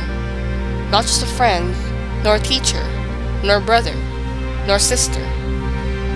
What is acquaintance? What a very funny and hard word. Aunt, maybe. Yes, perhaps that will do.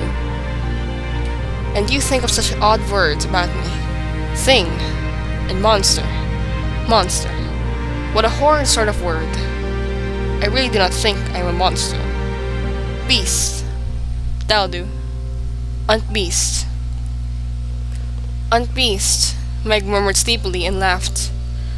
Have I said something funny? Aunt Beast asked in surprise. Isn't Aunt Beast alright? Aunt Beast is lovely, Meg said. Please sing to me, Aunt Beast. If it was impossible to describe sight to Aunt Beast, it would be even more impossible to describe the singing of Aunt Beast to a human being. It was a music even more glorious than the music of the singing creatures in Uriel.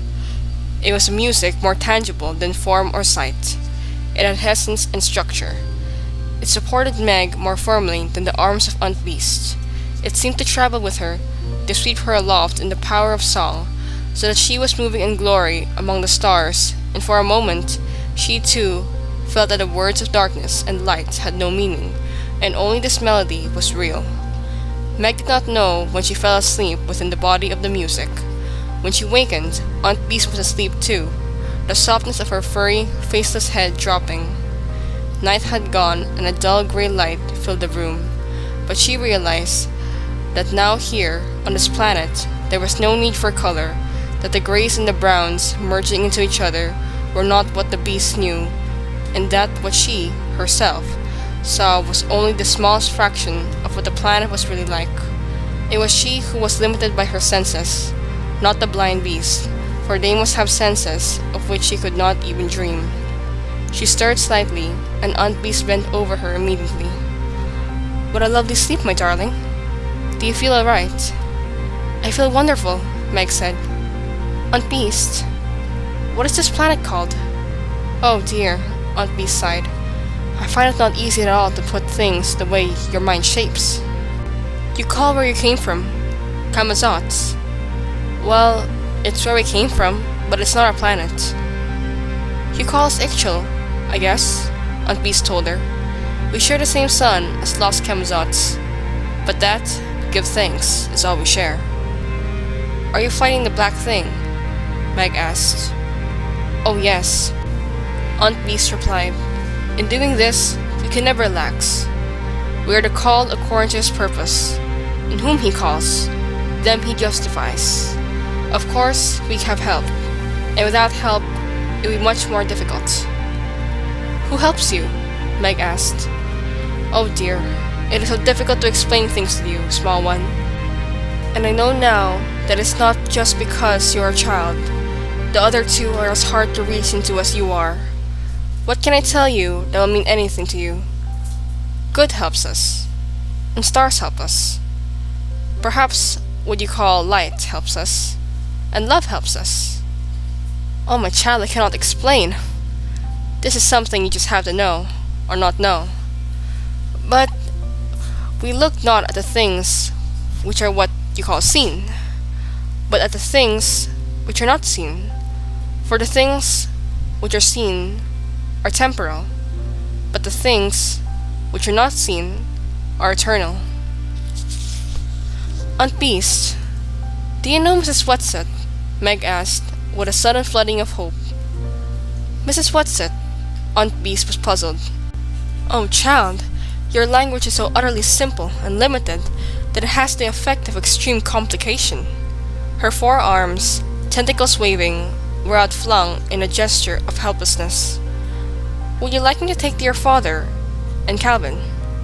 Oh yes, please! Let us go then. They are waiting for you to make plans. And we thought you would enjoy eating. What is it you call it? Oh, yes, breakfast. Together. You will be too warm in that heavy fur now. I will dress you in something lighter, and then we will go. As though Meg were a baby, Aunt Beast bathed and dressed her, and this new garment, though it was made of pale fur, was lighter and the lightest summer clothes on earth. Aunt Beast put one tentacle arm about Meg's waist and led her through long, dim corridors in which she could only see shadows and shadows of shadows, until they reached a large, columned chamber. Shafts of light came in from an open skylight and converged about the huge, round stone table. Here were seated several of the great beasts, and Calvin and Mr. Murray on a stone bench that circled the table. Because the beasts were so tall, even Mr. Murray's feet did not touch the ground, and lanky Calvin's long legs dangled as though he were Charles Wallace. The hall was partially enclosed by vaulted arches leading to long paved walks. There were no empty walls, no covering roofs, so that although the light was dull in comparison to Earth's sunlight, Meg had no feeling of dark or of chill. As Aunt Beast led Meg in, Mr. Murray slid down from the bench and hurried to her, putting his arms about her tenderly. "They promised us you were all right," he said. While she had been in Aunt Beast's arms, Meg had felt safe and secure.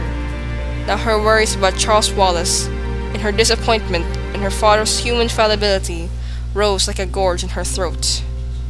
"I'm fine," she muttered, looking not at Calvin or her father, but at the beasts, for it was to them she turned now for help.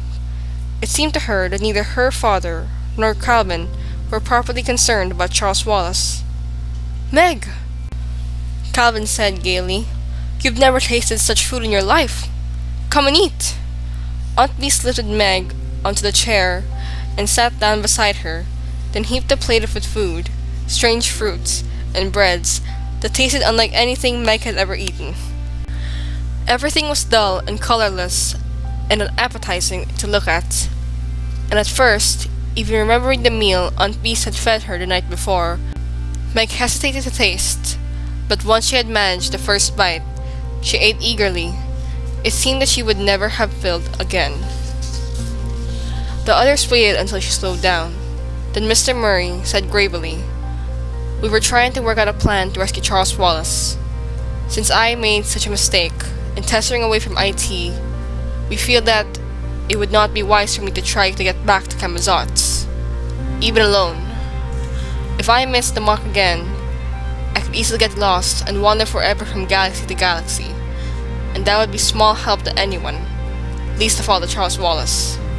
Such a wave of despondency came over Meg that she was no longer able to eat.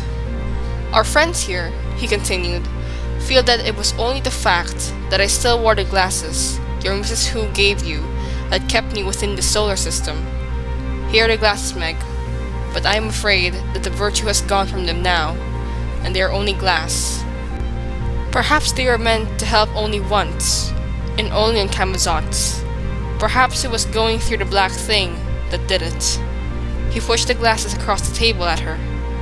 "These people know about tethering," Calvin gestured at a circle of great beasts, "but they can't do it until a dark planet." "Have you tried to call Mrs. Whatsit?" Meg asked. "Not yet," her father answered. "But if you haven't thought of anything else, it's the only thing to do. Father, don't you care about Charles at all?" At that, Aunt Beast stood up, saying, "Child," in their approving way. Mr. Murray said nothing, and Meg could see that she had wounded him deeply. She reacted as she would have reacted to Mr. Jenkins. She scowled down at the table, saying, "We've got to ask them for help now. You're just stupid if you think we don't." Aunt Beast spoke to the others. "The child is distraught. Don't judge her harshly. She was almost taken by the black thing. Sometimes we can't know what spiritual damage it leaves, even when physical recovery is complete." Meg looked angrily around the table. The beast sat there, silent, motionless. She felt that she was being measured and found wanting. Calvin swung away from her and hunched himself up. "Hasn't it occurred to you that we've been trying to tell them about our ladies? What do you think we've been doing all this time? Just stuffing our faces. Okay, you have a shot at it." "Yes, try, child." Aunt B seated herself again and pulled Meg up beside her. "But I don't understand this feeling of anger I sense in you. What is it about? There's blame going on, and guilt. Why?" "Aunt Beast, don't you know why?" "No," Aunt Beast said, "but that is not telling me about whoever they are you want us to know." "Try." Meg tried, blunderingly, fumblingly. At first, she described Mrs. Whatsit in her man's coat and multicolored shawls and scarves, Mrs. Who with her white robes and shimmering spectacles, Mrs. Witch in her peaked cap and black gown quivering in and out of her body. Then, she realized that this was absurd. She was describing them only to herself. This wasn't Mrs. Whatsit, or Mrs. Who, or Mrs. Witch. She might as well have described Mrs. Whatsit as she was when she took on the form of a flying creature of Uriel. "Don't try to use words," Aunt Bee said soothingly. "You're just fighting yourself and me. Think about what they are. This look doesn't help us at all." Meg tried again, but she could not get a visual concept out of her mind. She tried to think of Mrs. Whatsit explaining tessering. She tried to think of them in terms of mathematics. Every once in a while, she thought she felt a flicker of understanding from Aunt Bee's or one of the others. But most of the time, all that emanated from them was gentle puzzlement. "Angels!" Calvin shouted suddenly from across the table. "Guardian angels!" There was a moment of silence, and he shouted again, his face tense with concentration. "Messengers! Messengers of God!" I thought for a moment. Aunt Bee started, then subsided, sighing. "No, it's not clear enough. How strange it is that they can't tell us what they themselves seem to know," a tall, thin beast murmured. One of Aunt Bee's tentacle arms went around Meg's waist again. "They are very young, and on their Earth, as they call it, they never communicated with any other planets. They revolve about all alone in space." "Oh," the thin beast said. "Aren't they lonely?" Suddenly, a thundering voice reverberated through the hall. "We are here." Chapter 12. The Foolish and the Weak. Meg could see nothing, but she felt her heart pounding with hope. With one accord, all the beasts rose up to their feet, turned toward one of the arched openings, and bowed their heads and tentacles in greeting. Mrs. Whatsit appeared, standing between two columns. Beside her came Mrs. Who, behind them a quivering of light. The three of them were somehow not quite the same as they had been when Meg had first seen them. Their outlines seemed blurred. Colors ran together as a wet watercolor painting. But they were there. They were recognizable. And they were themselves. Meg pulled herself away from Aunt Bee's, jumping to the floor, and rushed at Mrs. Whatsit. But Mrs. Whatsit held up a warning hand, and Meg realized that she was not completely materialized, that she was light and not substance, and embracing her now would have been like trying to hug a sunbeam. "We had to hurry, so there wasn't time. You wanted us?" Mrs. Whatsit asked. The tallest of the beasts bowed again, and took a step away from the table and toward Mrs. Whatsit. "It is a question of the little boy." "Father left him," Meg cried. "He left him in Kamazot's." Appallingly, Mrs. Whatsit's voice was cold. "And what do you expect us to do?" Meg pressed her knuckles against her teeth so that her braces cut her skin. Then she flung out of her arms pleadingly. "But it's Charles Wallace. IT has him. Mrs. Whatsit, please, save him! Save him!" "You know that we can do nothing on Kamazot's," Mrs. Whatsit said, her voice still cold. "You mean you let Charles be caught by IT forever?" Meg's voice rose shrilly. "Did I say that? But we can't do anything. You know we can't. We tried. Mrs. Whatsit, you have to save him." "Meg, this is not our way," Mrs. Whatsit said sadly. "I thought you would know that is not our way." Mr. Murray took a step forward and bowed, and to Meg's amazement, the three ladies bowed back to him. "I don't believe we've been introduced," Mrs. Whatsit said. "It's Father. You know it's Father." Meg's angry impatience grew. "Father, Mrs. Whatsit, Mrs. Who, and Mrs. Witch. I'm very glad to—" Mr. Murray mumbled, then went on. "I'm sorry, my glasses are broken, and I can't see you very well." "It's not necessary to see us," Mrs. Whatsit said. "If you could teach me enough, more about the Tesseract, so that I can get back to Kamazot's." "What, then?" came Mrs. Witch's surprising voice. "I will try to take my child away from IT." And you know that you will not succeed. There's nothing left except to try. Mrs. Whatsit spoke gently. I'm sorry. We cannot allow you to go. Then let me, Calvin suggested. I almost got him away before. Mrs. Whatsit shook her head. No, Calvin. Charles has gone even deeper into IT. You will not be permitted to throw yourself in with him. For that, you must realize, is what will happen. There was a long silence. All the soft rays, filtering into the great hall, seemed to concentrate on Mrs. Whatsit, Mrs. Who, and the faint light that must be Mrs. Witch. No one spoke. One of the beasts moved a tendril slowly back and forth across the stone tabletop. At last, Meg could not stand it any longer, and she cried out, despairingly. Then what are you going to do? Are you just going to throw Charles away?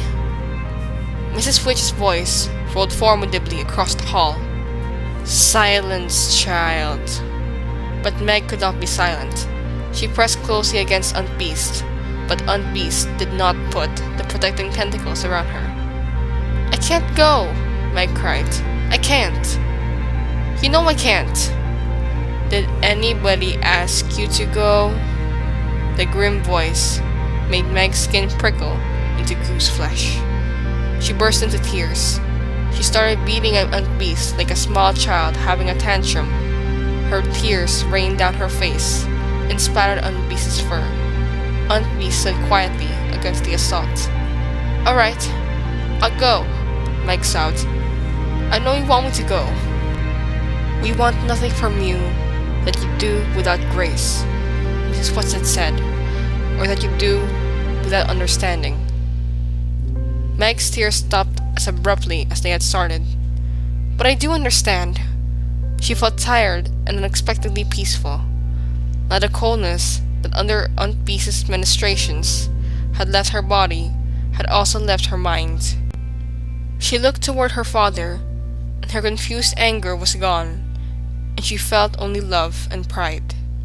She smiled at him, asking for forgiveness, and then pressed up against Aunt Beast. This time, Aunt Beast's arm went around her. Mrs. Witch's voice was grave. What do you understand? That it has to be me. It can't be anyone else. I don't understand Charles, but he understands me. I'm the one who's closest to him. Father's been away for so long, since Charles Walsh was a baby. They don't know each other, and Calvin's only known Charles for such a little time. If it had been long, then he would have been the one. But I see. I understand. It has to be me. There isn't anyone else. Mr. Murray, who had been sitting, his elbows on his knees, his chin on his fist, rose. I will not allow it. Why? Mrs. Witch demanded. Look, I don't know what or who you are, and at this point, I don't care. I will not allow my daughter to go alone in this danger. Why? You know what the outcome will probably be. And she's weak. Now weaker than she was before. She was almost killed by a black thing. I fail to understand how you can even consider such a thing. Calvin jumped down. Maybe IT's right about you. Or maybe you're in league with IT. I'm the one to go if anybody goes. Why did you bring me at all? To take care of Meg? You said so yourself. But you have done that, Mrs. Whatsit assured him. I haven't done anything, Calvin shouted. You can't send Meg. I won't allow it. I'll put my foot down. I won't permit it.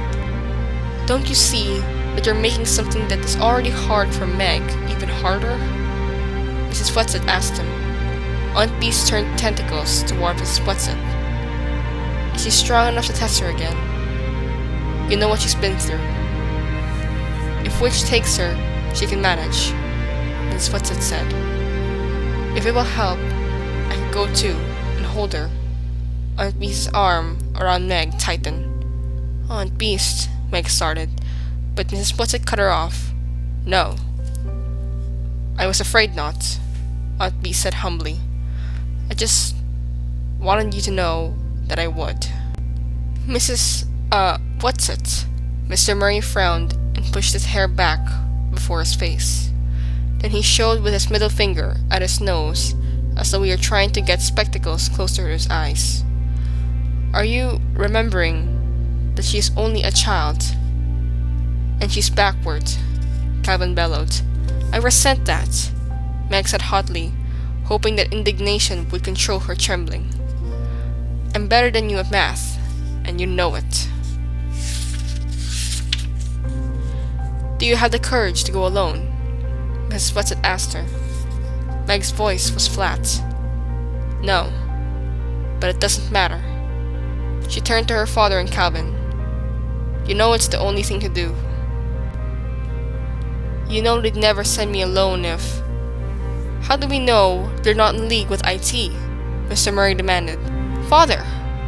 "No, Meg," Mrs. Whatsit said. "I do not blame your father for being angry and suspicious and frightened.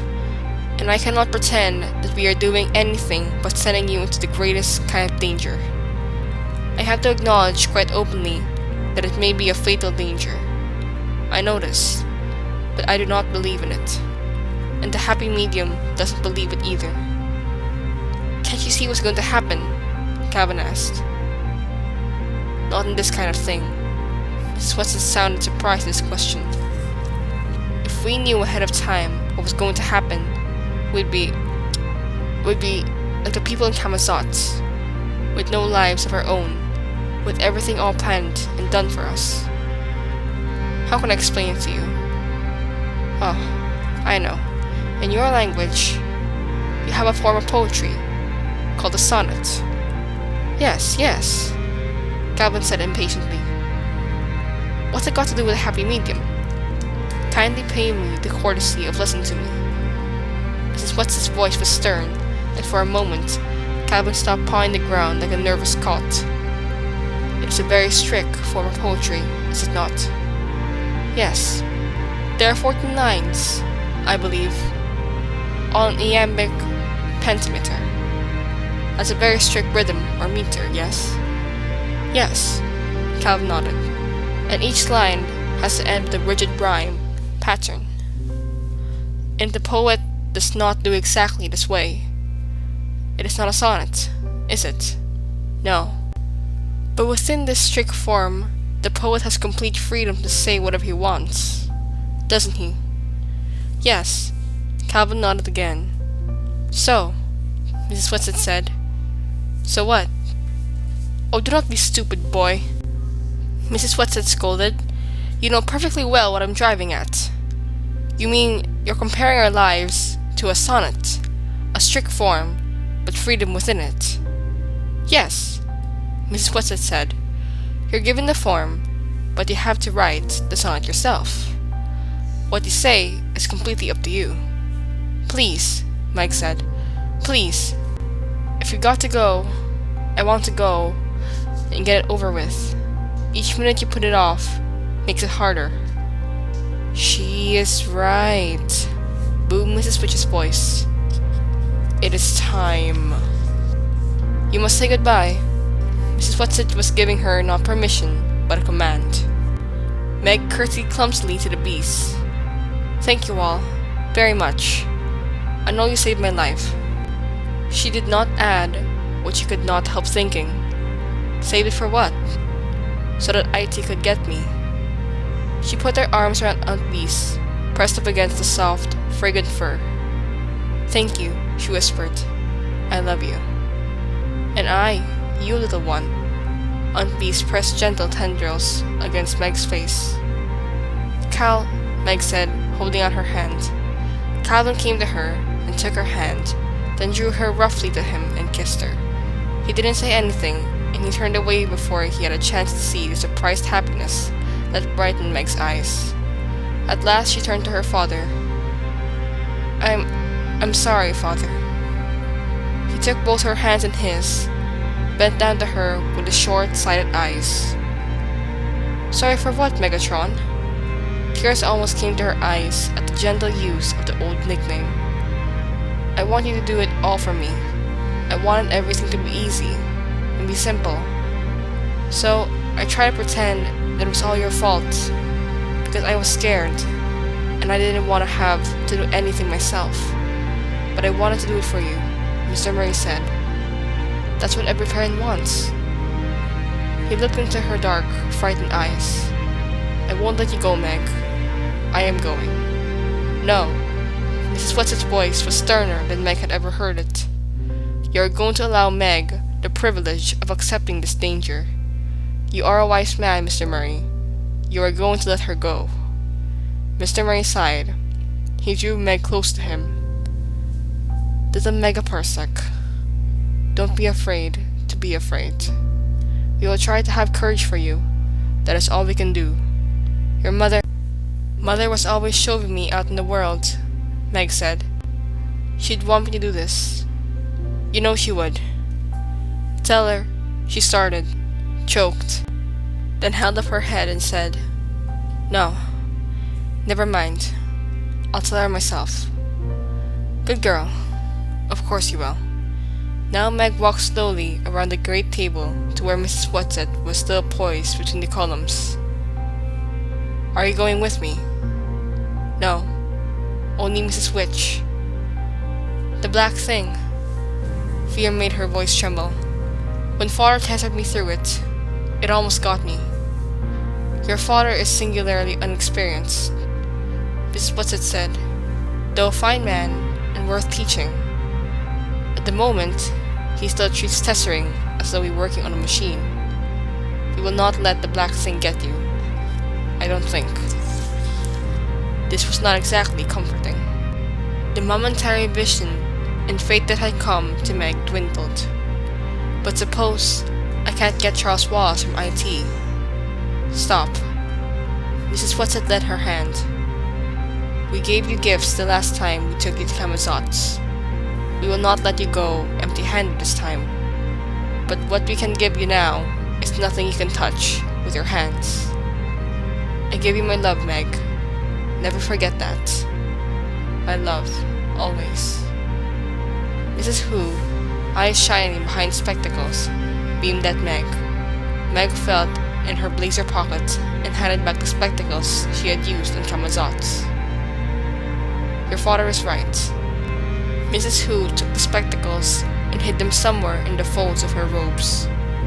The virtue is gone for them, and what I have to give you this time, you must try to understand, not word by word, but in a flash, as you understand the Tesseract. Listen, Meg. Listen well. The foolishness of God is wiser than men, and the weakness of God is stronger than men. For you see your calling, brethren, how that not many wise men after the flesh, not many mighty, not many noble are called, but God hath chosen the foolish things of the world to confound the wise, and God hath chosen the weak things of the world to confound the things which are mighty. And base things of the world, and things which are despised, hath God chosen, yea, and things which are not, to bring to naught things that are. She paused, and then she said, May the right prevail. Her spectacles seemed to flicker. Behind her, through her, one of the columns became visible. There was a final gleam from the glasses, and she was gone. Meg looked nervously to where Mrs. Whatsit had been, standing before Mrs. Who spoke. But Mrs. Whatsit was no longer there. No! Mr. Murray cried, and stepped toward Meg. Mrs. Witch's voice came through a shimmer. I cannot hold your hand, child. Immediately, Meg was swept into darkness, into nothingness, and then into the icy, devouring cold of the black thing.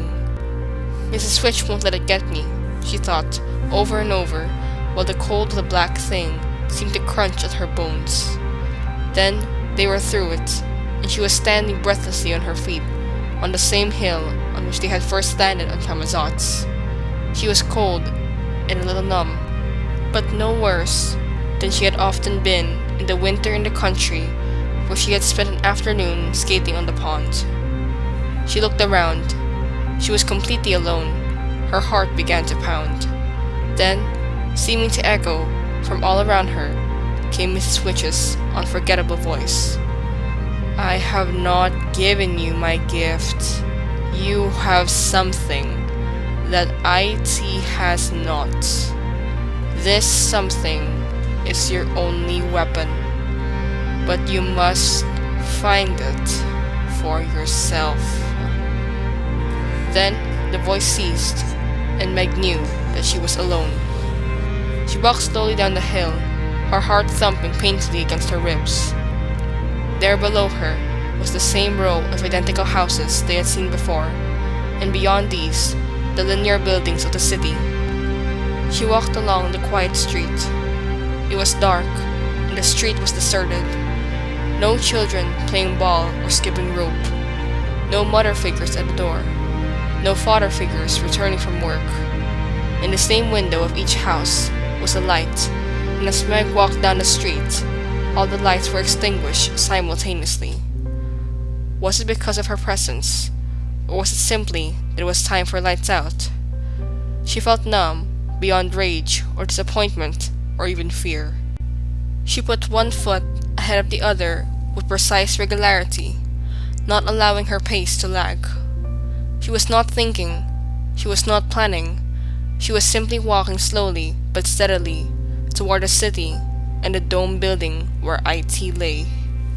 Now she approached the outlying buildings of the city. In each of them was a vertical line of light, but it was a dim, eerie light, not the warm light of stairways in city homes. And there were no isolated brightly lit windows where someone was working late or an office was being cleaned. Out of each building came one man, perhaps a watchman, and each man started walking the width of the building. They appeared not to see her. At any rate, they paid no attention to her whatsoever, and she went on past them. What have I got that IT hasn't got? She thought suddenly. What have I possibly got? Now she was walking by the tallest of the business buildings. More dim vertical lines of light. The walls glowed slightly to give a faint illumination to the streets. Central Intelligence was ahead of her. Was the man with red eyes still sitting there? Or was he allowed to go to bed? But this was not where she must go, though the man with red eyes seemed the kind old gentleman he claimed to be when compared with IT. He was no longer of any consequence in the search for Charles Wallace. She must go directly to IT. IT isn't used to being resisted. Father said that's how he managed, and how Calvin and I managed as long as we did. Father saved me then. There's nobody here to save me now. I have to do it myself. I have to resist IT by myself. Is that what I have that IT hasn't got? No. I'm sure IT can resist. IT just isn't used to having other people resist. Central Intelligence blocked with its huge rectangular end of the square. She turned to walk around it, and almost imperceptibly her steps slowed. It was not far to the great dome which housed IT. I'm going to Charles Wallace. That's what's important. That's what I have to think of. I wish I could feel numb again, the way I did at first. Suppose IT has him somewhere else. Suppose he isn't there. I have to go there anyway. That's the only way I can find out. Her steps got slower and slower as she passed the great bronze doors, the huge slabs of the Central Intelligence building. As she finally saw ahead of her the strange, light-pulsing dome of IT. Father said it was alright for me to be afraid. He said to go ahead and be afraid. And Mrs. Hu said, I don't understand what she said, but I think it was meant to make me not hate being only me, and me being the way I am. And Mrs. Whatsit said to remember that she loves me. That's what I have to think about. Not about being afraid, or not as smart as IT. Mrs. Whatsit loves me. That's quite something, to be loved like Mrs. Whatsit. She was there. No matter how slowly her feet had taken her at the end, they had taken her there. Directly ahead of her was the circular building, its walls glowing with a violet flame, its silvery roof pulsing with a light that seemed to Meg to be insane. Again she could feel the light, neither warm nor cold, but reaching out to touch her, pulling her through IT. There was a sudden sucking, and she was within. It was as though the wind had been knocked out of her. She gasped for breath in her own rhythm, not the permanent pulsing of IT. She could not feel the inexorable beat within her body, controlling her heart, her lungs. But not herself, not Meg. It did not quite have her. She blinked her eyes rapidly and against the rhythm until the redness before it cleared, and she could see. There was a brain, there was IT, lying, pulsing, and quivering on the dais, soft and exposed and naïveting. Charles Wallace was crouched beside IT, his eyes still slowly twirling, his jaw still slack, as she had seen him before, with a tick on his forehead, reiterating the revolving rhythm of IT. As she saw him, it was again as though she had been punched in the stomach, for she had to realize afresh they was seeing Charles. And yet, it was not Charles at all. Where was Charles Wallace? Her own beloved Charles Wallace. What is it I have got that IT hasn't got? You have nothing that IT hasn't got, Charles Wallace said coldly. How nice to have you back, dear sister. We have been waiting for you. We know that Mrs. Whatsett sent you. She is our friend, you know. For an appalling moment, Meg believed. In that moment, she felt her brain being gathered up into IT. No! She screamed at the top of her lungs. No! You lie! For a moment, she was free from IT's clutches again. As long as I can stay angry enough, IT can't get me. Is that what I have that IT doesn't have? Nonsense, Charles Wallace said. You have nothing that IT doesn't have. You're lying, she repeated, and she felt only anger toward this boy who was not Charles Wallace at all.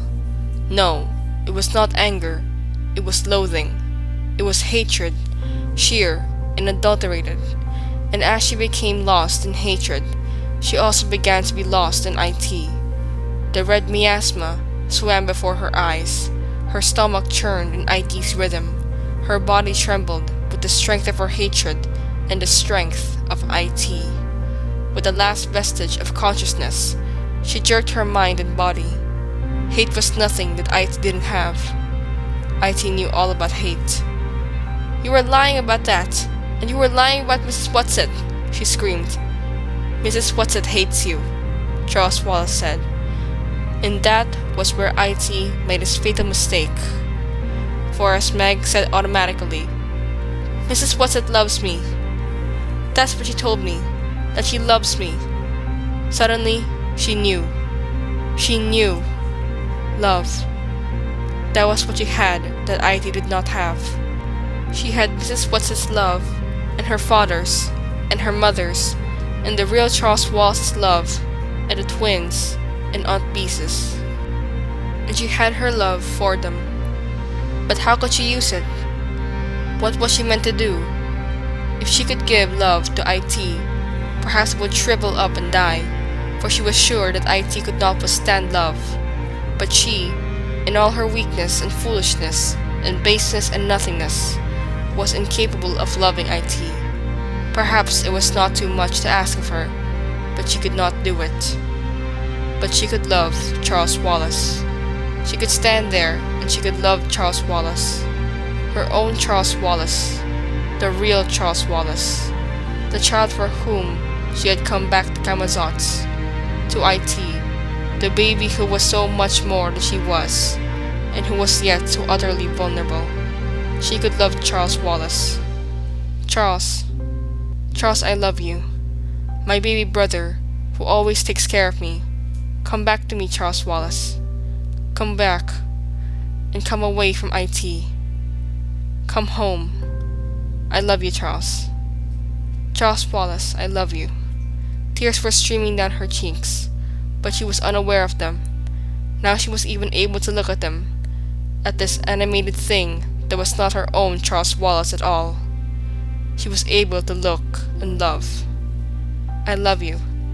Charles Wallace, you are my darling and my dear, and the light of my life, and the treasure of my heart. I love you. I love you. I love you. Slowly his mouth closed. Slowly his eyes stopped their twirling. The tick in the forehead ceased its revolting twitch. Slowly he advanced towards her. I love you, she cried. I love you, Charles. I love you. Then suddenly he was running, pelting. He was in his arms. He was shrieking with sobs. Meg! Meg! Meg! I love you, Charles, she cried again, her sobs almost as loud as his, her tears mingling with his. I love you. A whirl of darkness, an icy cold blast, an angry, resentful howl that seemed to tear through her. Darkness again. Through the darkness, to save her, came a sense of Mrs. What's-its pressure, so that she knew it could not be IT who now had her in his clutches. And then, the feel of the earth beneath her, of something in her arms, and she was rolling over on the sweet-smelling autumnal earth, and Charles Wallace was crying out, Meg! Meg! Now she was hugging him close to her, and his little arms clasped her tightly around the neck. Meg, you saved me! You saved me! He said over and over. Meg! Came a call, and there were her father and Calvin, hurrying through the darkness toward them. Still holding Charles, she struggled to stand up and looked around. Father! Cal! Where are we? Charles Wallace, holding her hand tightly, was looking around too, and suddenly he laughed, his own sweet, contagious laugh. In the twins' vegetable garden! And we landed in the broccoli! Meg began to laugh too, at the same time that she was trying to hug her father, to hug Calvin, and not to let go of Charles Wallace for 1 second. Meg, you did it! Calvin shouted. You saved Charles! I'm very proud of you, my daughter. Mr. Murray kissed her gravely, then turned toward the house. Now, I must go into your mother. Meg could tell that he was trying to control his anxiety and eagerness. Look! She pointed to the house, and there were the twins and Mrs. Murray walking toward them through the long, wet grass. First thing tomorrow, I must get some new glasses, Mr. Murray said, squinting into the moonlight and starting to run towards his wife. Dennis's voice came crossly over the lawn. Hey Meg, it's bedtime! Sandy suddenly yelled, Father! Mr. Murray was running across the lawn, Mrs. Murray running toward him, and they were in each other's arms. And then, there was a tremendous happy jumble of arms and legs and hugging, the old Murrays and Meg and Charles Wallace and the twins, and Calvin grinning by them until Meg reached out and pulled him in, and Mrs. Murray gave him a special hug of all his own. They were talking and laughing all at once when they were startled by a crash, and Fortinbras, who could bear being left out of the happiness not 1 second longer, catapulted his sleek black body right through the screen door to the kitchen. He dashed across the lawn to join in the joy, and almost knocked them all over the exuberance of his greeting. Meg knew all at once that Mrs. Whatsit, Mrs. Who, and Mrs. Witch must be near, because all through her she felt a flooding of joy and of love that was even greater and deeper than the joy and love which were already there. She stopped laughing and listened, and Calvin listened too. Hush! Then there was a whirring, and Mrs. Whatsit, Mrs. Who, and Mrs. Witch were standing in front of them, and the joy and love were so tangible that Meg felt that if she only knew where to reach, she could touch it within her bare hands. Mrs. Whatsit said breathlessly, Oh, my darlings, I'm sorry. We don't have time to say goodbye to you properly, but you see, we have to. But they never learned what it was that Mrs. Whatsit, Mrs. Who, and Mrs. Witch had to do, for there was a gust of wind, and they were gone. The end.